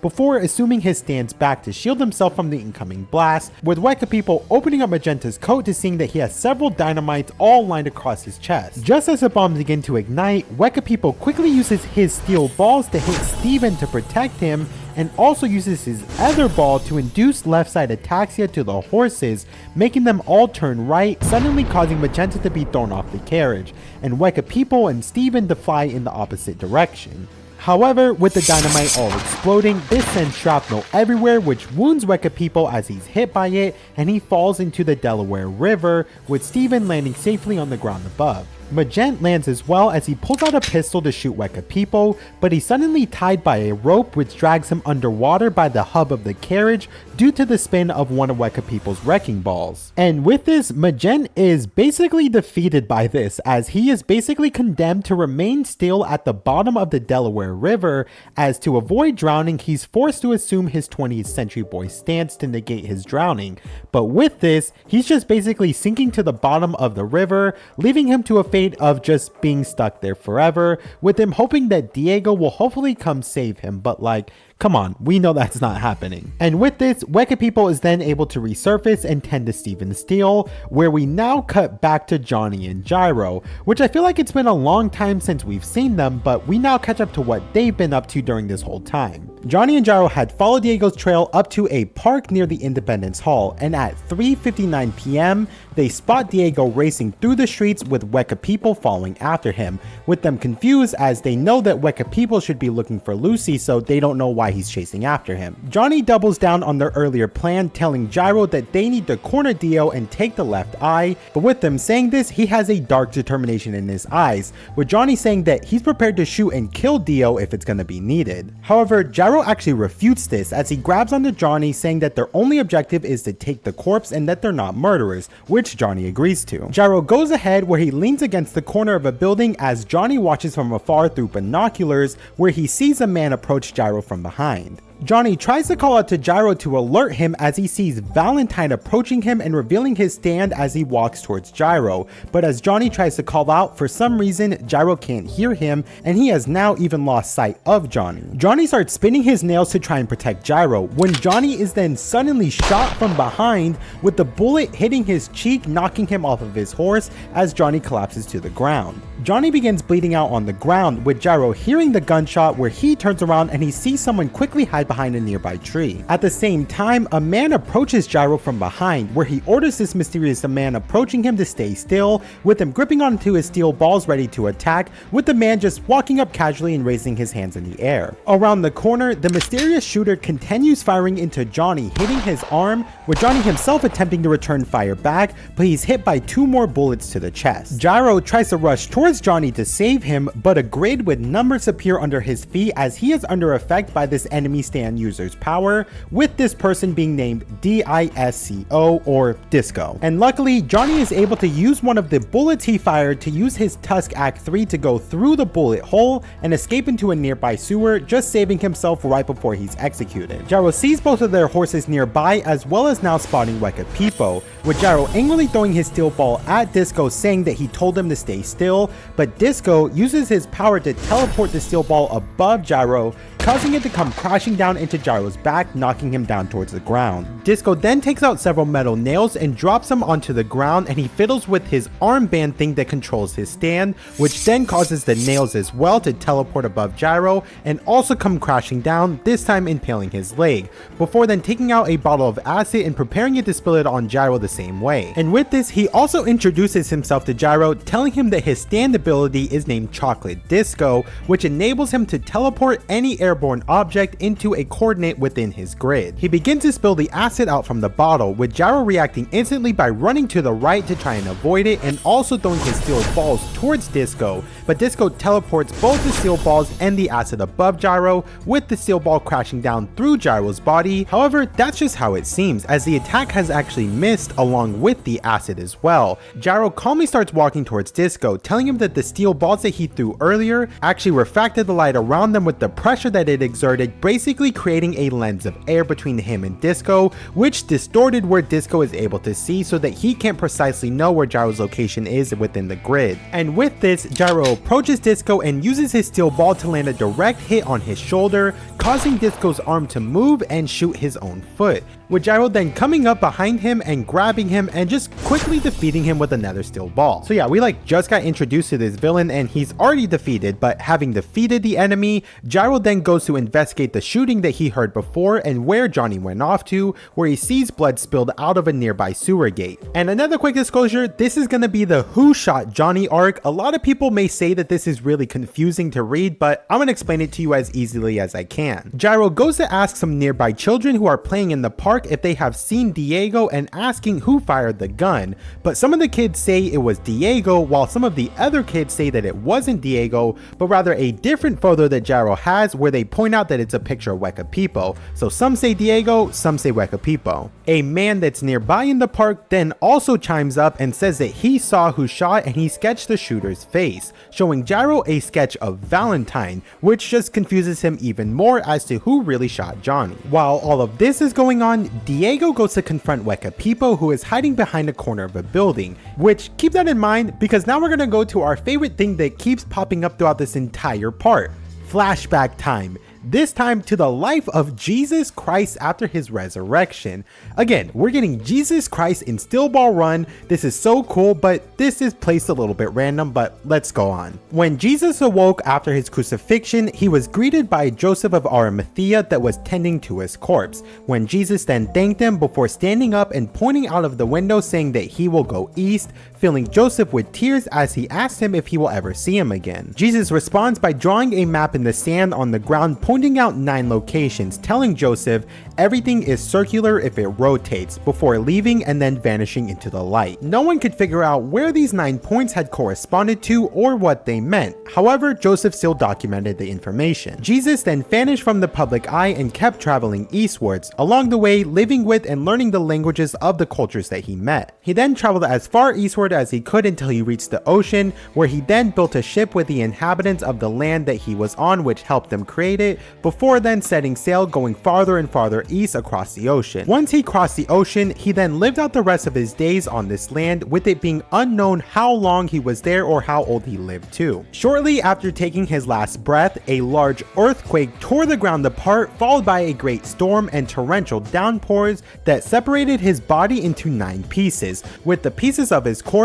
then being spread across the land through different means like wind, animals, fish, and just through weather conditions. The last time one of these parts had encountered humans was deep within the desert in San Diego, when a group of soldiers were training and died, where the corpse part entered one of the soldiers, that soldier of course being a funny Valentine. And with that, we end the backstory and we now go back to the present. But I just always love these backstories of incorporating Jesus into this part. That's truly just one of my favorite parts of this series, and it just makes it truly a masterpiece. But anyways, we're now back in the present and the time is now 4:05 p.m, which is 8 minutes ago than where we left off. So just stick with me here on the timeline of things here as it's happening in the past right now. Wekapipo is following Diego throughout the streets of Philadelphia, leading him to a park near the Independence Hall. He then sees Johnny and Gyro, but he also sees Diego, and he decides to follow him into an alley, along the way bumping past Disco, which causes him to lose his trail of Diego, where he then turns the corner and then he sees a gun on the ground. He goes to attempt to grab the revolver, but it moves away, with him wondering why it's even there, when a shadow then appears behind an American flag behind him, where we see that it's actually Valentine and his stand, which by the way, we see him in silhouette here, but we've already seen his stand, so we know that this is Valentine. But anyways, he goes to attack Wekapipo and tackles him to the ground, with Wekapipo using his wrecking ball satellites to induce him with left side ataxia, where he then picks up the revolver and fires several shots hitting Valentine. But when he gets a better look at it, it's actually not Valentine that he shot, and he has actually just shot Johnny, with Johnny falling into the drain and Wekapipo being confused, as during this he saw Johnny moving his legs when he knows that Johnny is paralyzed. However, the shootout is then witnessed by a few kids that are in the park nearby. Wekapipo is just very confused at this, and he throws the gun away and hides around the corner, when he is then confronted by Diego, who approaches behind him. Now keep all of that in mind again, because at the same time that all this just happened, we're gonna go back to the same starting time of 4:05 p.m. to see what Diego was doing during all of what just happened. Diego had went to infiltrate the Independence Hall when he is approached by a guard, with him swiftly transforming into his dino hybrid form, and he defeats the guard, where he then takes his uniform and uses it as a disguise to go inside. Diego infiltrates the Independence Hall, with Valentine walking past him, taking notice to him, but not really paying too much attention, and continues to walk past him, when during this, Diego sees a pregnant Lucy being transported out of the room on a stretcher. A few other guards then approach Diego and give him a picture of 3 suspects that they are looking for, of Diego himself. How they don't recognize this, I don't really know, but of also Johnny and Gyro, before seeing Valentine leave the hall and go outside without any of his guards. One of the guards then finally spots Diego, with him promptly turning them into dinosaurs, when he then heads outside as well. Diego gets rid of his disguise and he starts to follow Valentine throughout the streets while he is being tailed by Wekapipo, with Diego turning into a dinosaur to leap to the rooftops to watch Wekapipo from afar, with Wekapipo actually spotting him and pointing a gun and firing at Diego, with Diego then dodging the bullets, jumping down and throwing Wekapipo to the ground,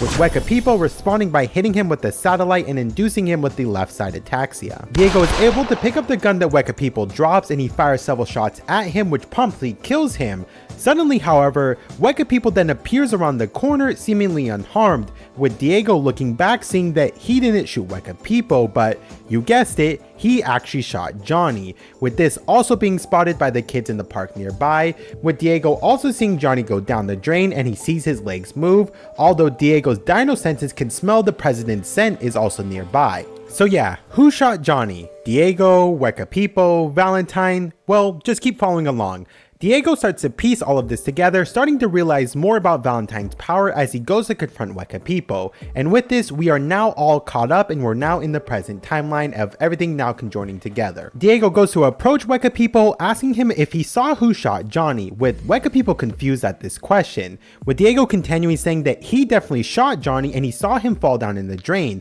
but he is also certain that he wasn't the one who did it and he needs to know what Wekapipo witnessed. Wekapipo obviously doesn't really trust him in this moment and he responds to him very coldly, saying what Diego is saying is beyond his understanding, but Diego insists, telling him to stop with the attitude, and the one who really shot Johnny was Valentine, as he can track that his scent is nearby, but he just needs to figure out the mechanism behind Valentine's ability. Diego sniffs the air to track onto the scent, where he sends out several dinosaurs to pursue after it to find Valentine, as he knows that Valentine wants to gain his left corpse eye. However, when Diego's dinosaurs start to set out, they just suddenly get killed, with Wekapipo freaking out, asking what just happened, with Diego thinking if this is the president's ability is to transfigure himself, as more of his dinosaurs begin to get picked off one by one, showing that Valentine is getting closer and closer to them. Wekapipo asks Diego if he's implying that he was the one that shot Johnny before, because he was actually certain that he was the one that shot Johnny, but Diego reiterates to him that the culprit is actually Valentine, which just further confuses Wekapipo. Now with this situation, Diego quickly proposes a truce to Wekapipo,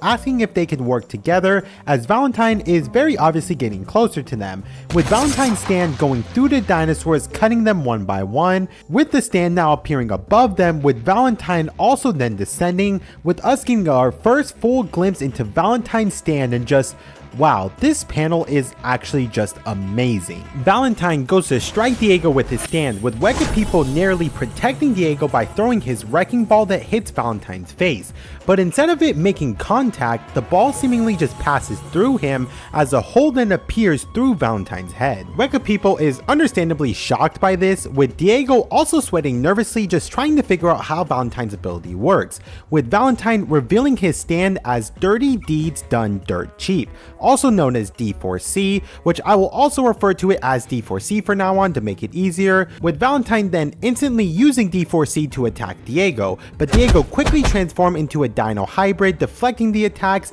and actually grabbing Valentine's neck, overpowering him and slamming him into the wall. But as Valentine makes contact with the wall, he vanishes, although Diego can still smell his scent. Wekapipo yells out to Diego, with Valentine then emerging out of Diego's body from his back. Diego quickly turns around, attempting to elbow Valentine, who is half merged within himself, with Valentine's D4C attempting to strike Diego in retaliation, but Wekapipo also quickly intervenes, inducing Valentine with left side ataxia, which allows Diego and Valentine to fully separate, as Diego and Wekapipo attempt to go to Valentine's left side so that he can't see or react to them. With them having just a brief moment, Diego then does a 200 IQ move and he gauges if Valentine can actually be hit by throwing a rock at Valentine's left side, with it striking Valentine and showing that it draws blood, confirming that he can actually be touched, with Diego wasting no time with this and lunging towards Valentine, striking him with his claws.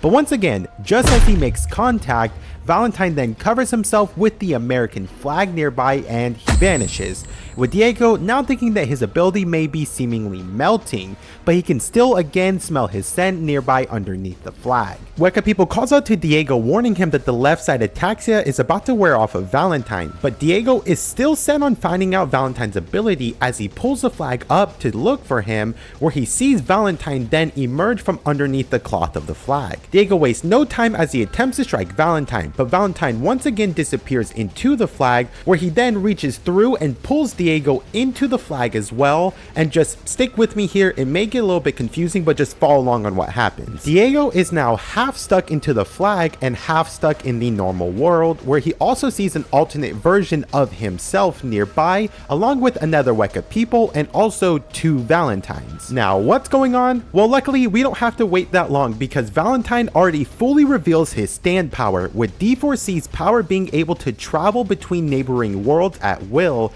with him only pulling half of Diego into this neighboring world, as he then uses D4C to take the left corpse eye out of Diego's face. Also, with there being 2 versions of Diego here, as they begin to become closer, Diego's body begins to crumble into little like sponge cubes, as when 2 versions of someone merge, it essentially just tears them apart as they fuse together, with us also getting a quick flashback here to confirm that Valentine was the one that actually did shoot Johnny, and that he used his ability to make parallel worlds coexist in the same time and place, where he reenacted the shootout in each neighboring world being seen by different witnesses to just confuse everyone. As the 2 Diegos begin to merge, Diego's body begins turning into these sponge cubes, with D4C then turning his attention to Wekapipo to attack the alternate world Wekapipo. However, Diego of course is never just gonna go out without a fight, because as he's bleeding out, Valentine turns to depart with the left eye. But while all of this was happening, Diego had actually used his dinosaurs to guide this parallel world's Johnny Joestar to his location, with Johnny then popping out of the below sewer, and he fires a finger bullet at Valentine, which lands a successful attack hitting Valentine's neck, dropping the corpse eye from his hands. Valentine attempts to escape and run away, but this alternate world Johnny continues firing several more shots that all make direct contact, seemingly killing him as Valentine's body drops onto some doorsteps, with the door then swinging open, covering his body, and he vanishes. Now, this is another follow along with me moment here. Diego notices that they haven't actually won, as the left eye has now disappeared, and the Diego of this world is now dead, with the Diego that is half stuck in the flag in the original and alternate world then using his legs that are still in the original world to use the spurs of his boots to ride on the ground to tell the original Wekapipo to pull onto his legs. Diego's upper half, which is still in the alternate world, tells the alternate world Wekapipo to come closer to him, as Diego already knows the truth of Valentine's ability and how he can get out of here, in which when Wekapipo comes closer to him, Diego grabs his shirt, pulling the alternate world Wekapipo into the flag, which reactivates the portal between the worlds, allowing Diego to fully return back to the original world, but at the same time, he basically sacrifices Wekapipo, as with this, both the original and alternate world Wekapipos fuse with each other and they die, with Diego thanking Wekapipo as Wekapipo's bodies are torn apart into these sponge-like things and just vanishing. So yeah, that may be a little confusing, but basically original Diego is back, alternate world Diego is dead, and both original and alternate Wekapipo are dead, and Diego just doesn't care about sacrificing others for his own personal gain. Diego then just calmly now returns to his horse, realizing that even in the neighboring world there was only the left corpse eye, so he figures out that this can only mean that there can be one corpse part in all of the worlds, and that these corpse parts are exclusive to the timeline and the world that they are in, and he's also having figured out that Valentine's ability works by putting himself between 2 surfaces, and when he does that, that allows him to enter parallel worlds in which he can just switch his bodies with different versions of himself. And with this, Valentine's weakness is that he has to continue returning to this world, as this is the only world where the corpse parts are based in. Meanwhile, we catch back up to Gyro, who we haven't seen in a bit, but Gyro is on his way as he decides not to follow Valentine's trail, but rather to start following after Johnny's trail to see where he went. However, we're not gonna fully catch up to Gyro right now, because before we get that, we're gonna go back to Lucy, who is now woken up from a voice telling her to cut. Which yeah, if you haven't figured it out by now, throughout the rest of this part, we have like multiple different plot points going on, and we're gonna just bounce back and forth, but I'm gonna always keep it easy for you to follow. Lucy wakes up seeing 2 of Valentine's aides in the room next to her, along with a bloodied Steven Steele on the bed, with her obviously just distraught and panicking at the sight of this. The aides discuss the situation with Lucy, saying that she will be giving birth soon and that the child in her stomach so far is a healthy baby, I guess. They notice Lucy awake as she freaks out and climbs out of the bed looking for an escape, where she continues to hear the voice in her head telling her to cut. The aides constrain her as they attempt to inject her with something to put her back to sleep, but tears stream down Lucy's face as she continues hearing the voice telling her to not cry, you have to cut. She then pulls the tears off of her face as they have now solidified, and she attempts to use this as a weapon to try and cut the aides, but they continue attempting to try to sedate her when they then slip over some medicine that's spilled on the ground, causing their heads to bash into each other. Lucy runs out of the room as they try and follow her, but then the aides then step on the glass bottle of the medicine with the shards shooting up, hitting their eyes, blinding one of them, as they continue to chase her out of the room, attempting to sedate her once again. But things just keep happening because now a mouse runs in between their legs, tripping them, making one of the aides fall and miss injecting Lucy, and instead stab a guard that's on the other side of the door, with the guards being set off and shooting the other aide. Lucy continues running away, but the remaining aide tries following her until he slips on the blood on the ground and he impales himself on a doorknob. Yeah. And Lucy just keeps hearing the voice telling her to cut and is just obviously confused at everything that just happened. So basically, as they follow Lucy, bad things keep happening, kind of like a calamity and maybe a hint to warn her of you. However, this is part 7, not 8, so this is all just a coincidence right now. Anyways, now back to our timestamps. We're now at 4:30 p.m. still in Philadelphia, born and raised, where the playground is where I spent, wait, never mind. We're finally back to Gyro, and it's really been a long time since we've caught up with him, so I'm excited to see him again. Gyro uses his spin on the ground to try and locate Johnny throughout the sewers, where he follows it to a nearby manhole cover, and he opens it to find a heavily wounded and bloody Johnny inside. Johnny, however, is still able to speak, and he tries to tell Gyro that he was shot by Gyro tells him to just chill out, he doesn't have to talk, and they can use the spin to sew his wounds with the zombie horse's threads to heal them. Johnny still continues, however, telling Johnny that he was shot by both Dio and Wekapipo, but it was actually because of Valentine's ability, and he was able to see that Valentine's ability is to travel between different worlds, and that Valentine brought another Dio and Wekapipo to arrange it to make it look like they were the ones that shot him. Gyro hears all of this and is like,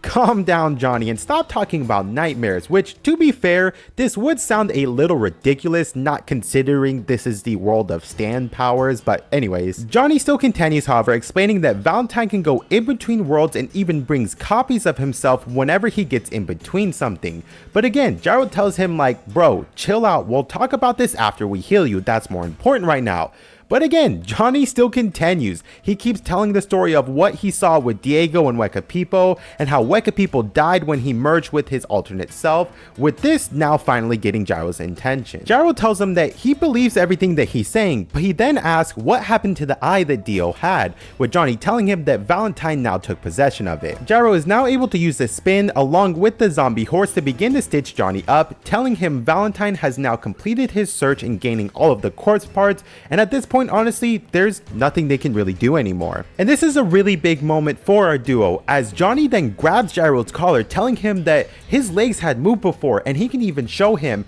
as he starts to actually stand up just a bit before falling back down, as Johnny yells out, reaffirming that he wants to continue looking for the corpse. He doesn't care about living or dying or what's good, or even he doesn't even care about that the corpse is a saint or whatever. He needs to find the corpse, and they are so close. He just needs to go a little bit further. Gyro responds in an interesting way. Instead of just responding to what he said, he instead explains that the stirrups of the horse's saddle can be used to help increase the power of the rotational energy of the spin, and with that power, they may have a chance to actually stand against Valentine's power. Johnny asks him for more clarification on what power they can obtain from their horse, but Gyro responds saying that all he is saying is that they just may have a chance, but he can't verify anything on if that's actually true, but this is just a theory that he has, just something that may be able to work. Johnny responds confidently, saying that his Joestar family lineage is that of being horseback riders, with Gyro telling him that that's the reason that he actually brought this up. This power is most likely to be able to be used by horseback riders,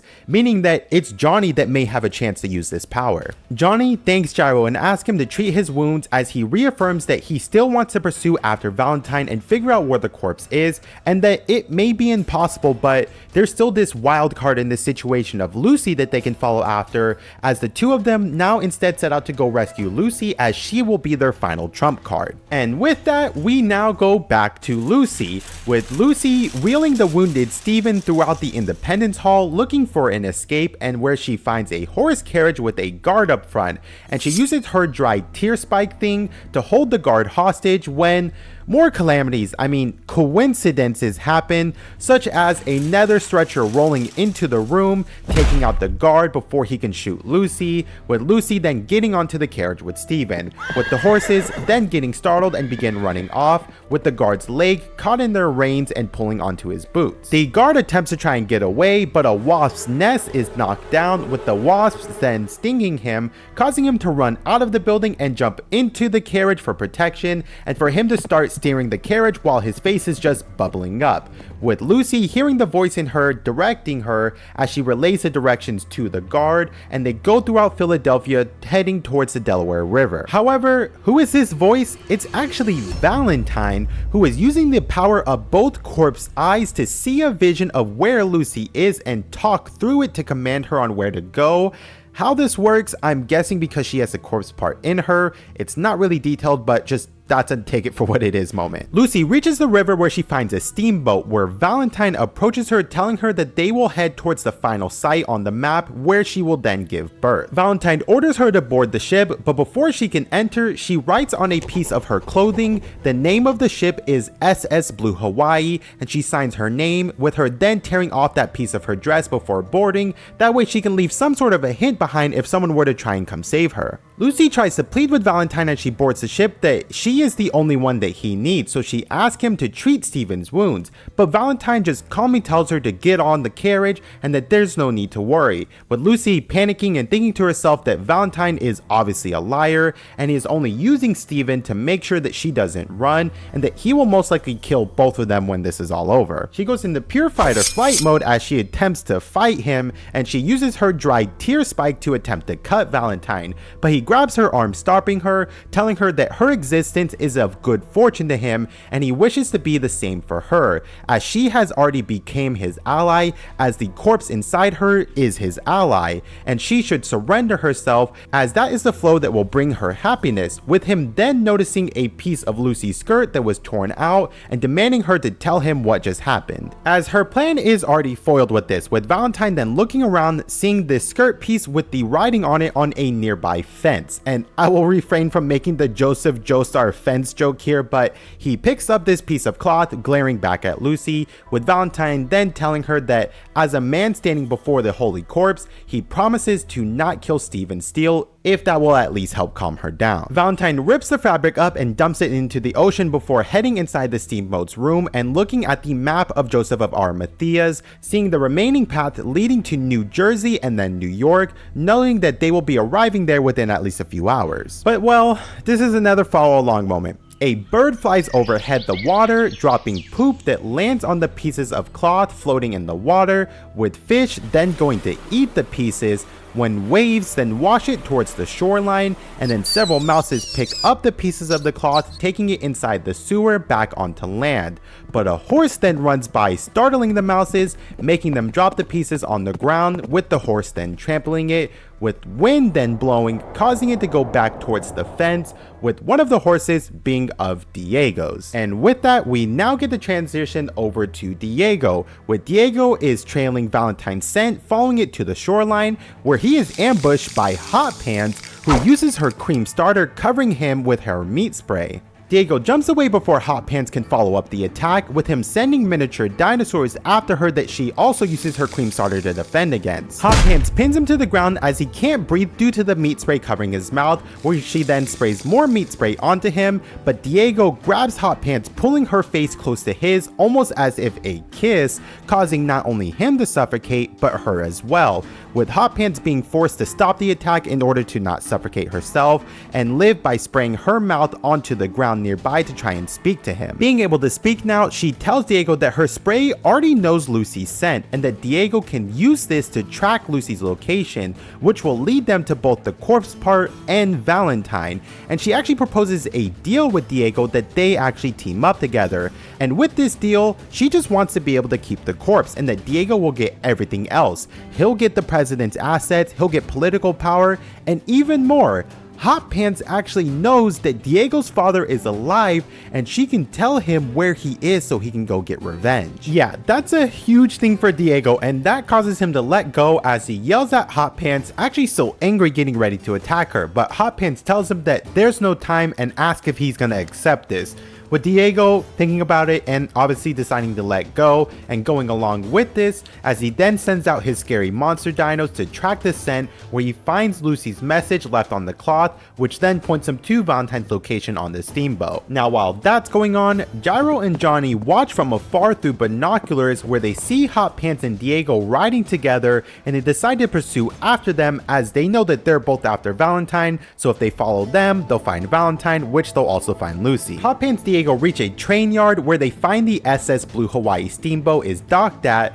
with Hot Pants seeing Valentine has now boarded a train that begins to take off, but as a deterrent, Valentine throws out an alternate version of both Diego and Hot Pants out of the train, with Diego warning Hot Pants to be careful as he already knows that if he meets up with his alternate version, they'll both be killed. And now from here on out, we now reach the final arc and the final fight, and just a warning, things are about to get real and very intense, so just prepare yourself because it's honestly just 10 out of 10 writing from Araki from here on out on what's about to happen, but just prepare yourself because a lot of things are about to happen. Aboard the train with Valentine, Lucy is sweating profusely and hyperventilating alongside an unconscious Steven. She tries to pour herself a glass of water, but the water in the cup parts in half, where she feels something happen within her stomach, where she lifts up her skirt, touching her hand to her stomach, when a beam of light then burst off, cutting off her fingers that touch her stomach, with her hand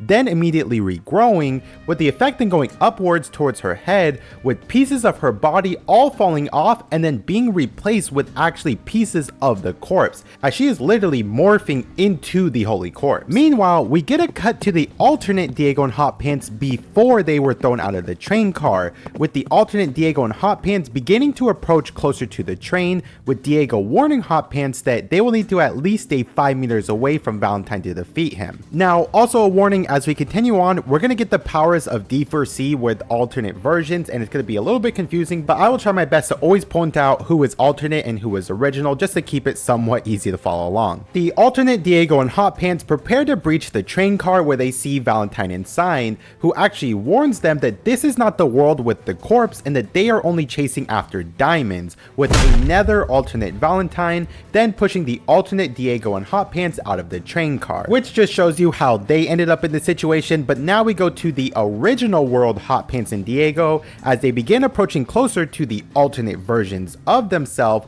with Diego warning Hot Pants to stay away from the alternate versions of her as the standability fight has already begun, with Diego quickly telling Hot Pants to give him some money. Now this is actually a really smart move that he has, as when he takes the money, he warns Hot Pants one more time to do exactly as he says or else she will die, and he tells her to get off of her horse and follow the train on foot, with Diego using his dino powers to begin chasing after it. Now Diego does a 200 IQ play here. He takes one of his own dollar bills as well as the dollar bill that Hot Pants gave him and throws it towards the alternate versions of themselves, with the bills then merging together since they're combining from two different realities, which causes damage to both of the alternate versions' legs, with Diego being able to run past them and continue after the train, with the alternate version also running after the original Dio as he thinks he's pursuing after Valentine's diamond, since you know he doesn't know about the corpse parts since that's not in his timeline,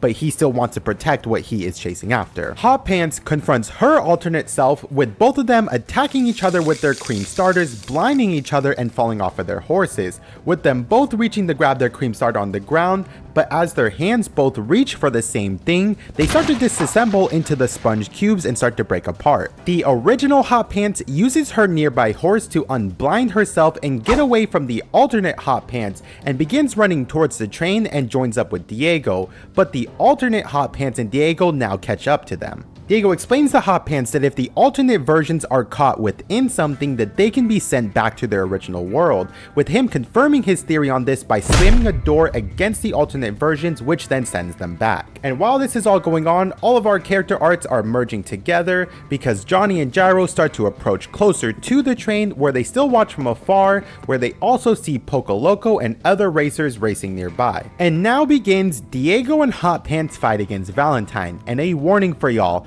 Diego is my favorite character, as you know, and this is my favorite fight this part, so expect me to get a little hype throughout this. Diego and Hot Pants are on the train and they get prepared to now breach the train car that has Valentine inside, with Diego explaining to Hot Pants that Valentine's weakness is that this world is the one that has the corpse parts, so Valentine can't just leave this world to go to any neighboring world forever, so he's essentially stuck here and he will always have to come back. Hot Pants is just trying to process everything and she becomes overwhelmed with everything going on, which she thinks to herself that she just can't bear it anymore, and that the sin that she had committed feels like it's going to destroy her, and that the only thing that can cleanse her sin is the corpse, and for that end she will defeat the president and even sacrifice her life to be able to achieve this, just reaffirming her reason for wanting the corpse part. Before going in, Diego also gets himself prepared, thinking about his own reason for continuing on, in that he wants to get the corpse to gain the greatest power in this world, and he wants to stand far above the world, and for that he will kill the president to achieve this. Inside the train car, Valentine sees Lucy start to transform into the corpse, realizing that she was the corpse head,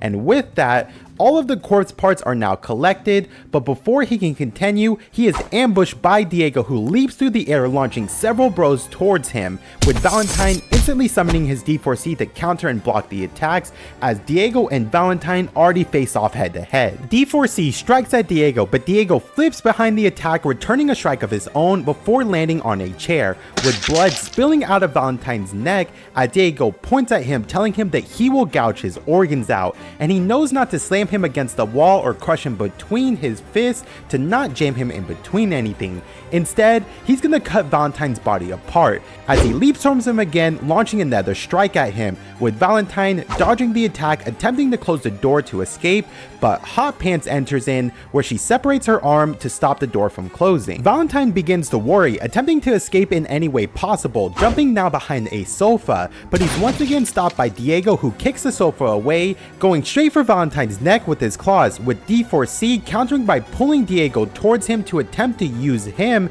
as a way to trap Valentine and let him escape. But Diego sees this coming as he instead uses his claws to slice D4C's arms, and with him attacking D4C, this also transfers the damage back to Valentine's, causing his hands to become detached, with Valentine falling backwards towards a curtain that almost covers him, but Hot Pants comes in, narrowly using her arm again to pull the curtain away, yelling out to Diego that this is his chance to finish this. Wasting no time, with one quick swoop, Diego slices Valentine's throat, going for the killing blow, calling him dead meat. But out of coincidence, a jar of water spills onto Valentine, enabling him to escape as it covers his body between the water and the floor. Diego still tries to swipe at him, but it's already too late as Valentine has vanished to a neighboring world, with Diego looking around to see where he's gonna appear from, thinking to himself that the only way to kill Valentine is to deal an instant death before he can exchange himself out. Diego calls out to Hot Pants to get away from all of the walls and curtains, but to still remain calm, as in terms of speed, Diego is actually faster, and he's already found a weak point in Valentine already, and with that, he's gonna deal an instant death to him when he reappears. A drawer behind Hot Pants suddenly opens, knocking Hot Pants back, where now several different Valentines all emerge at the same time through the power of dirty deeds done dirt cheap, with D4C then attacking Hot Pants, which severely injures her stomach. It's now 3 against 1, and Diego still wastes no time. Like seriously, he's just so cool. I love this moment. Even seeing 3 Valentines, he he doesn't waste any time as he yells out his famous "Re" and he lunges towards the Valentines, but all three of them counter him with their D4Cs, with Diego jumping out of the way, avoiding the attacks thanks to his superior speed. Diego calls out their hot pants, giving her the signal, telling her that this is the reason he brought her here, and he calls out to her saying, "Let's go." Hot Pants launches her cream starter onto Diego, which disguises and transforms Diego to look like Valentine, as he actually predicted this from Valentine.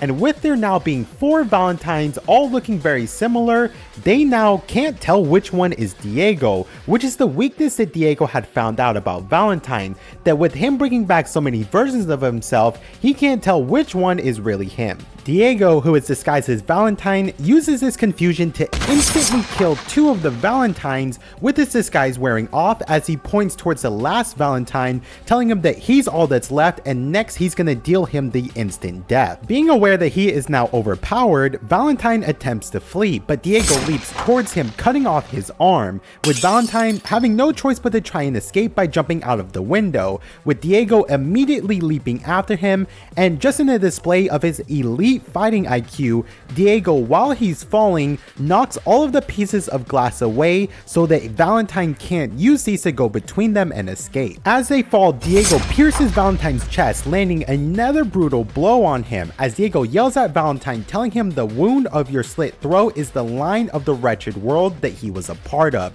with him slashing down with his claws another devastating blow all the way down Valentine's body. He continues saying that this is the line that crosses over it, the line that brings this world into my hands, with Valentine's wound opening up with his organs, just as Diego said that he would do. But Valentine isn't just done yet. Even with these severe injuries, when they hit the ground, Valentine wraps his legs around Diego. At the same time, the train wheels start to pass by, with Valentine pulling both of them towards the tracks, with it running over Valentine's neck, as well as severing Diego's body in half. Diego, who's bleeding profusely, exclaims that he won. Valentine died instantly with being ran over by the tracks. The one that was victorious was Diego, as we get a shot of Diego laying on the tracks with his body severed in half. From afar, however, Johnny looks through his binoculars, telling Gyro to stop. Dio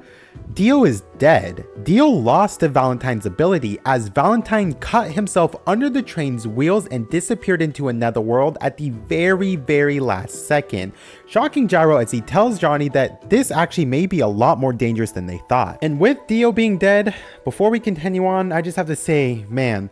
rest in peace to the GOAT Diego. I truly think this is like the saddest JoJo death, because Diego is for real my GOAT, and yeah, I just can't say more than just rest in peace to the GOAT. But there's still more to go on, as we now see Johnny and Gyro begin to enter into this fight to continue it on. Before continuing on towards Valentine, the duo speak with each other, and this is a very good moment between them, with Johnny telling Gyro that Valentine now has all of the corpse parts all to himself, and if Gyro wants to quit and go back to his own country, this is his last chance, as this will be the point of no return if they continue on. Gyro responds saying that they should tell each other their secrets, with Gyro actually going first. Gyro is actually a nickname. His real name is Ilias Caesar Zepelli, with him now telling Johnny his real name, which, by the way, there's a note that it's pronounced Kaiser, not Caesar, but I'm gonna just say Caesar because it's a reference to part 2 and the GOAT there. Johnny responds surprised at this, as he reveals his own secret, and well, he has a little fetish, and you won't even guess it.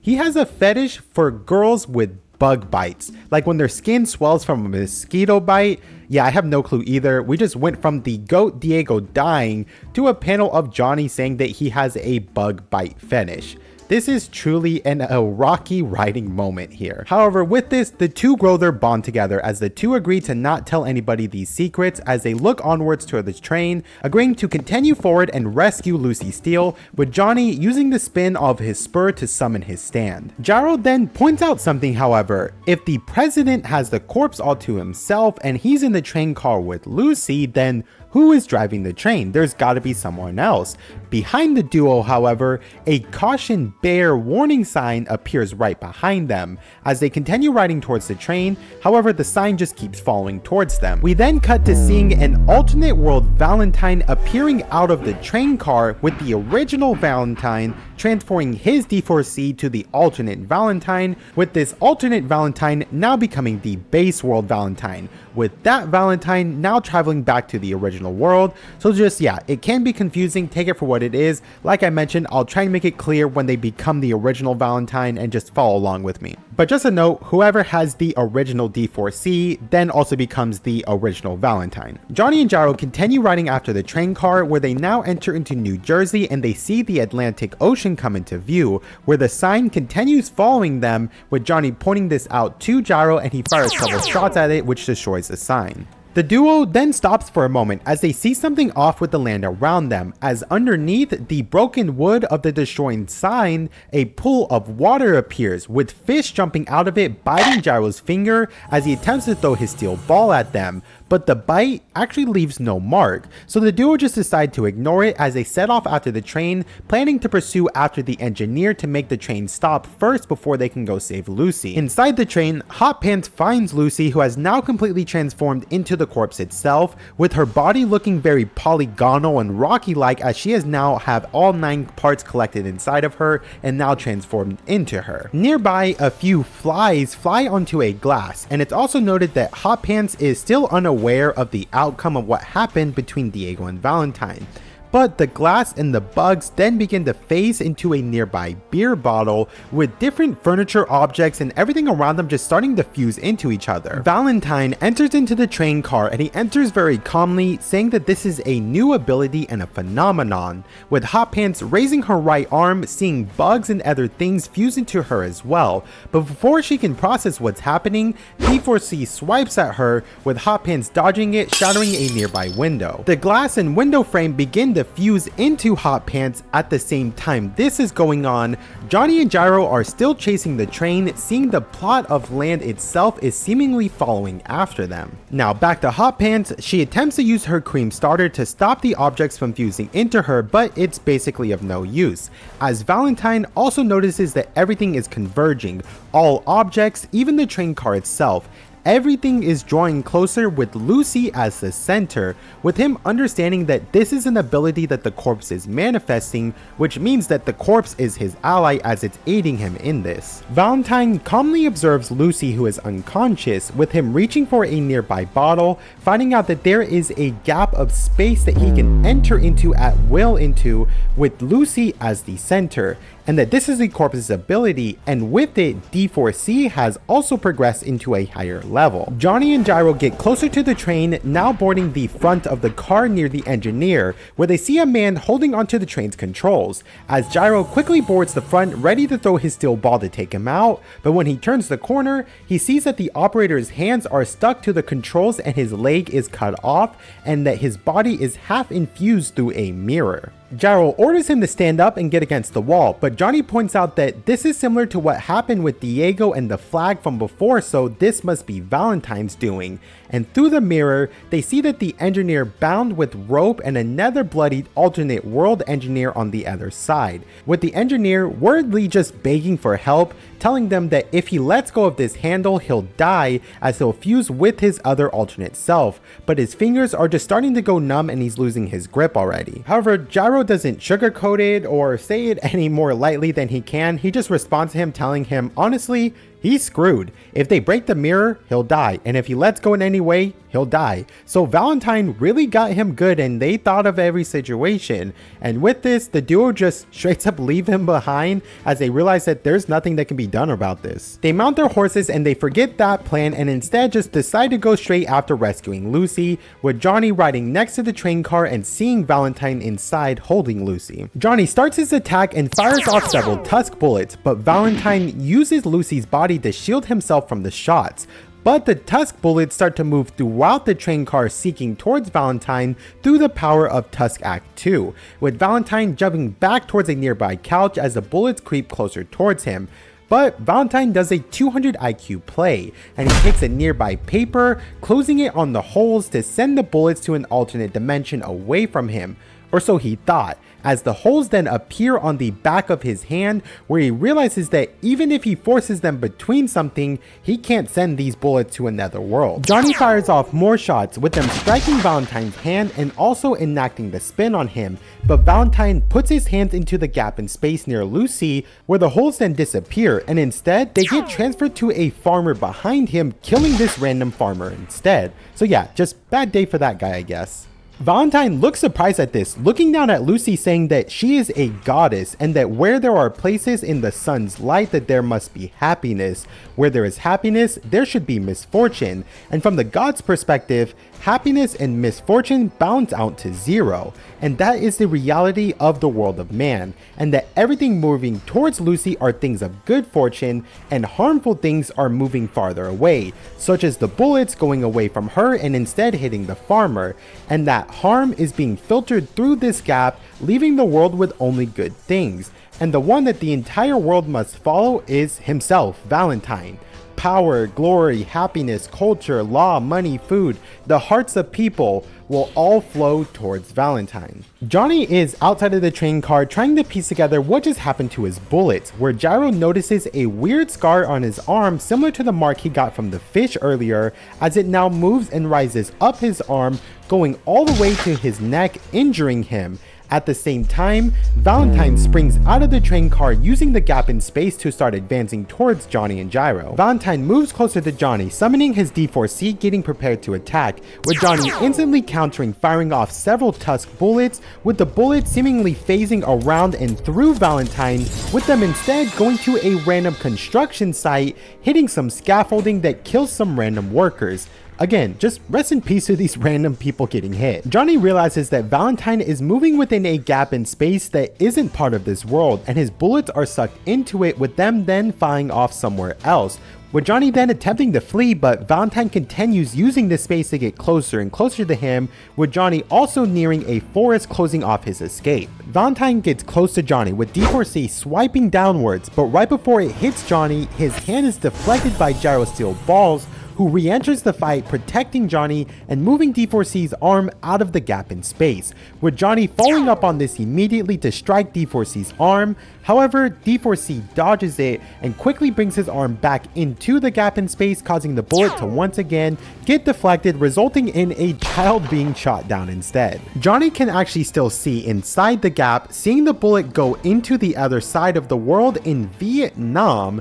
with Valentine explaining that humanity is all equal, as good and harmful things balance out to zero, but not for him, as he is the place of good fortune in this gap. D4C turns his attention to Gyro attempting to attack him, but the attack only grazes Gyro, inflicting another small cut on Gyro's hand, which then also begins to move up his arm just as before, with D4C then moving towards Johnny, starting to corner him. Gyro begins to panic as D4C goes in for the kill to strike Johnny's head, but Johnny quickly fires off several shots, hitting the coupler of the train, which detaches the locomotive from the lead car, which forced Valentine to pull away as he can't get too far from Lucy as the train begins to slow down. Gyro collapses off of his horse due to his wound and it traveling closer to his heart. And with seeing Gyro beginning to die and Lucy and Valentine getting farther away in the train, Johnny just begins to fall into despair as he's sweating and hyperventilating as he thinks about his past, his brother Nicholas, and what happened with Danny, what his father said to him,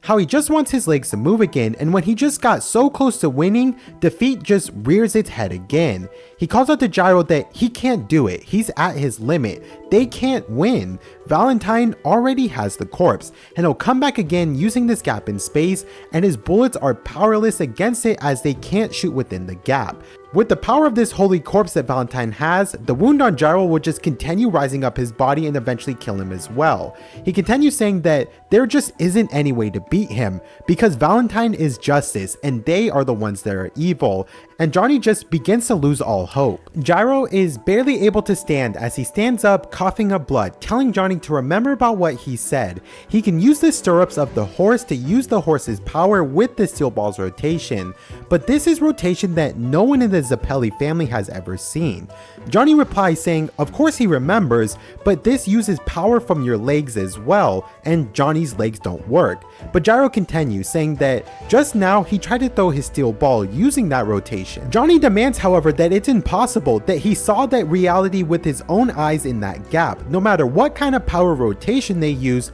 with that gap Valentine can move at will and just repel any attack. But Gyro now fully stands up, picking up his steel ball from the ground, replying saying, same here. Despair was attacking the whole of his heart, but as he picks up his steel ball, he sees several of Valentine's hair strands left on it. As he tells Johnny to look, he has hair stuck to the ball. And this is actually incredibly important, as Johnny is also shocked as well, with this showing that Gyro actually hit Valentine even within the gap in space. Even if it was a few strands of hair, this shows that they actually have a chance to actually land a hit on him. Gyro continues on and clarifies he didn't actually see anything to indicate that he hit Valentine's head, but this rotation was passed down through generations through his ancestors, and all the way back then, knights had wore helmets and armor, and they also carried shields, and there was once a rotation that existed to even get through that level of defenses. Now, Gyro isn't 100% sure about this,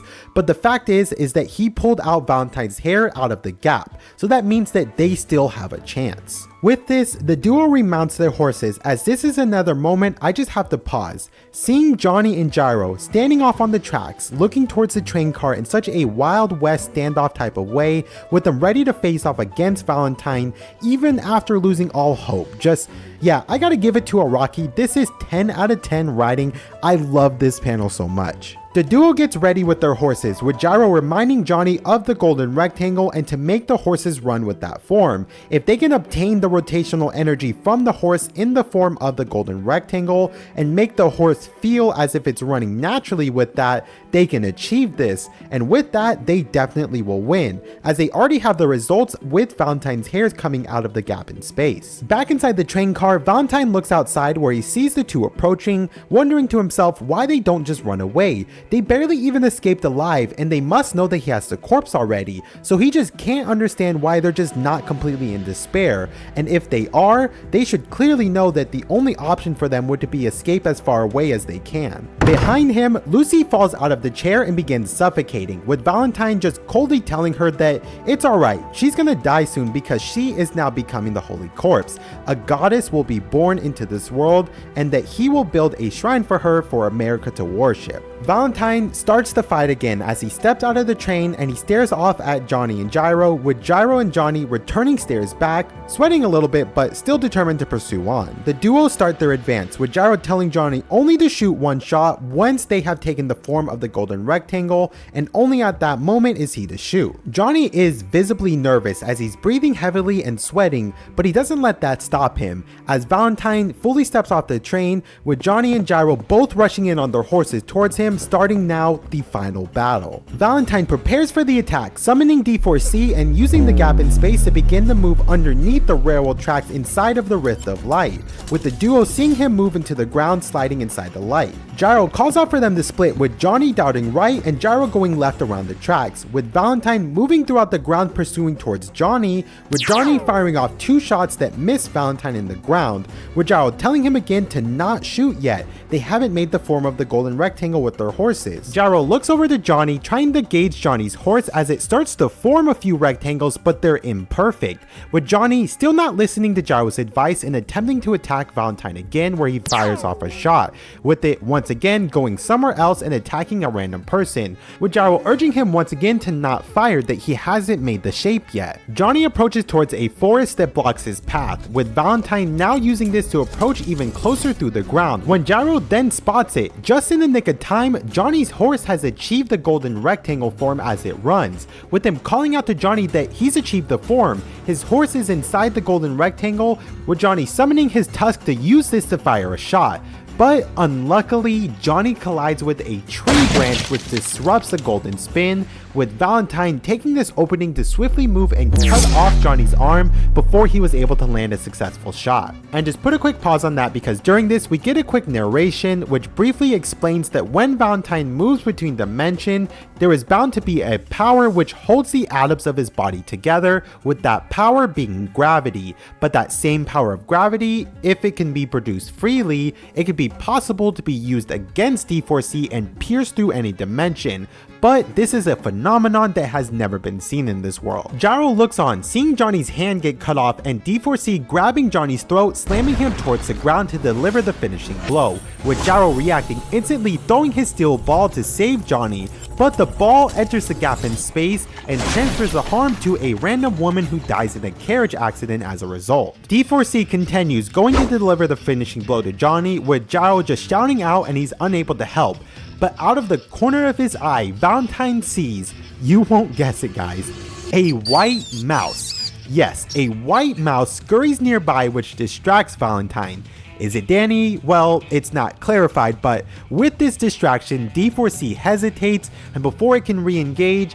Valentine feels that Lucy is getting dragged away from him, and so he is also getting dragged away as well, which confuses him as he thought that Lucy was already completely turned into the corpse and that she was dead, so she shouldn't be able to move. Gyro sees Valentine being pulled back towards the train, where one of the goats is back in the nick of time. Steven Steele has regained consciousness and he's carrying Lucy's body away. And he's still severely wounded, but he's still here to protect his wife. Barely able to speak, Steven tells Valentine to get away and that Lucy is still alive, and being still severely wounded, he calls out to Gyro asking him to take Lucy as far away as he can before she completely turns into the corpse, to take her just far away from here, take her far away from him, as he calls out just begging for Gyro to help save Lucy, with Gyro quickly glancing at Johnny, but with no time to think, Gyro doesn't even hesitate and he rushes towards Lucy and Steven at the same time that Valentine is also using the gap in space to do the same thing. Gyro thinks to himself as he approaches, knowing that it's impossible to save Steven as well, but his act of bravery just saved Johnny from Valentine's finishing blow. Steven yells out that he's counting on Gyro, with both Gyro and Valentine approaching closer, but Gyro reaches out to her first, grabbing onto Lucy where he picks her up and puts her onto his horse as D4C attempts to strike but narrowly misses. Gyro rides away with Lucy on the back of his horse, with Valentine retaliating against Steven by picking him up with D4C and choking him and throwing him against a train car, angrily asking him if he's trying to be a hero or act as Lucy's father and telling him to give up, as D4C starts to dig its finger into Steven's body, as Valentine continues telling him that he is a hindrance to the future happiness of this country, but just now a goddess was being born that would have been this world's peace and happiness. A strong country begins with taking the napkin, and for that to end, the goddess is necessary. The corpse power is necessary for peace, and Steven is hindering that. Valentine then takes away D4C, with him now choking Steven himself and tightening his grip around his neck, but he tells him that he will release his grip and forgive him as he made a vow to Lucy on the train that he would not kill him,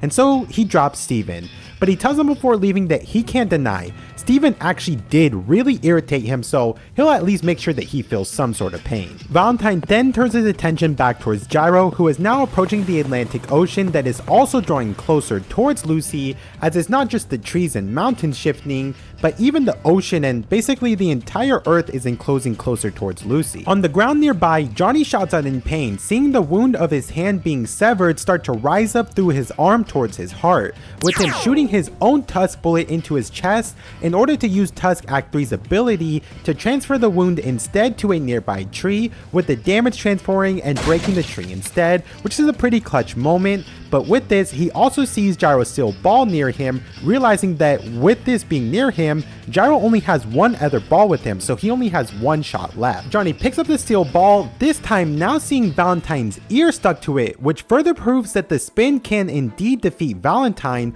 as Gyro's steel ball was halfway successful, and this is the golden rotation done using the horse's power. But something is going on, as Valentine somehow has not noticed that his ear has been severed off. Meanwhile, Valentine uses the gap in space to chase after Gyro and approach closer. At the same time, Johnny Johnny picks up the steel ball and he remounts his horse to head towards them. Gyro arrives near the ocean that has been drawn towards Lucy, but the water has stopped around her as Gyro notices Lucy begin to breathe again, and he also can tell by the way that her skin feels, showing that she is starting to revert back to normal, as Valentine just slowly and menacingly just casually walks towards Gyro in like a horror villain type of way. Gyro notices the further Lucy gets away from Valentine, the more she reverts back to normal, so there might be a chance to save her. However, he can't think of a way currently to fully escape Valentine completely, and with everything moving towards her, eventually it will all surround Lucy, but Gyro actually plans to use this to his advantage as he purposely went to the water's edge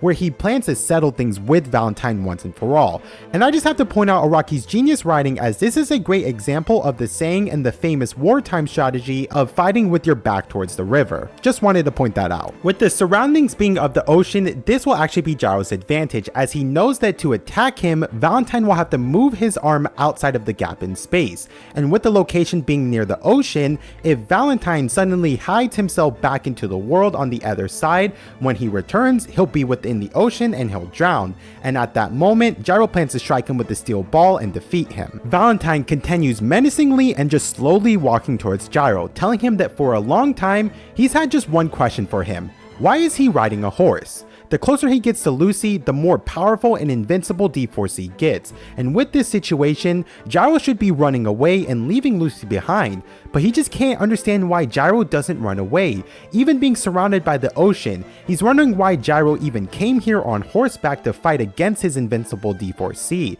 and he also questioned why Gyro keeps throwing his steel balls that won't hit him over and over, and he's trying to wonder if this all has any meaning. He continues speaking to Gyro, telling him that he is a different type of man than Stephen Steele, who just chases after his dreams and ideals. Instead, Gyro is a man who acts with some theoretical meaning. He has firm self-confidence caused by his upbringing and training, but he's still questioning what he's trying to do as Valentine continues starting to approach closer and closer. Valentine is now within range to enter into the gap in space. Meanwhile, Johnny remounts his horse now with the knowledge that the golden rectangle power that no one has seen before actually does exist. But before Valentine launches an attack, he then notices that his ear is missing, as he remembers his steel ball attack and he's shocked, thinking if it really did hit him without him noticing. However, the fight commences and Gyro doesn't hesitate as the water all crashes around them, split by the light, as he starts to ride towards Valentine with Lucy on his back. At the same time, Johnny looks on, knowing that this next throw will be different than before,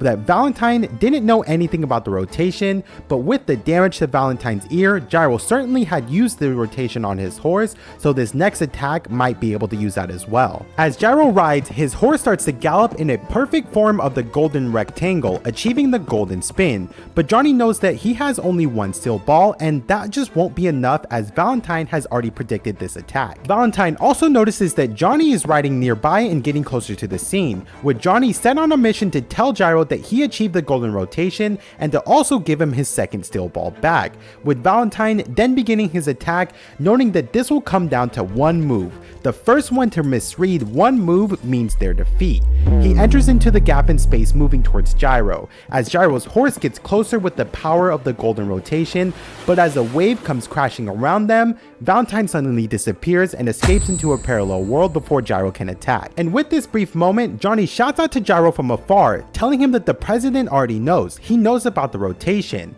But before Gyro can react, just as he predicted, Valentine reappears in this world, but he's now trapped under the water. This time, however, he brought a duplicate alternate world Valentine with him, with Gyro unsure on which one is the main world Valentine. Johnny continues trying to call out to Gyro, telling him that Valentine took damage to his ear, but before Gyro can process what Johnny just said, both of the Valentines leap out of the water, with Gyro noticing that the beam of light from Lucy is pointing towards one of the Valentines, showing him which one is the main world Valentine as the gap in space leads towards him. But he hesitates as the real Valentine should be the one with D4C next to him, and with that, there must be another one which is actually behind him, which Gyro figures out, and he turns around throwing his steel ball, predicting this attack, with D4C stopping the steel ball with his hand. but the ball is infused with the golden rotation as it continues to spin in D4C's hand, tearing off several of its fingers of both D4C and Valentine. Valentine is forced to pull D4C back into the light, but the steel ball hits the gap directly,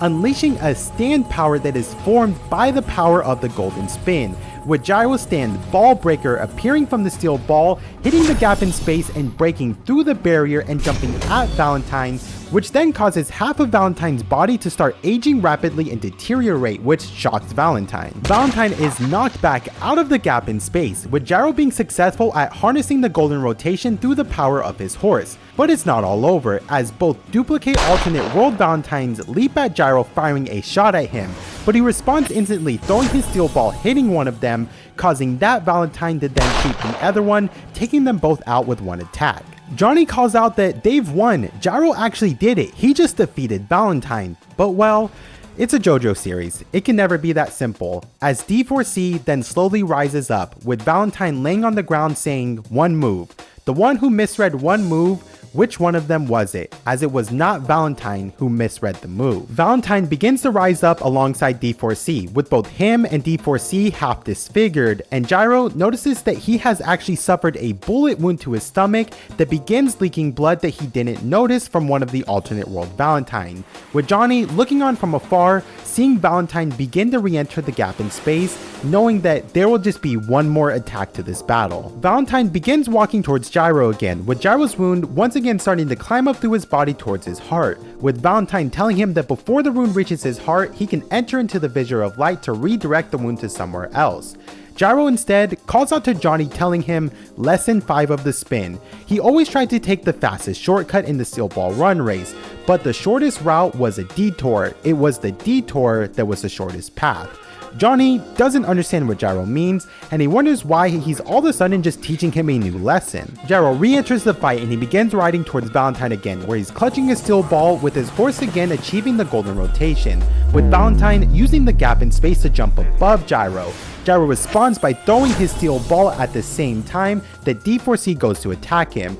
with the steel ball starting to break through the dimensional wall, but this time it can't fully break through, as Valentine is able to get a close look and observe the stand, where he's just amazed at its energy of the infinite rotation. But he also realizes that this is Gyro's absolute limit, and with this limit not being able to surpass the dimensional wall, D4C is able to land an attack where it slices Gyro's stomach, with Valentine then promptly leaping away to retreat, which at this point his entire face and body begin to rapidly age as he looks more and more like a horror villain. He stands there telling Gyro that himself, Valentine, was made an ally of the goddess, and just as he thought, he was the one that was just one move ahead. With the fissure of light, it's drawing in everything around them and sending misfortune away, and before the steel ball reached towards him, it passed exactly over that light fissure line, and that honestly, this was actually a coincidence, because if the steel ball had passed over the light in mid-air, D4C would have been defeated by the power of the golden rotation's infinite energy. But just as Valentine thought, the goddess Lucy has become his ally, as just because the steel ball had passed through that light fissure and had collided with D4C, just a very small, basically unseeable part of the steel ball was scraped off, which shot off somewhere else into the world, meaning that the steel ball actually didn't have the perfect rotation. With that very tiny imperfection, the steel ball was not perfectly round and was instead an elliptical sphere when it collided, which caused an imperfect rotation. And also, it was actually because Gyro had let Lucy ride on his horse that he was defeated, even though he did this to save Lucy, as Gyro then clutches his side, with his wound bursting out with a ton of blood. The steel ball starts to return back to Gyro, with Valentine continuing, telling him that Gyro must have actually realized this the moment that he took the steel ball in his hand, but even with knowing that, he still continued on, and if the rotation had been a true sphere, it would have beaten D4C's dimensional walls and defeated Valentine completely. Gyro goes to try and catch his steel ball, but he misses as he falls off his horse and he's severely wounded. Johnny sees Gyro on the ground bleeding profusely as his teeth are chattering and sweat beating down, looking on with pure horror as Johnny begins to shake uncontrollably, thinking back to the first time he saw Gyro in the very first stage and how Gyro had warned him to get back from his horse. He thinks about everything they went through, each stage they went through, the fight with the Boom Boom family, Gyro's backstory, saving him against Pork Pie Hat Kid, each lesson of the spin Gyro taught him, the the words of encouragement Gyro gave him all along the way, the routes that they had planned, Gyro's teddy bear, the fight against Ringo. Each step of the race with Gyro all comes flooding back to Johnny, including the time that they first rescued Lucy, and Johnny had asked Gyro why he doesn't let women ride on his saddle. At that time, Gyro explained and told him that the goddess of victory is always riding on his saddle, and if he were to let another woman ride it, then the goddess would get jealous and he would lose sight of victory, with Johnny wondering at that time if Lucy might have been a goddess. Gyro explains that ultimately, when a tennis ball bounces on a net, you won't know which side it will fall on. It's at that time that you want to have a goddess, and if you do, whichever side the ball lands on, you can make sense of it. Johnny just begins to break down as the memories come flooding back into his mind, with him beginning to cry and become out of breath at the sight of what he's seeing. And in one of the most horror villain terrifying panels, Valentine slowly walks towards Johnny, with Gyro off in the distance dead behind him, with Valentine telling Johnny that he will be next, with Johnny in disbelief and shock as the waves crash in around Gyro's body, and just, yeah man, this one is gonna take a second for me to process because honestly, rest in peace doesn't even cover what the GOAT Gyro deserves. Let's just continue on, man. Gyro is really gone and we still have a fight to continue on. The waves crash around Gyro's body, with Valentine retrieving the gun, which leaves Johnny looking at this in tears, unable to get over the grief of losing Gyro, as Valentine continues starting to approach closer, and he wastes no time to go after Johnny as he enters into the gap in space. Johnny yells out in retaliation, immediately firing a nail bullet at Valentine that goes through the gap in space and goes across the world, hitting a random native. Johnny remembers that he needs to use the horse's power to advance his spin if he wants a chance of winning, but as Valentine continues approaching closer using the gap, Johnny has no choice but to fire retaliatory shots at the ground that home in on Valentine, but this time they continue teleporting, hitting random people waiting for a train, with Johnny just essentially wasting more of his bullets. Valentine hides in the waves, with Johnny firing another shot, but he misses again, with Valentine reappearing near Slow Dancer as it gallops, with Valentine swiftly slashing Slow Dancer's throat as it runs past him,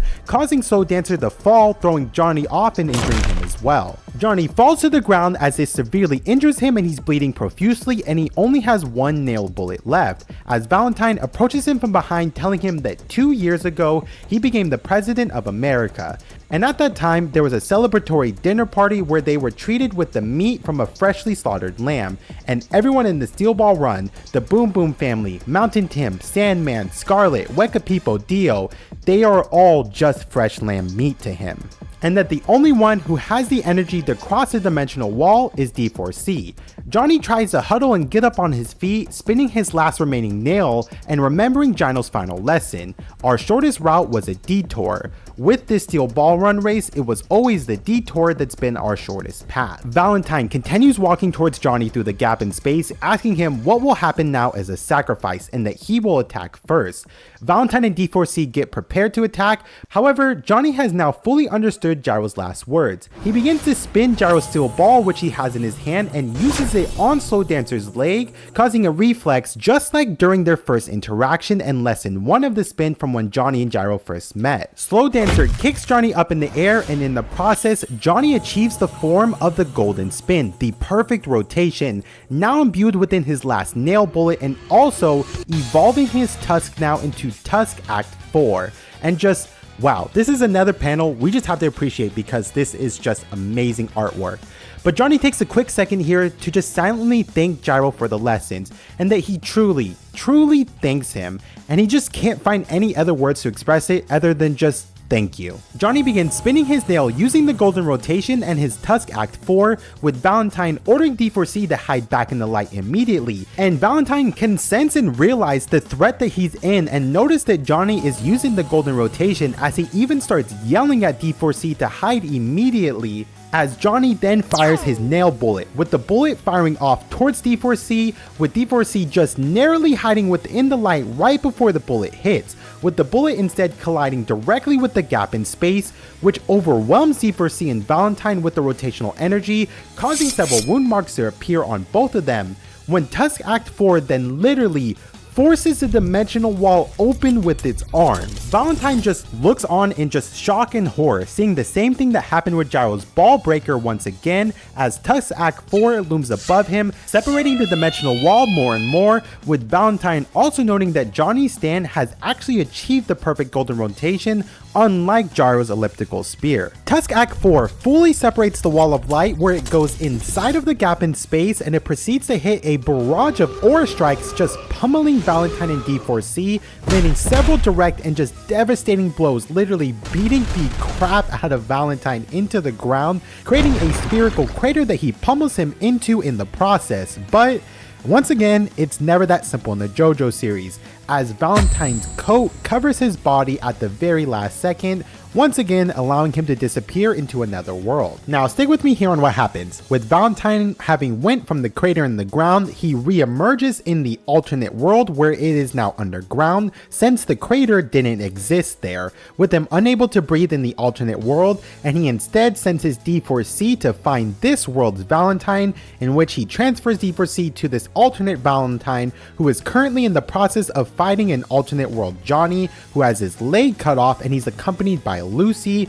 Also, this alternate world Johnny only has Tusk Act 2 currently, with this alternate Valentine, which now becomes the main Valentine with having D4C, decides to leave this alternate Johnny and instead go back to the main world in order to get the corpse parts, as the only thing standing in his way in the main world is the main Johnny Joestar. The new main world Valentine picks up his jacket ready to head back to that world when his foot suddenly twists around, which then causes the same thing to happen to Valentine as well, with D4C running off and dragging the helpless Valentine with it, creating the crater in the ground and submerging Valentine in it, with Valentine confused as to what D4C is doing and why his whole body is rotating, even noting that literally his whole body is spinning, even down to each individual cell in his body, and that this must be an after effect of the attack from Johnny's Tusk Act 4. However, Valentine is able to get out of this by once again going to another alternate world, and then he sends D4C to that alternate Valentine, telling this new alternate Valentine, which now becomes the original Valentine, to go and kill the alternate Johnny in this world, hoping that that may stop the effect. So then this new Valentine and D4C go to approach this alternate Johnny, but once again, D4C's foot starts twisting around, and then both Valentine and D4C's entire bodies unravel and begin to rotate, with Valentine realizing that the damage from Johnny's tusk is following D4C specifically. Now back in the base in the original world with the corpse parts, Johnny and Tusk Act 4 are waiting for Valentine's eventual return, as they know that he will have to return back here, as this is the world where the corpse is, with Lucy also having reverted completely back to her normal self, and she's starting to regain consciousness since Valentine is not here. Meanwhile, Valentine, who is in the alternate world, struggles to climb out of the hole that he's come out of, as he notices once again that his body and all of his cells are rotating, causing him to lose his grip and fall back inside the hole. Valentine begins to just get very frustrated, and he loses his calm as he's faced with this calamity. Again, this is part 7, not 8, but he is frustrated as each dimension he goes to, he continuously is under the spin effect, and he can't figure out how to make the rotation stop, with them only being fixated on killing Johnny to hopefully stop the rotation effect through doing so. He is dragged underground once again, then again sending D4C to the alternate world Valentine, who now becomes the base Valentine, who goes to face off against this alternate Johnny, who is also accompanied by Lucy, but this time it's within a city, and he is sent on wanting to kill Johnny to hopefully stop the rotation, but once again he is then pulled into another hole. A carriage rides nearby, with Valentine sending his D4C to attempt to hijack it to help him get away, with them successfully pulling him and D4C into the carriage as it rides further away from the hole, and the rotation effect starts to go away before the carriage suddenly breaks apart, with the rotation taking effect on him once again, and once again he's dragged on the ground. Valentine is just over it at this point, seeing the rotation is literally infinite as he's buried deeper and deeper, and he just ponders the possibility that at this point he just might remain buried underground forever, causing him to just start breaking down, screaming out, asking why this is happening to him. And with a moment like this, you already can guess what's going to happen. We're going to have a flashback, this time to Valentine's childhood. When Valentine was a young child, one day his mother brought a man home who talked to a young Valentine, and he showed him a handkerchief, telling him that it belongs to a dear friend of his in the army, with the date September 20th, 1847 written on it. The man tells the young Valentine a story that the man that had this handkerchief became a prisoner of war and he was brutally tortured, but he never gave up any information. And when he felt like he was going to break down, he decided in his heart that he would protect this handkerchief, as the date is where he holds his memories with his family. With this handkerchief as the only thing supporting his heart, he was able to endure the torture as he continuously hid it in a different, let's say, cavities throughout his body so they wouldn't find it as they stripped him naked. And it was because this soldier had hid this and never told any information that his entire company was able to survive, with this soldier telling Valentine the story, later being able to then bring this handkerchief to the young Valentine as a result of this. This soldier continues telling the young Valentine that with him now being 7 years old, he's now a man, so he had to let him know this story, which, yeah, 7 years old and a man, but anyways, Valentine's mom begins breaking down, begging him to stop and to not tell any more of this story. But the man just continues brutally describing the details of how the soldier gouged out his own eyeball to hide the handkerchief within the cavity in his face, as the date on it is the date of his beloved child's birthday, which is Valentine's birthday, as the soldier from this story is, you guessed it, Valentine's biological father. The soldier telling the story gives the handkerchief to the young Valentine before hugging his mother, with the man actually being his now stepfather, who is named Captain Valentine, which is where Valentine gets his name from. So yeah, he knew of Valentine's father being tortured,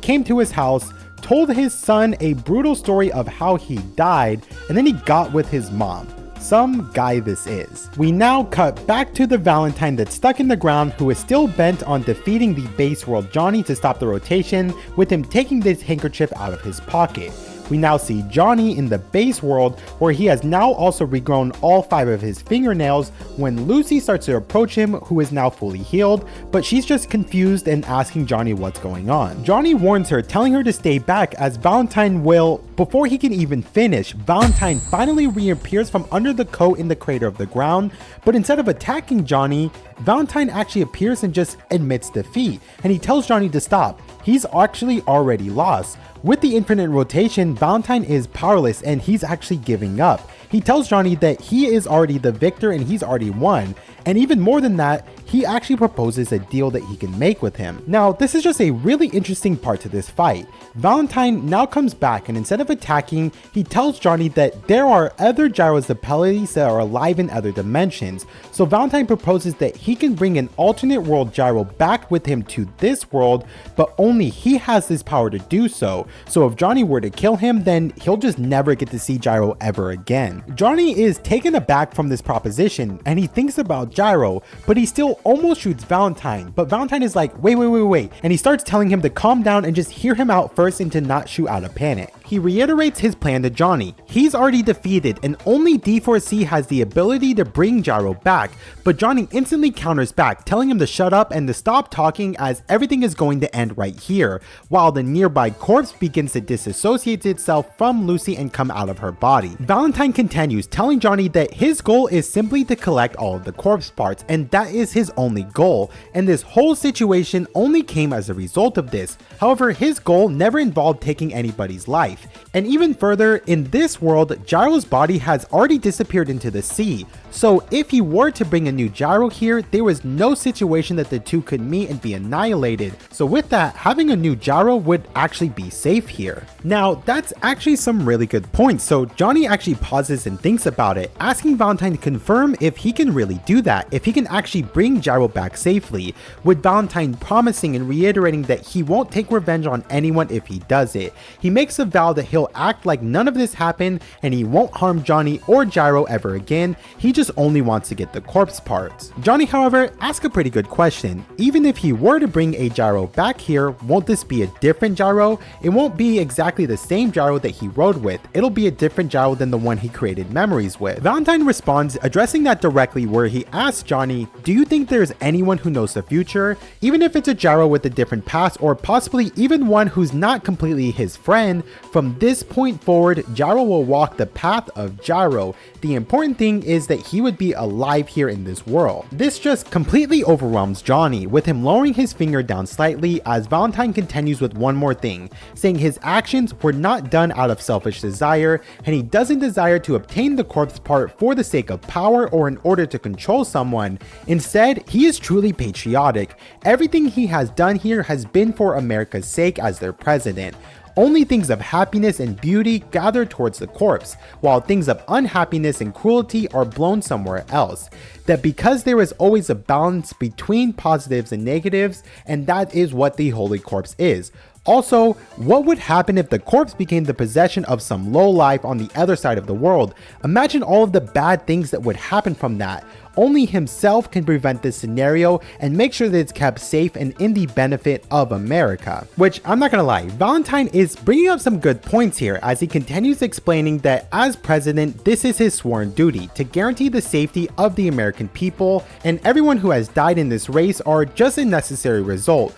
because it was a steel ball run race and not a war, so it ended with only a minimal number of sacrifices before he then asked again, please Johnny, just don't be hasty and just think about this. Johnny continues lowering his finger as he processes all of this, as Valentine continues on, telling Johnny that he is the only one who correctly understands him, that he truly will use the corpse power for good and not hand it to some other country, and he asks him again, just please stop the infinite rotation. Nearby to both of them, the corpse is almost fully separated from Lucy, and Johnny finally begins to speak, telling Valentine, you're a righteous person and I want to believe you. I want to believe that you might be a good person and maybe that his own actions so far have been the bad ones, but there's no proof. If he stops the rotation, Valentine might still pull a surprise attack before bringing Gyro back, such as him also bringing back some of the previous assassins from previous in the race, so there's no actual proof that he will be safe. However, Valentine reiterates, giving Johnny his word that he vows to keep this word to him and he absolutely will not take revenge,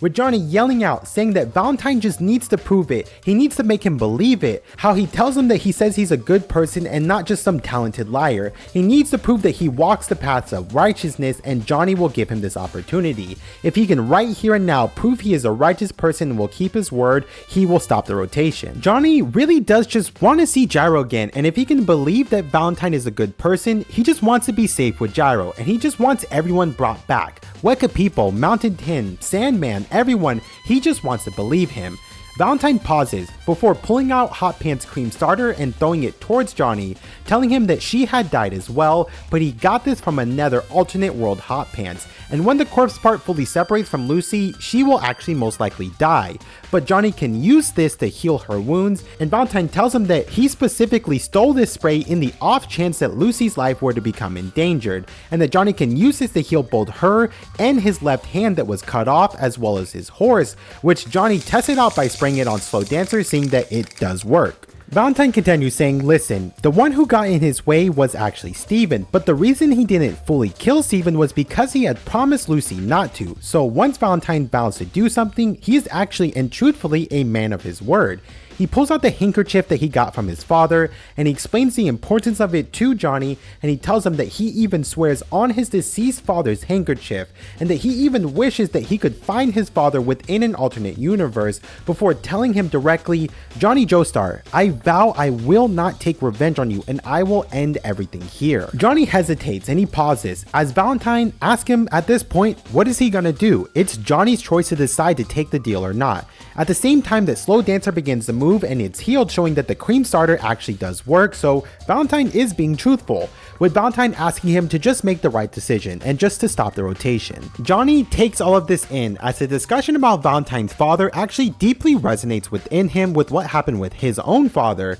with him then responding saying that his father is still alive, but he never felt the way about his father the way that Valentine does for his. So even if he had went to a different dimension, Johnny wouldn't go looking for his own father, but he does start to believe that Valentine may indeed walk the righteous path, as he begins to spin his nail in the opposite direction, and he tells Valentine that he does believe him at this point. Valentine clutches his handkerchief and he thanks Johnny. However, Johnny picks up Valentine's revolver from the ground nearby and he tosses it towards Valentine down the crater, as Johnny wants to be completely sure that Valentine is telling the truth, and he does a 200 IQ play with this. He tells Valentine that this is the gun that he finished off Gyro with, and with that he emptied all of the bullets out of the cylinder with no bullets left to fire. And with that, Johnny prompts Valentine to pick up the gun with his own hand. Valentine pauses and he looks down at the gun in front of him. Johnny tells him that he believes his Val 100% and he wants to be able to stop the infinite rotation on him, but he wants to not just be 100% sure, he wants to be 101% sure that Valentine is not planning any surprise attack. If he picks up the gun and if nothing happens, then that will prove that Valentine didn't bring a duplicate gun back with him and he's not planning any surprise attack, and so he orders Valentine once again to pick up the gun. Valentine slowly reaches down towards the gun as he glares up at Johnny before stopping, and he tells Johnny that his heart and actions are unclouded and they are nothing but pure justice. Suddenly, however, Valentine pulls out a gun from a parallel world and he sends D4C to attack Johnny, with the gun on the ground attracting to the one that he brings out, connecting this to the parallel gun, showing that this entire time, Valentine is nothing but a liar, a gaslighter. Do not trust this man. He was planning this surprise attack and that Johnny was actually right all along. Even with the guns starting to converge, the two of them engage in a shootout, both firing shots at each other, with Johnny getting hit in the stomach similar to Gyro, but Johnny also lands his shot on Valentine's neck, with D4C unable to land a successful punch as it's too weakened by the infinite rotation already. They both continue in the shootout, with Valentine emptying the entire gun and Johnny firing several nail bullets, both landing several shots on each other, with both of them collapsing to the ground severely wounded and bloody. As Johnny is laying there, he suddenly hears a voice then call out to him, telling him, "Johnny, look this way," with Johnny looking up and seeing the deceased spirit of Gyro floating towards the sky. The spirit of Gyro tells Johnny that if he dies this way, that he's actually okay with it, but he also tells Johnny to keep his promise of not telling anyone his secret name. Johnny attempts to reach out, apologizing to Gyro, saying that he really wanted to believe Valentine's promise, but with him being nothing but a liar, Johnny is only able to reach out, saying his final goodbye to his best bro. Johnny then fires a single bullet that pierces Valentine's head with a direct shot, piercing through Valentine's forehead, with him collapsing to the ground, dropping his handkerchief, with both him and D4C both under the effect of the infinite rotation, with the rotation dragging both Valentine and the remains of D4C underground by the power of the golden spin until nothing but the handkerchief remains, with Valentine now successfully defeated and Johnny just left there, letting out a loud and emotional cry with tears in his eyes, as Lucy also lays nearby completely unharmed, with the corpse now fully separated from her. And man, before we continue on to this next arc, because it still continues on even with Valentine being defeated, I just have to pause on this to say, what a battle this truly was. This was 10 out of 10 writing, amazing all the way through, and just wow, what a battle and conclusion that was. But just know it's not over yet, as the Steel Ball Run race is still ongoing and we still have to reach the finish line, so buckle up, or rather saddle up, as we get more things to go through and even another villain. Sometime later, now done with the battle, Johnny wraps the corpse part in a cloth as Steven arrives, being healed by the cream starter and embracing Lucy, thanking God that she's okay.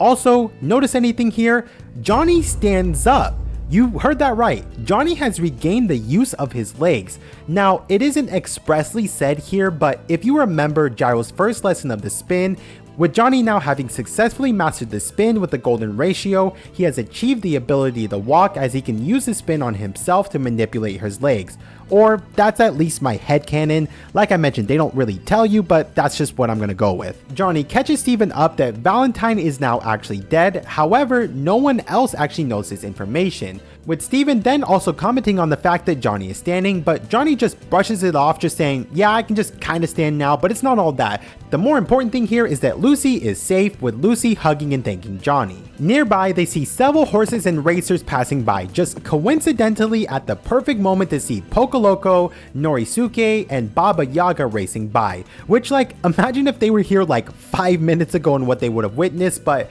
with this, we now re-enter back into the Steel Ball Run race. Steven and Lucy question Johnny on what he's going to do going forward, with Johnny saying that he's not entirely sure, but he does want to find Gyro's corpse so that he can properly bury it, at the same time that the coastline gradually recedes back to the sea. Johnny notes that Gyro's goal was to save Marco and to grant him amnesty, and at the very least, he wants to be able to tell what kind of race Gyro ran in this country. However, Johnny turns his head, seeing that the holy corpse that he just tied up is now missing. As he frantically looks around trying to see where it went, where he realizes that someone stole it as there's horse tracks nearby, meaning that there's still an enemy in this race. Lucy begins freaking out, asking Johnny what he means by this, with Johnny saying that he's not sure as he didn't hear anything approaching them, but it looks like whoever stole this went eastward, and he also recognizes these prints as they look to be one of the participants of the race, and that he will be the only one who could figure this out. Before Johnny's able to depart, Steven stops him and tells him something very important.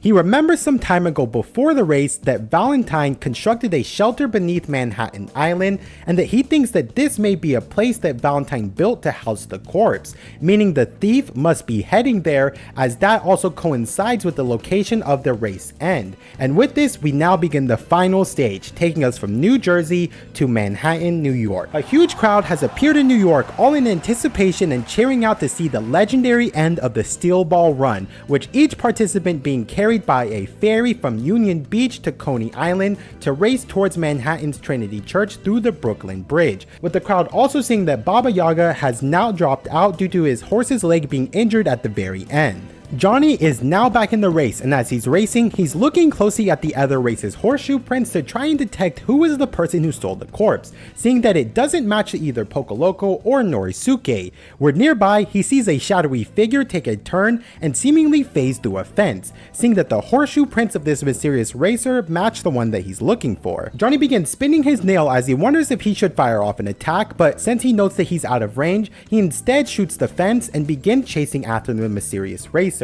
With them now within range, he starts spinning his nail again when the racer suddenly zooms behind him and we see the horse being Silver Bullet. Meanwhile, Lucy and Steven see the horseshoe prints came out of the same hole that Valentine was buried in, meaning this person actually came from another dimension. With Johnny then turning around and firing a shot, and guys, you won't guess this, he sees the GOAT. Diego Brando is back. Let's just absolutely go. But not only that, this alternate world Diego has the world with him. Like literally, the world is back, the stand power, and Diego is back. You guys already know I'm insanely hype about this right now. Continuing on, Johnny fires his nail bullet, shocked to see Dio back, with Dio using the world to stop time, and he takes out several knives and throws them at Johnny during the stop time, and he dodges Johnny's nail bullets as he remembers how Valentine had came to his alternate world as a last minute failsafe in case he were to be defeated, and he convinced Diego to follow him and take the corpse for himself, as Valentine actually respected Diego's ambition and he didn't want Johnny to be the one to gain the corpse parts. With this, Diego accepted this and he went underground and used a momentary distraction to steal the corpse from Johnny. Time now resumes with the knives all flying towards Johnny, hitting him and knocking him off his horse, with Diego continuing to ride forward. But Johnny quickly fires off several nail bullets towards Diego with tusks to track after him, with Diego stopping time again to avoid the holes, as he now grasps just how dangerous Johnny's stand is with the infinite rotation, but he says that he has a plan to do away with that. Johnny is left on the ground trying to process how Diego is back, and also with the new stand instead of the scary monster stand from before, with him pulling the knives out of his shoulder, also trying to process how Dio seemingly vanished in the air, almost as if he stopped time for a few seconds. Yeah, it took like 10 chapters to figure that out in part 3, while Johnny just figured that out in like 2 panels. And with this, currently the 8th stage has now ended, with Johnny crossing the finish line in 5th place as it runs continuously onto the last and final 9th stage, as all of the racers board different ferries taking them across the bay, with the current race rankings showing Pokoloko is in 1st, Diego is in 2nd, Norisuke is in 3rd, and Johnny is in 4th. And also Georgie Porgy is in 6th. I just thought that was a funny name. However, with all of the time bonuses that the different racers have got throughout the other stages, all 4 of the top racers actually have a chance of winning the race depending on who comes in first. So they can't give up, as this will be a fierce fight to the end. Johnny boards the ferry, thinking about how he can overcome Diego's new power, with the boats all landing as all of the racers make their dash towards the finish line. As Johnny disembarks, in the crowd he sees, this is another moment that like you just won't guess this, he sees his own father, Johnny Joestar, is here at the finish line, tearing up as he sees Johnny. And not only that, he brought Nicholas's boots with him to show Johnny. Johnny has no choice but to just continue riding off without any conversation with them as he needs to go towards the finish line. But as he looks back with tears in his eyes as his father publicly declares to everyone apologizing for mistreating Johnny, with him crying and also praising Johnny for making it all the way to New York, with the crowd all erupting in cheers and claps for him. Which, yeah, I actually didn't expect that. The racers race throughout the streets of Manhattan alleyways, with Johnny getting closer to Diego ready to fire a spin bullet, but Diego suddenly disappears again, this time now with wires hung up, where he reappears and then traps Johnny as he collides with the wires, which knocks him off his horse, with Johnny still on the offensive as he fires several tusk bullets at Diego as he turns around a corner, with Johnny using his tusk ability to have it reach out from the wall to attack Diego, with Diego just narrowly stopping time to get away as he summons the world to try and attack Johnny's arm. Inside the hole, however, Tusk Act 4 appears, reaching further towards Diego as he fully realizes the power of the infinite rotation that could work even during stop time, with Diego now realizing that Johnny is his greatest threat, and with no other option, Diego decides to actually just run away and continue on instead of trying to engage against Tusk Act 4 as he realizes that he might actually lose against it. Meanwhile, Johnny is able to rise up again with pure determination, remounting his horse and continuing to pursue Diego. Meanwhile, Steven and Lucy continue to search for the corpse of Valentine, with the police also aiding in the search, but they realize that there's nothing they can do now as they can only pray that Johnny is the one who obtains the holy corpse. Johnny continues chasing Diego, with all of the racers now approaching the Manhattan Bridge that comes in sight, with Diego throwing a gas can behind him and lighting several matches before stopping time with the world and throwing the matches towards Johnny, saying that his plan is complete as he has the corpse with him in the front of his horse. Time resumes, which ignites the gas, lighting Johnny and Slow Dancer in a cloud of flames, with Johnny swiftly hailing Tusk Act 4 as the horse runs with the golden rectangle, and he fires off several nails, with Tusk Act 4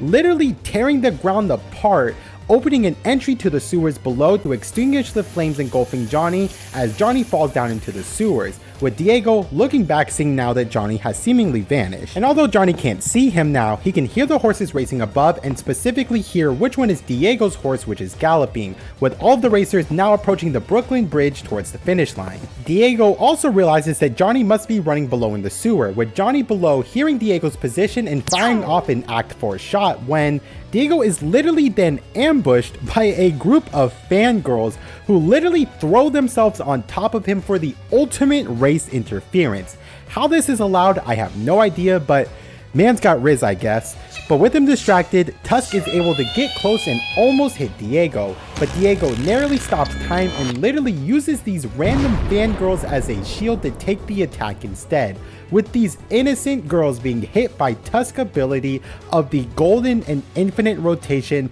and just being completely obliterated. Like, imagine seeing this in the race as a spectator. A bunch of girls rush towards a racer, and then one of them just completely blows up. And even with that, the other girls literally just don't care, and they continue to throw themselves at Diego, which, yeah, I mean, I guess. Johnny emerges from the sewers below the bridge, with there only being 3 kilometers till the finish line, with them being able to climb up and reach the bridge as well, entering behind Diego and closing in and getting more in range for an attack as both him and Diego start accelerating, leading them to first and second place. They both prepare to confront each other once more, with each of them knowing that only one of them can cross the finish line. Diego summons the world as Johnny uses the horse rotation to summon Tusk Act 4, spinning his nails behind Diego ready for an attack, and he fires off a shot at Diego, with Diego immediately stopping time and jumping in the air, counting down the next 5 seconds that will decide this battle. Diego and the world during stop time both sidestep the Tusk bullet, with Diego seeing that the bullet itself continues to spin even during stop time.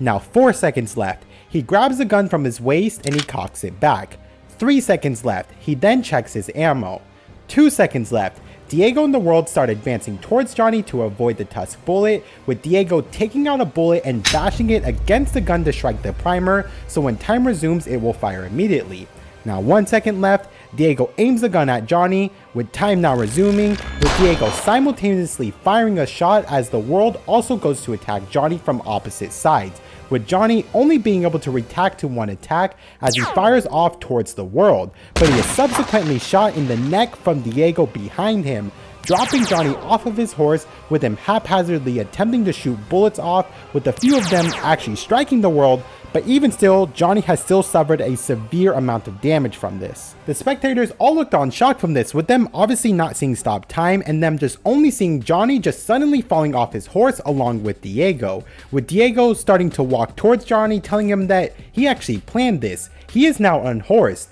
Valentine had actually warned Diego about this, and with Johnny not being on his horse, he can't use the golden rotation anymore. So Diego's plan has worked, but well, say it with me, it's never that simple in a JoJo series. Since Johnny's previous shots were already imbued with the infinite spin's energy, Tusk begins to move throughout the ground, approaching Diego from behind, with Diego avoiding this by jumping up on top of his stand and cutting off the world's legs, essentially just sacrificing his own legs as a way to stop Tusk from being able to progress up towards him, and also yelling out his favorite Muda over and over again. Now, this is even crazier. Diego's leg lands on Johnny, and since it was under the effect of the spin, this now transfers the spin over to Johnny when he touches the leg, causing him now to be under the effect of the spin effect, similar to how Valentine was, with Johnny's whole body splitting and beginning to spin and rotate. Johnny frantically tries to shoot off an Act 2 bullet at Diego, but the bullet is continuously spinning and it misses and returns back to his finger. With this, Diego remembers Valentine's words, and when he gave him advice on how to defeat Johnny was to actually use the infinite rotation against him. Johnny's body is continuously separated and spinning, with him unable to stand, as Diego is now just free to continue the race, with him remounting his horse and catching already back up with the main group, with there now being only 500 meters left for the main group, with Johnny just left on the bridge attempting to mount his slow dancer, but he continuously fails as the spin is continuously affecting his body, making him unable to properly get up. Johnny is then just left on the ground, tears in his eyes, reaching out towards the finish line as the main group all crosses the finish line, and the Steel Ball Run race is now over, with Johnny just on the ground watching it happen. The race that started in California, taking them all the way to New York, has concluded, taking them 116 days, 6 hours, and 12 seconds. The champion is Diego Brando. Confetti shoots everywhere. The crowd erupts in cheer. Diego has finished this last stage in first place, giving him the bonus of $10 million, along with having the highest combined points, making him the overall winner, making his total prize $70 million. Diego actually did it. He won the race. And I just gotta say, that's my GOAT, but also I'm very sad to see Johnny lose here, honestly, and the fact that he wasn't able to cross the finish line. Diego wastes no time in celebrating, and he instead remembers Valentine's instructions on what to do once he won. He takes the corpse to an underground shelter beneath the church where there is a vault, with this vault having like an insane lock on it that no one, no army, no stand user will be able to breach it for 80 years, but the corpse will be able to remain as Diego's ally. And with this, Valentine instructed Diego to take the napkin in his steed. All good luck and the center of the world will be at that place, as Diego successfully enters the vault, putting the holy corpse inside. Diego completes his task and he gets ready to lock the vault when he hears someone approaching him from behind, where Lucy is here, walking down to the basement of the church, approaching towards Diego. Diego wastes no time and summons the world, which immediately grabs Lucy's throat, choking her, with Diego looking around to see if anyone else followed her behind, and asking why she is even here, with Lucy responding saying, "For happiness. It was for happiness that she crossed this continent and came here." Diego realizes that Steven must know about the construction of this vault and the existence of this corpse, so he knows too much and that he will have to kill him next, but Lucy is okay, Diego is being weird here. He's saying that she's so young and cute and what he should also do next with her. Yeah, Diego, honestly, you were my GOAT, but not anymore after saying this, to be honest. But Lucy is now able to speak, saying that she came here in case Johnny couldn't take the corpse from him, and she's been waiting at this goalpost since early morning, waiting for Diego's arrival, as the corpse is not his. She tosses Diego a bloody rag, with Diego grabbing it and asking what's in it. Lucy begins to sweat and hyperventilate, telling him that it's a present, well, more so something that he actually lost. Diego opens up the rag, with his eyes shooting open at the sight of what's inside, as it's shown that earlier Lucy went to retrieve something with a machete and she planned to overtake the race using the train. seeing this world's Diego head inside, with him instantly freaking out and instantly summoning the world to stop time and using the world to drag him away since his foot is still severed. Diego tries to climb the steps and get away as he yells at Lucy, just losing his mind, angrily yelling that he is the victor of this. How dare she do something like this, with him using the world to attack Lucy directly, saying that she can't live, but it's already too late. As Valentine had explained previously, the two Diegos begin to merge into one, and if two people or objects from parallel worlds come together, they both will be destroyed, as the two Diegos merge, obliterating each other along with the world, causing them an instant death. Now Diego is fully defeated, while Johnny is still laying on the ground of the bridge awaiting his death, when Steven comes, the hero that we needed, as he grabs onto Johnny, saving him, with Johnny being hoisted up and now being able to call on Tusk Act 4 to shoot himself with an opposite rotation spin bullet, which counters the shot he was imbued in before, and he saves himself. And with Johnny now being saved, the corpse is in the vault, Diego is on the ground with his head blown off, and the Steel Ball Run race has now ended. We now move into our final narration. Johnny recalls his journey. This is a story of revival, how Johnny was literally able to start walking again. He starts thinking back. He was constantly praying the entire journey. Even this cross-continental race by horse was just a journey of prayer. Praying for good weather, prayer that when they wake up there would be a road they can follow, praying that they would have food and a place to sleep, praying that their campfire at night would light, but most important, praying that his friends and the horses would be okay as they cross each river one by one. And now Johnny has crossed the final river. As for the race, in the end only 39 contestants had crossed the river, and with Diego now being dead, Poco Loco was now crowned the winner by default, and he gained the $60 million, with the special prize for the first stage going to Sloop John B. Yeah, a literal random character we never saw just got $10 million, which good for him. But Diego's silver bullet was later discovered on the side of the road, but since Diego was not found himself, he was then disqualified. People all over the country awaited for Valentine to arrive to give a speech, but for security reasons, the mayor of New York instead gave the speech in his place. However, the people still praised Valentine, with his approval rating by the people rising up to 91% as a result of the Steel Ball Run race. However, there was still criticism for the race because of the multiple reported deaths, but it was still announced that the economic result of the race was $70 trillion,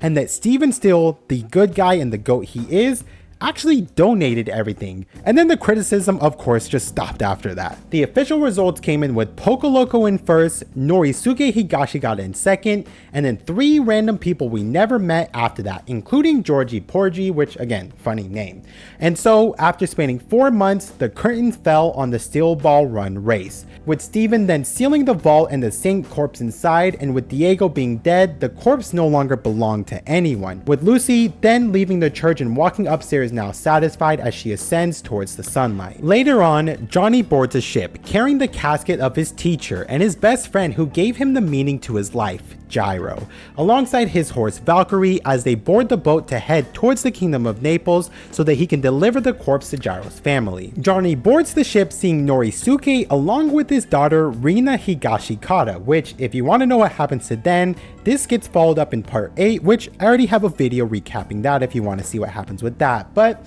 Johnny looks back at the race, seeing Sandman running on foot, meeting Mountain Tim, racing alongside Gyro side by side in the Desert Palm, the enemies he fought, Blackmore, the Boom Boom family, Pork Pie Hat Kid, Ringo, Wekapipo, the lessons Gyro taught him, but most importantly, he remembers Gyro, his best bro who lost his life. Johnny holds Gyro's steel ball in his hand, making another prayer, this time that they have a safe voyage getting Gyro back home. And then we get our final outro. Several years later in the Kingdom of Naples, there was a revolution and the monarchy was abolished, with it now becoming a republic's dependent province. As for Marco, he was actually granted amnesty thanks to Gyro's efforts and set free. And guys, I'm serious here, Araki has to be trolling. Marco just later dies from a cold. Yeah, he was at least set free, but then he just dies shortly afterwards. As far as the Zepelli family, they moved to a different country with the abolishment of the Kingdom of Naples, and nowhere knows where they went. And that is the end of part 7 of JoJo's Bizarre Adventure, The Steel Ball Run. And man, what a story this was. I just want to thank you guys so much if you've watched this entire video, and I hope that you stick around with my channel as I continue to make JoJo's content. But if you made it this far and you finished the story, let me know down in the comments what you think about this, because honestly, this is my favorite manga of all time, and it was just absolutely amazing to go back and read again.